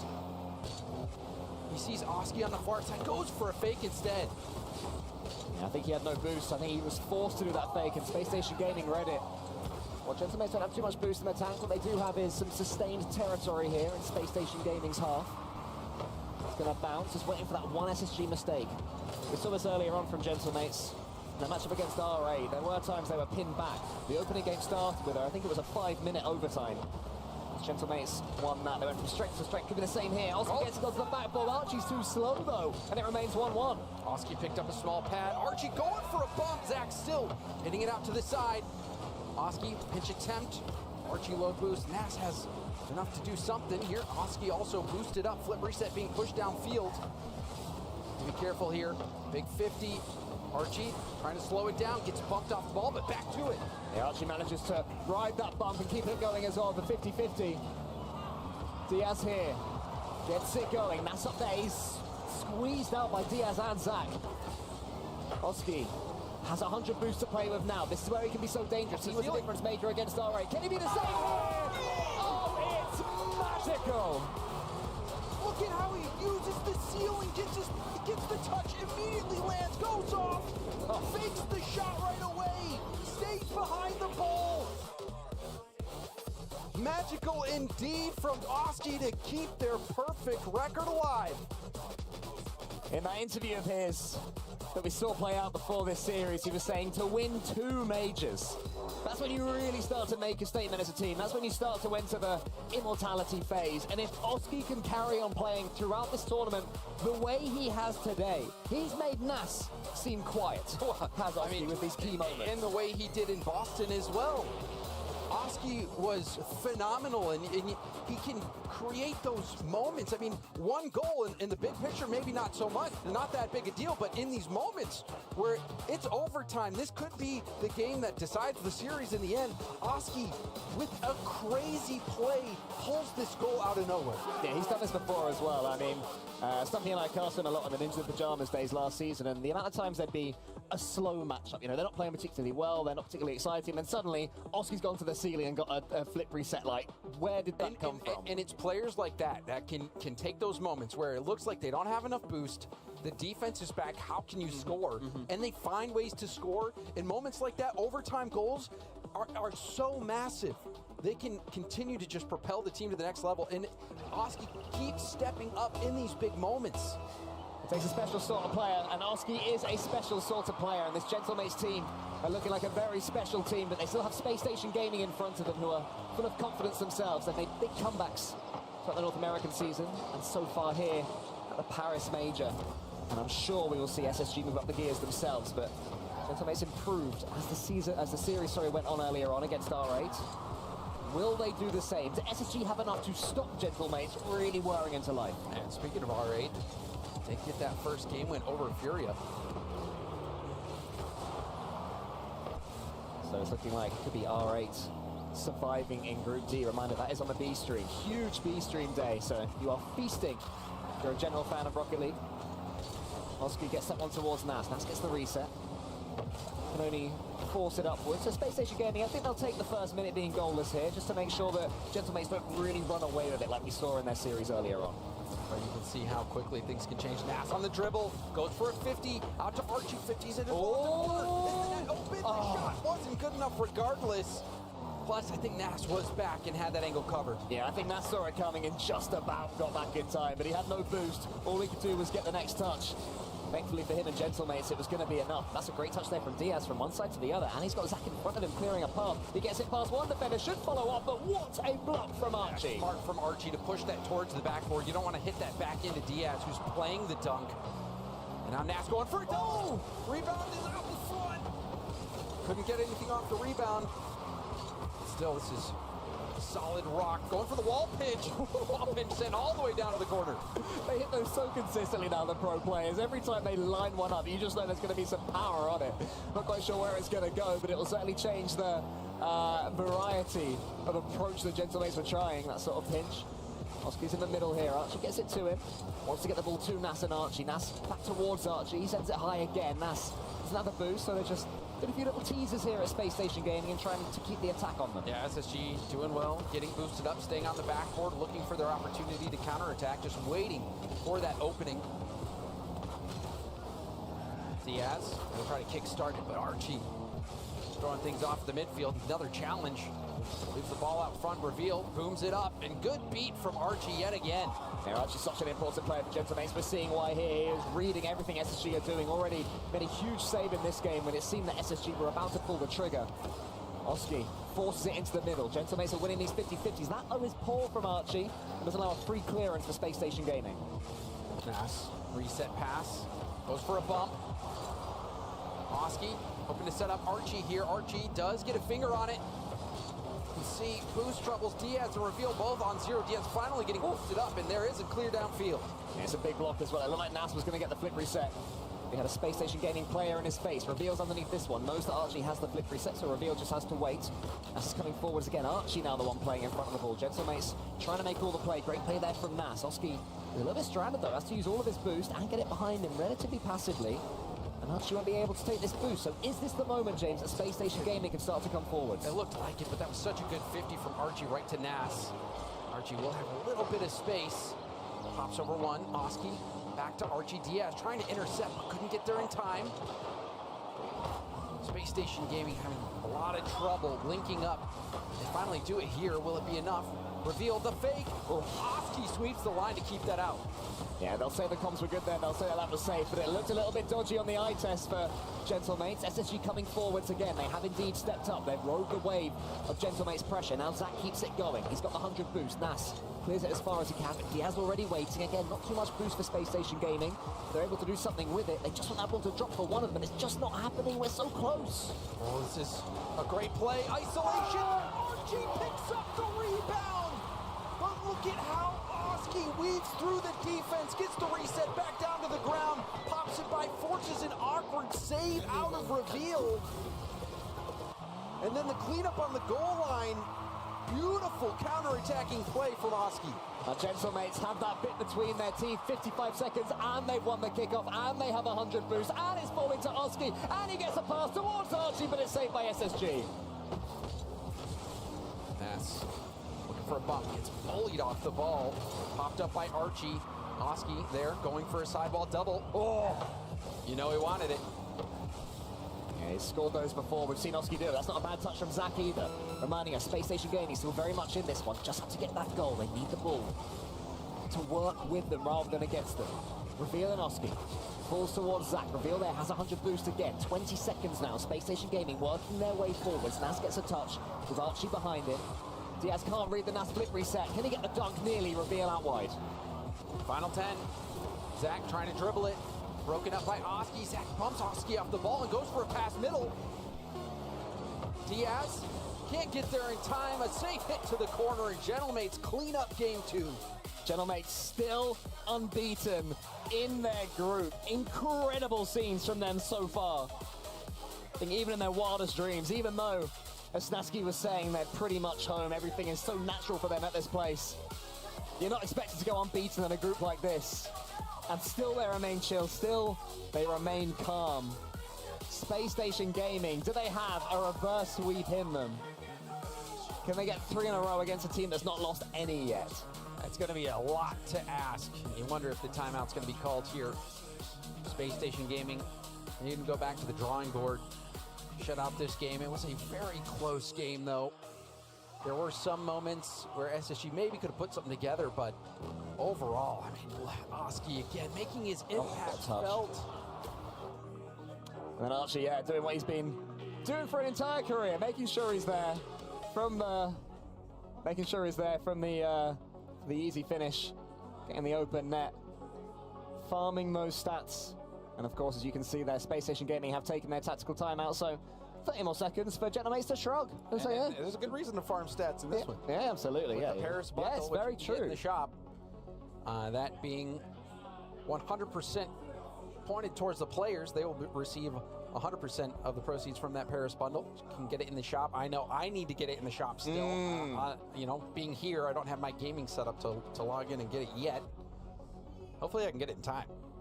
Yeah, true. It's something we've wanted for years in Rocket League as well. I am so happy that has been added. It's such a cool feature. If you've not got that, make sure you check it out and support the esport as you already are, just by watching this. So thank you, everyone who can hear my voice right now. Very much appreciated, everyone keeping an eye on this. And hopefully you're enjoying it as much as we all are, because so far, James, the Paris Major, well and truly living up to expectations. Oh, and you know it's going to get even crazier once the crowd arrives, especially when you have, you know, if they win this. You've got a Gentlemates Carmine Corp upper bracket matchup. I believe that's not happening until Saturday, but that is going to be that is worth waiting for.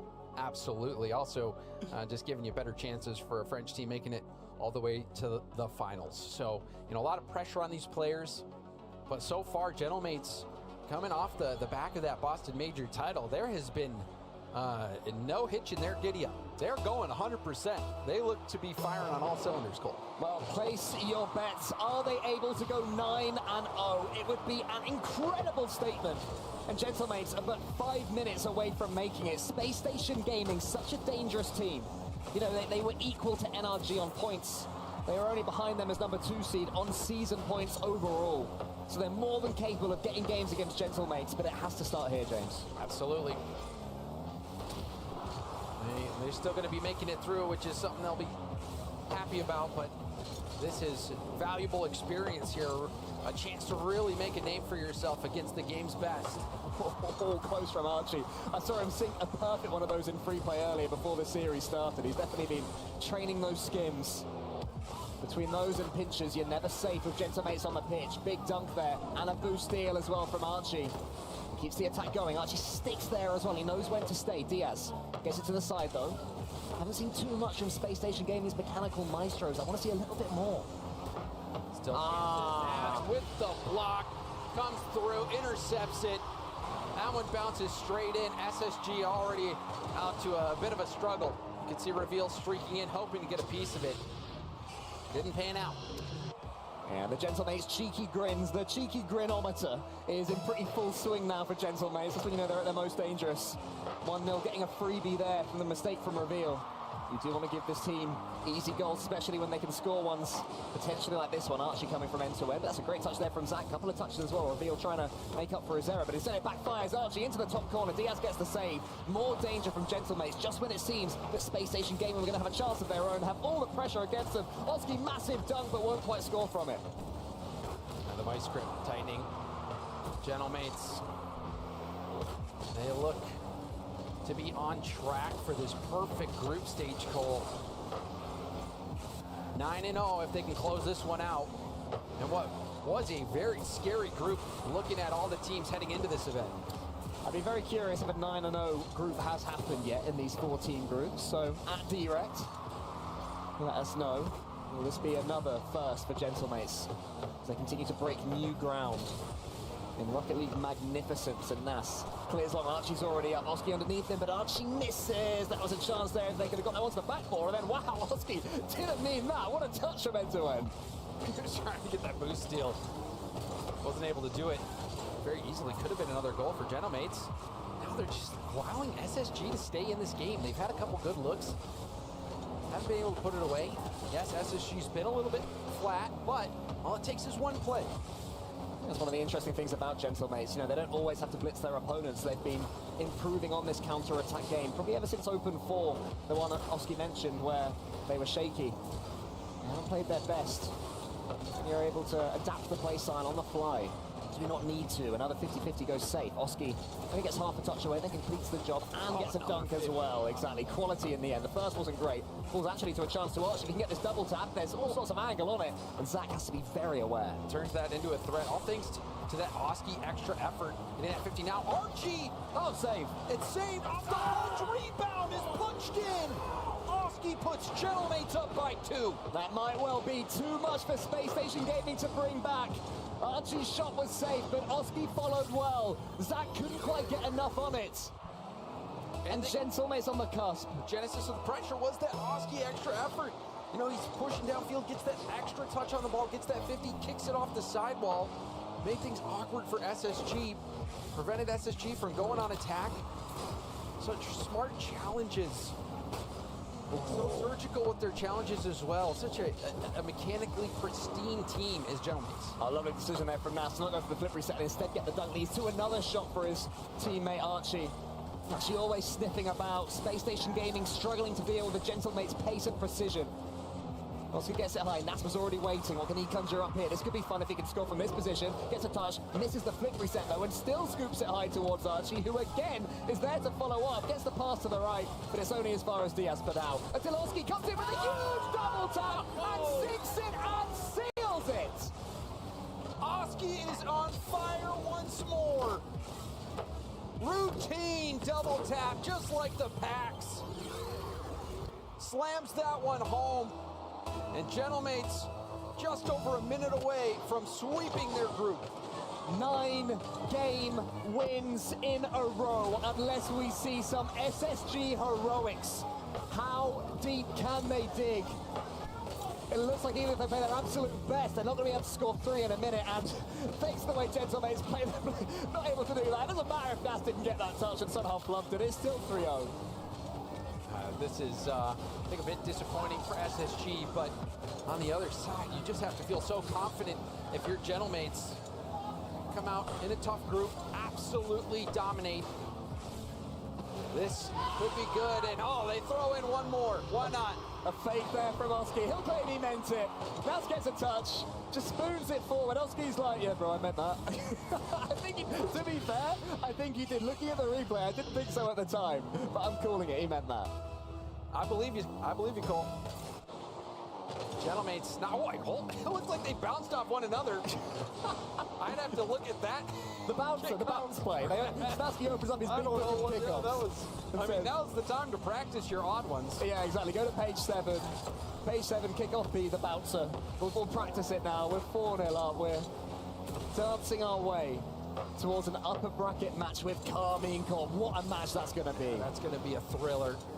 Like we were saying before, a match worth waiting for, especially when Gentlemates have been playing so well, but also K-Corp looking to be back to their old selves as well. It is going to be amazing. But for now, Gentlemates will celebrate their sweep of Group D. Just an incredible performance. As soon as this ball touches the floor, SSG, keep it up. Go on, let's go for a record. It's hit the floor. Gentlemates, what was it you were saying? Unbeaten in Group D, something like that. Didn't drop a game. 9-0, Gentlemates dominating their group and setting up a date with K-Corp. And that, as you say, will be in a couple of days' time, and there will be some people in the crowd. I think a lot of people misunderstand this. They will think, oh, it's French teams. Everyone's going to be cheered for.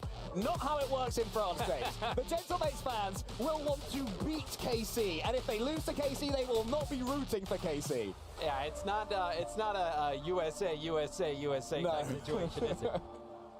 Not at all. Not at all. But for Gentlemates, they're going to be going into that K-Corp matchup with extreme confidence. This is no pushover. This SSG team is a real threat in North America. They won a regional in NA. They continue to make life miserable for NRG, and when they're on fire, playing on point, it does look like they could be the best. But up against Gentlemates, they just looked like they weren't on the same level whatsoever. This was pure domination from Gentlemates, especially Oski, who played lights out Rocket League. Yeah, Space Station Gaming have to take some lessons from this one, because the current teachers of Rocket League esports are Gentlemates there with Leaf. I think things are going to start getting silly around here if we have to start copying the atmosphere of this squad, because Oski, you guys are just coming in loose, but shooting like cannons out there. You're looking good. Thank you, man. I mean, it's the way we've always tried to do things, and we're just staying consistent of it. Yeah, no, it definitely is.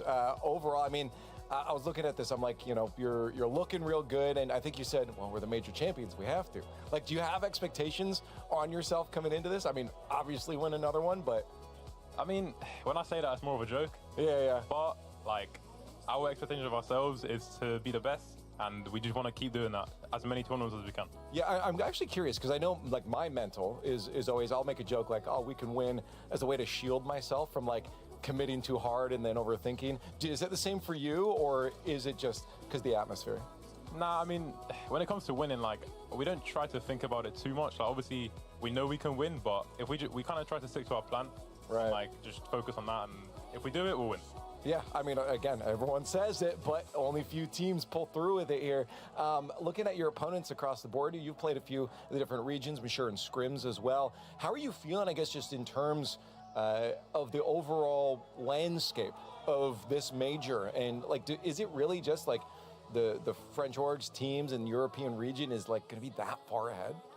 Yeah, I mean, I don't think anyone's, like, bad, but, like, there's a gap. There is a gap. Yeah. But I think this LAN is going to be easier than Boston. As in, like, there's no... Like, to win?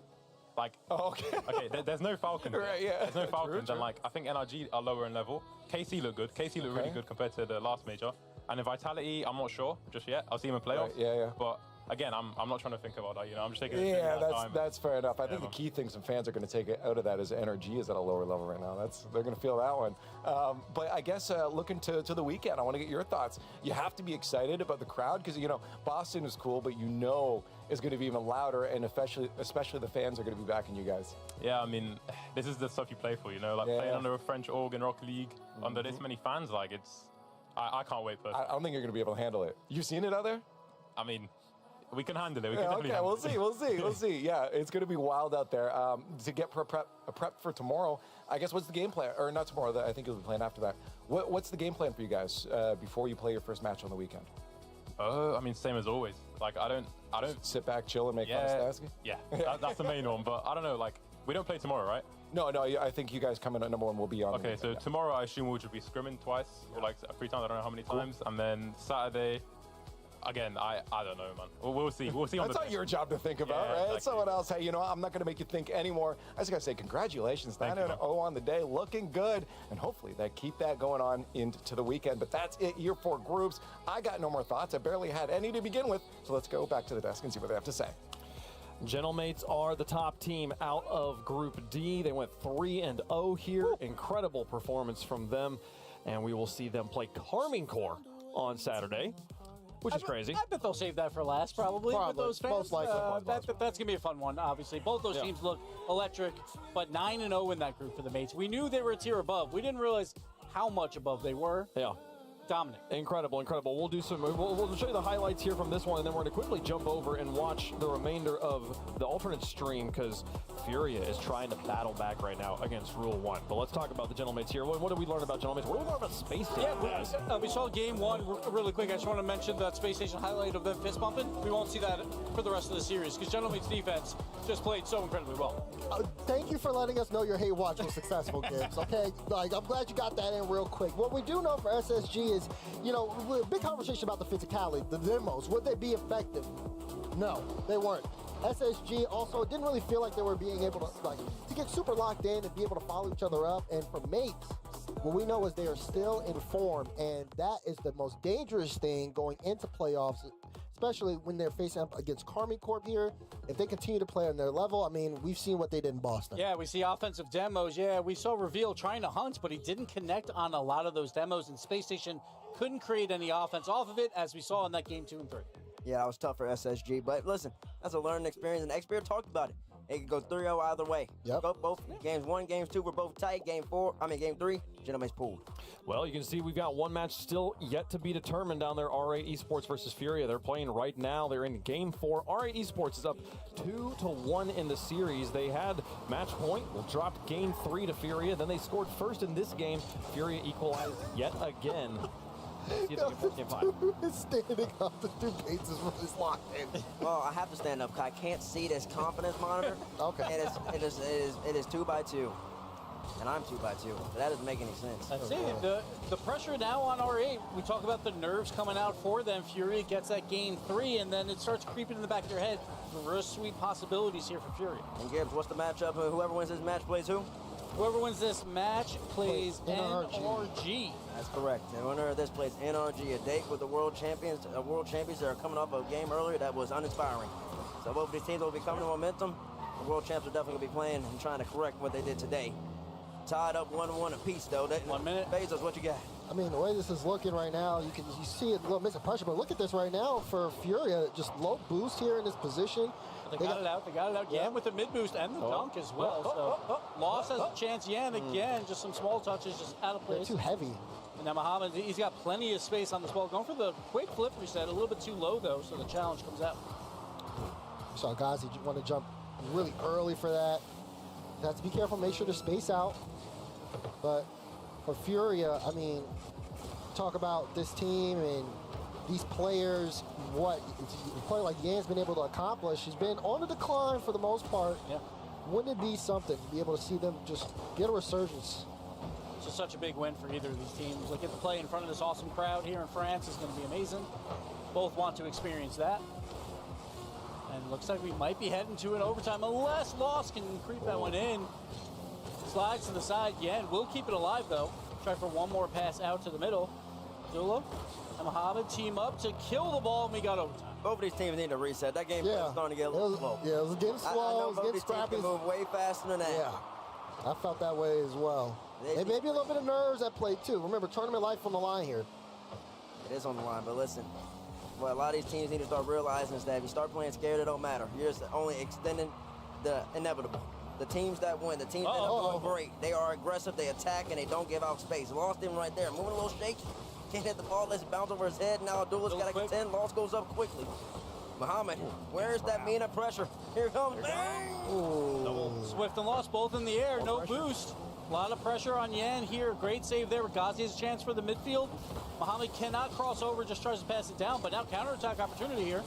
Swift up, throws it up high. No one around though, and a wasted counterattack there by Fury. Boomer ball personified. Yeah, I mean, you can see a couple of off-ball, like, looks for bumps here on the side of Furia, but again, it does feel like they're just moving a little too slow, and that's been, like, a big issue here. Even when they're able to kind of connect, it doesn't feel like R8 need to react very fast. Like, they can kind of take their time and build things up. I think R8 on their side, they're just scared to make a mistake here. They don't want to throw this game away after knowing Furia will take a game from them. Ghazi probably should have been there for that one right there. That was a shot opportunity. Some ground challenges are great right now by R8, just keeping this ball on the orange side of the field. Ghazi, another great challenge.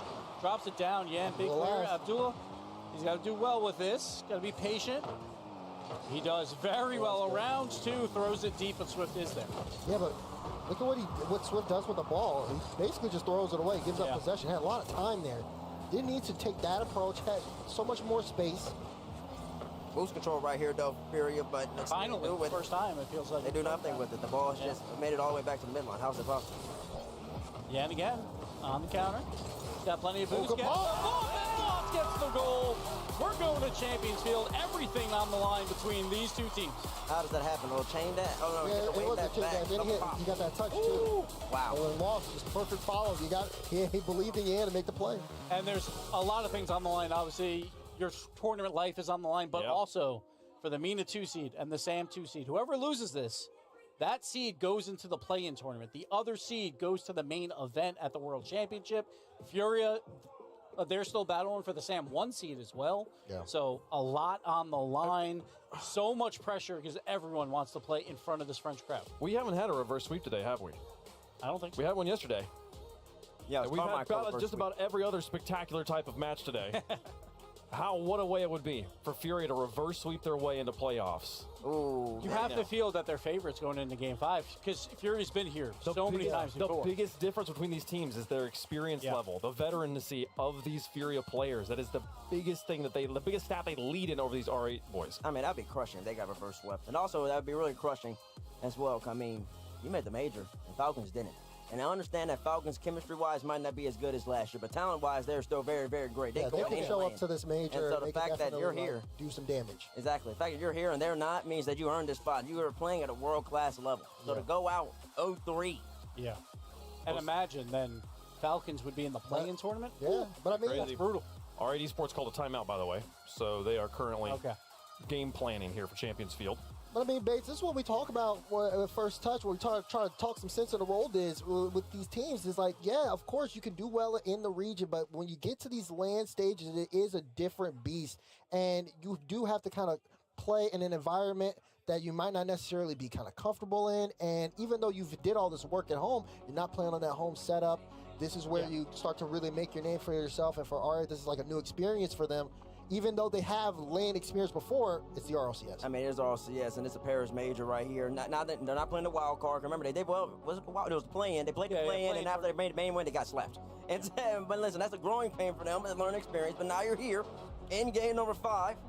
And you're so right, and we used to really think about that more often. That used to be the Turbo buff. That's why Turbo used to join all the teams, and he had the land sauce. Even if he wasn't that good performing online. People always are like, Turbo, we have more land, he's going to be comfortable, he's going to be happy. That's why he got 4 rings to his name.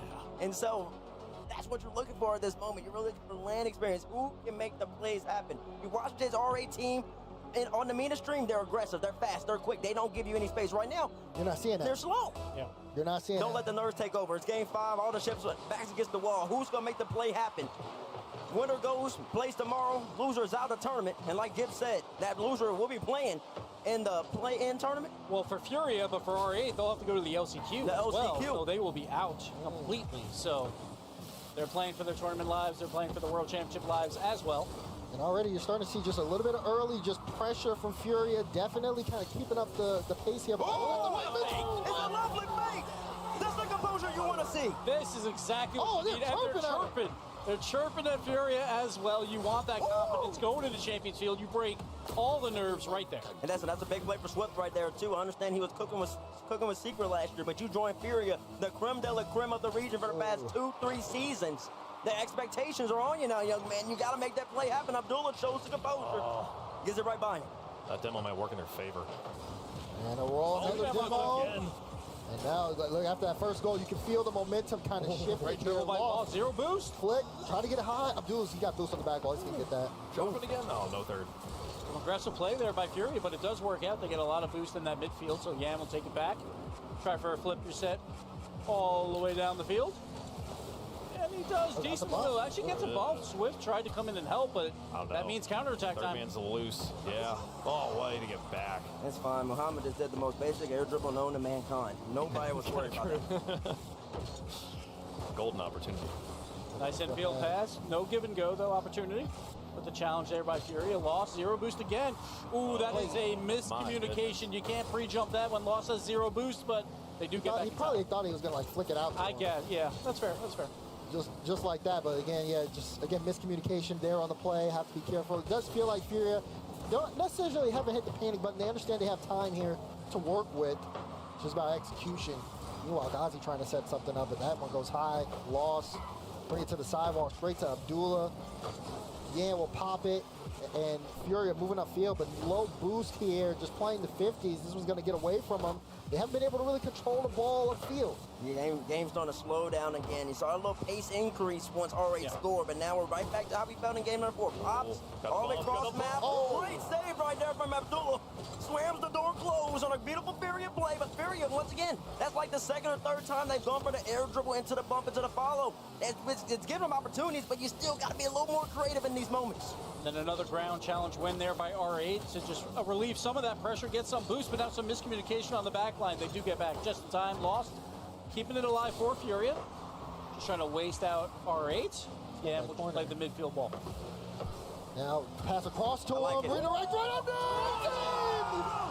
Do I know ball or do I know ball? Yeah. You got to be more creative with it. They finally go for an infield play. Swift jump, lost pre-jump. He switched it up on him. It's about that creativity. That's what TSM has been doing so well this whole tournament. I know they're out the tournament, but it may be because they just don't have the experience. They might not have the individual mechanics that other teams have, but they do have the synergy. And that opens up the scoring 1-1 apiece out. And now it's going to get juicy. Good tackle. Look at this free ball for another aerial Swift ball. And hey, there's the bread and butter. They went for it third time's the charm, baby.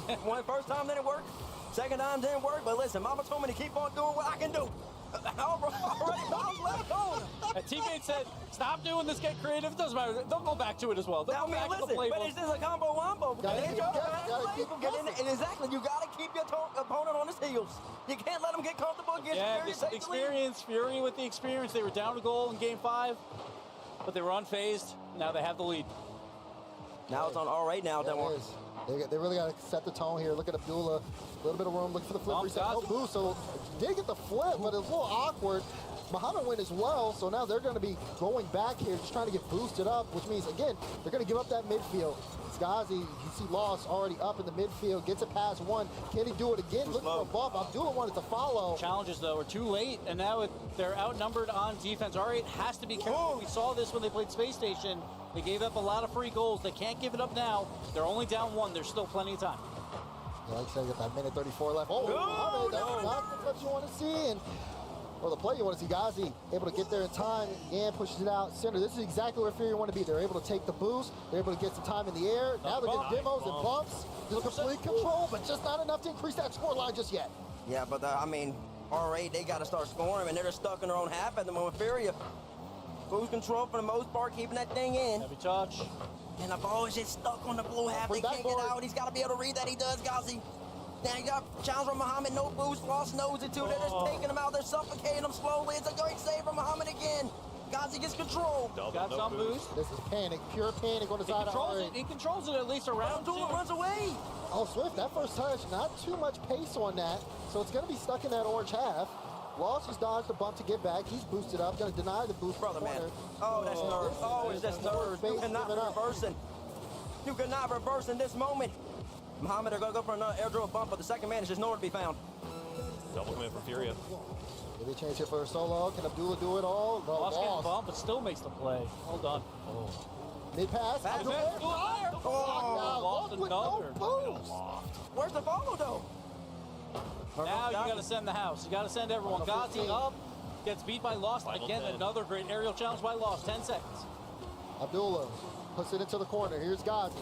Can he get it mid? Does get it mid. But it doesn't matter. There's no follow. Muhammad didn't have boost either. They keep this up, but Yan is gonna ground it, and that's gonna be the series. Furia complete the reverse sweep, and they're letting them have it. That's why you don't start chirping too early. Oh my God, it's heated. One thing about Furia, boy. Hey, you start chirping against them boys. Don't give them an inch. They taking them out. Oh my goodness. Experience is king in Rocket League, and we saw it right there. The nerves. The ball was bouncing from the net, but he didn't even think the ball would get middle. I think it was Muhammad. It was just an empty play. It was so empty.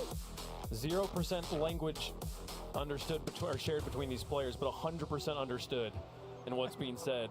We learned back in 2021, 2022 Los Angeles, nobody chirps at the end of a match like Yan does. That's true. I was lucky he didn't throw a headset this time. No Domino right here. But listen, Swift got up and started chirping. Yep. It just seems like whoever Brazilian you put in this team, they're going to chirp.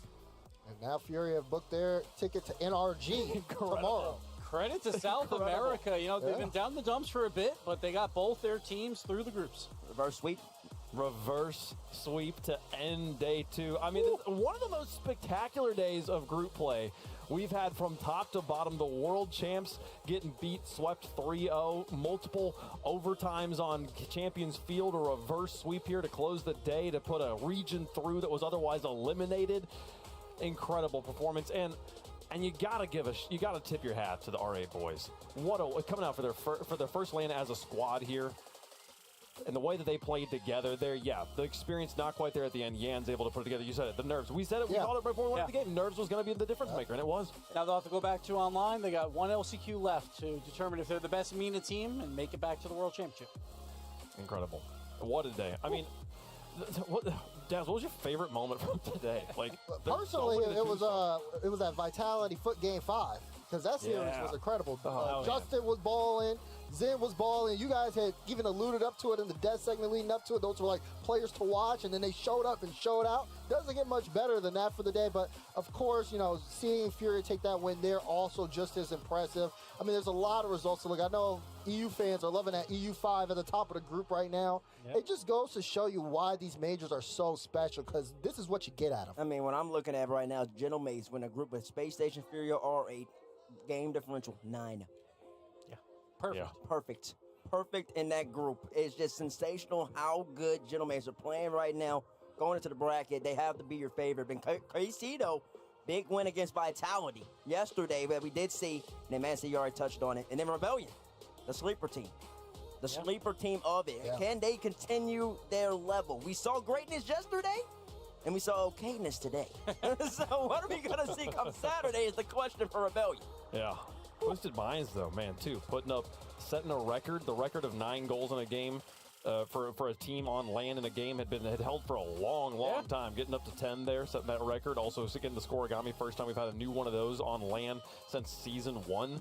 An incredible record-setting experience, and exactly the type of bounce back you want to see after the one they had. Yeah, they were testing our overlays out. You know, double-digit scoring is always fun to see, so credit to them. But that was just a fun day, and then we got a little cast in at the end here, so that was a good time. Good time. Great time. A little quad cast to end around out the day. Well, Wave didn't say anything. He can barely see them on it. Well, true that. Jorby, who'd you pick, by the way? Oh, gosh, man. Wow. I told you. He's 1 for 5. Yeah, he's 1 for 5. It's not good, man. It's not good. He's going to pass us on. Teammates really does not want to wear that tie. The faith being rewarded for Torby there. He's stuck with them for a long time. It finally comes through there. And two, both South American teams making it through to the playoffs. Exactly. South America, you know, they came through as 3 seeds, but still, they're through. And now in front of a crowd. You know Furia likes to play in front of crowds, so. Well, they do, but they also, I think they have a terrible all-time record against NRG, too. Sure. I think the record is terrible. I think they always lose. Or they don't always lose, they lose a lot. Like, Atomic's record against Jan is fantastic. And that goes back to every iteration Atomic's played with, so. Furia is a tough draw for them, but NRG did look a little slow today, a little sluggish. And Furia in Game 5. Yeah. I would say the last 2.5, but the first 2.5 was a little shaky. The last 2.5, where they added and started mixing things up, that's the Furia people want to see. That's the Furia that can actually contend. And that's what you kind of love. They have the dig deep. That's what you look for. And Energy's lost their plot armor, right? So who knows? It seems like they lost the plot armor, but I don't know. The plot's still going. Lost it just yet. The plot's still going. Actually, it's a new plot. I believe it's the first time Atomic's ever going to start in the lower bracket. Interesting. It's a new plot. It's a new storyline now. Whatever you got to tell you. No. Okay, listen. Right now, we just know the lower bracket's hot, Wave. I wonder with the French crowd, are they going to be cheering for Furia or NRG? That's what I wonder. They want NRG gone. You think they want NRG gone, or you think they want to get them so that the French teams can beat them? They don't. What? Why do I want to see my toughest competition? Right, because you want to get the revenge yourself. NRG's getting booed. You know?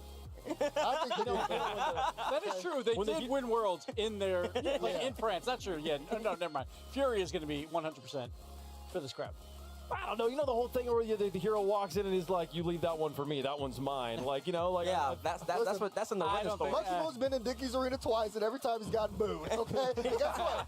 He's probably gonna go back again. He's probably gonna get booed again. Okay, it's just the way it is sometimes. Maybe the crowd in Dickey's should change it up and actually cheer for him. No, I said that last time. Throw him off. They should cheer for him. I said that last time. He came out last time. He'll be so confused. No, he came out last time in Dickey's Arena. He had his hand like this on him.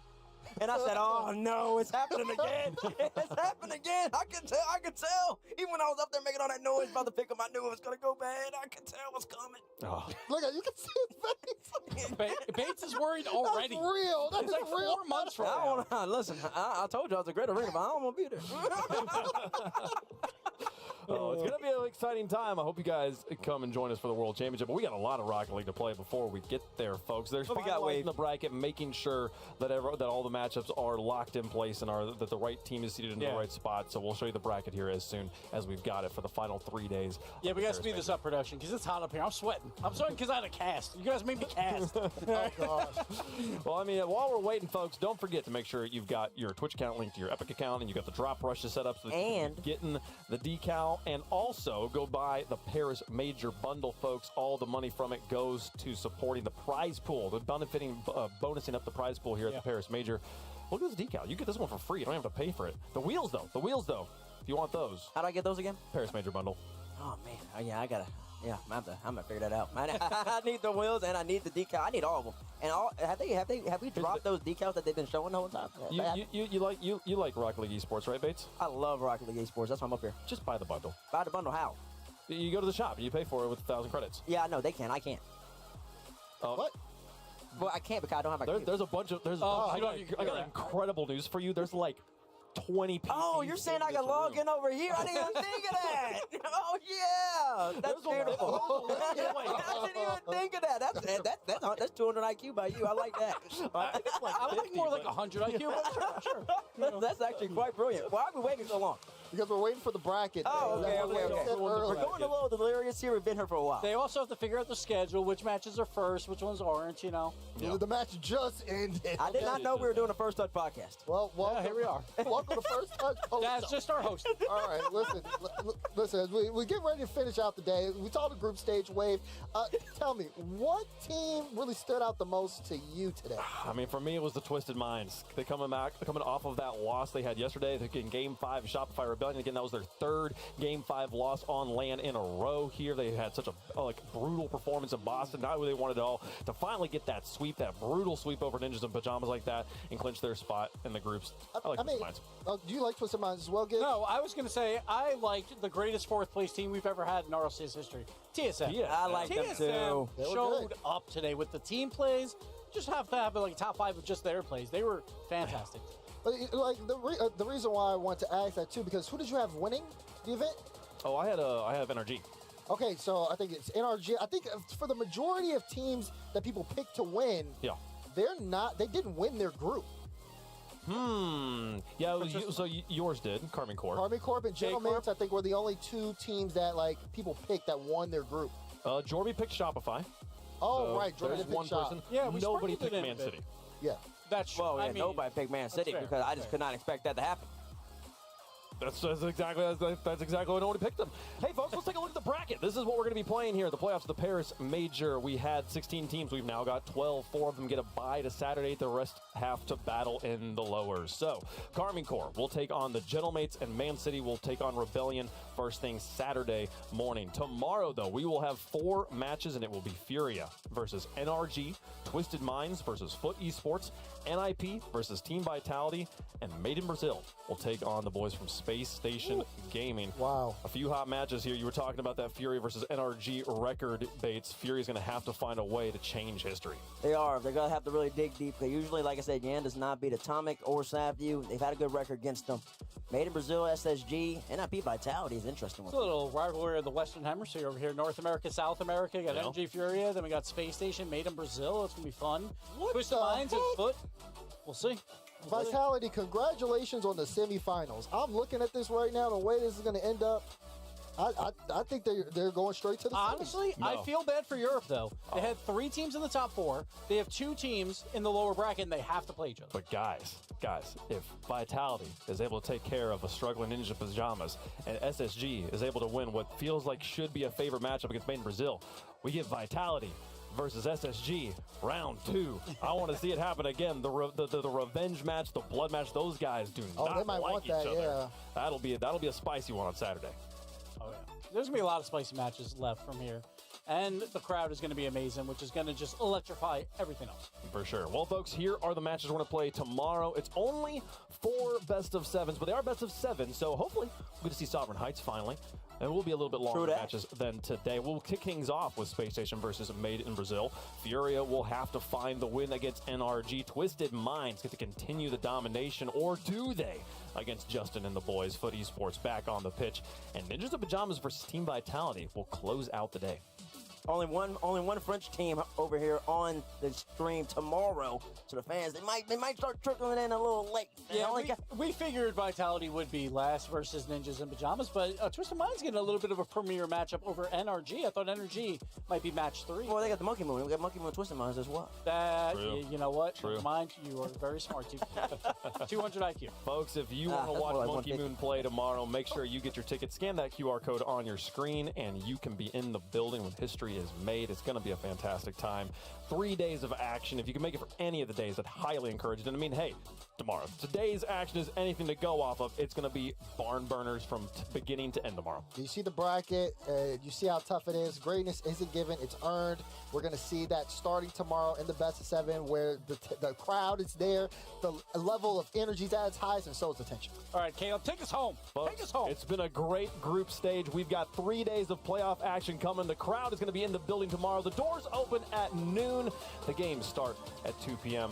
Thanks for watching. We'll see you tomorrow.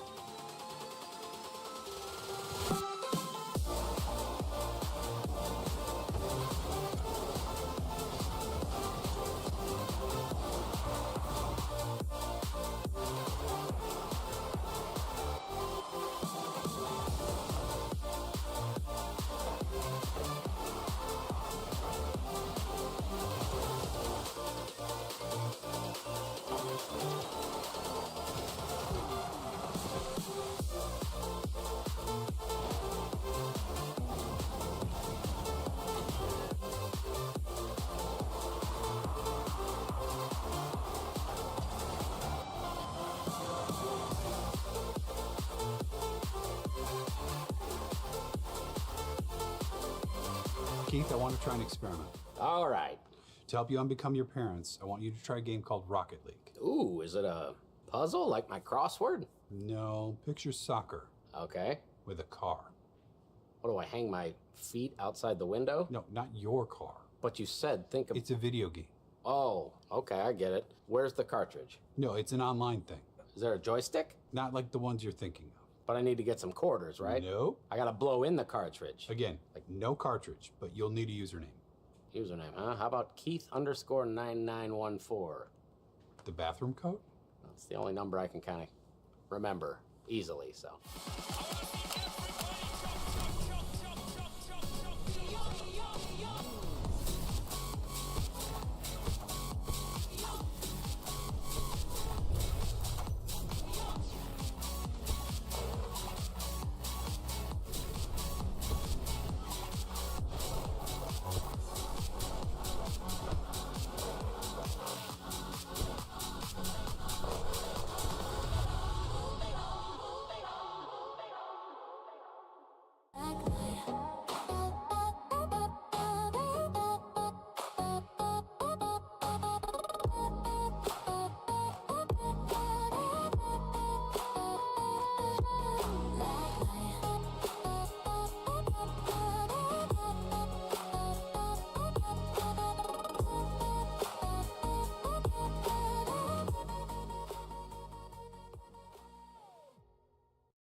Don't hold back, cause you woke up in the morning with initiative to move, so I think I'm harder. Don't hold back.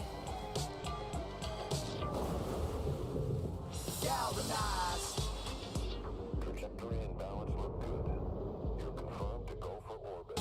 Every day, Michelin innovates to move the world forward on the road and far beyond. Michelin, motion for life. And I don't know how to feel about it. You're not used to losing. Getting beaten? Not like this. These players are just so locked in. Could it be the milk? It's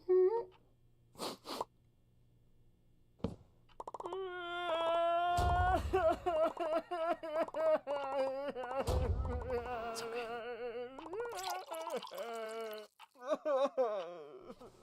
Stay there.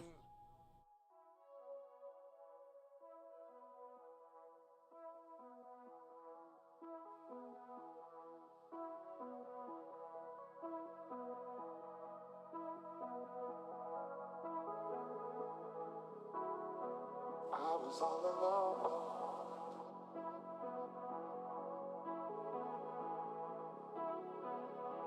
Then you showed up under my umbrella. Oh, shelter from the cold.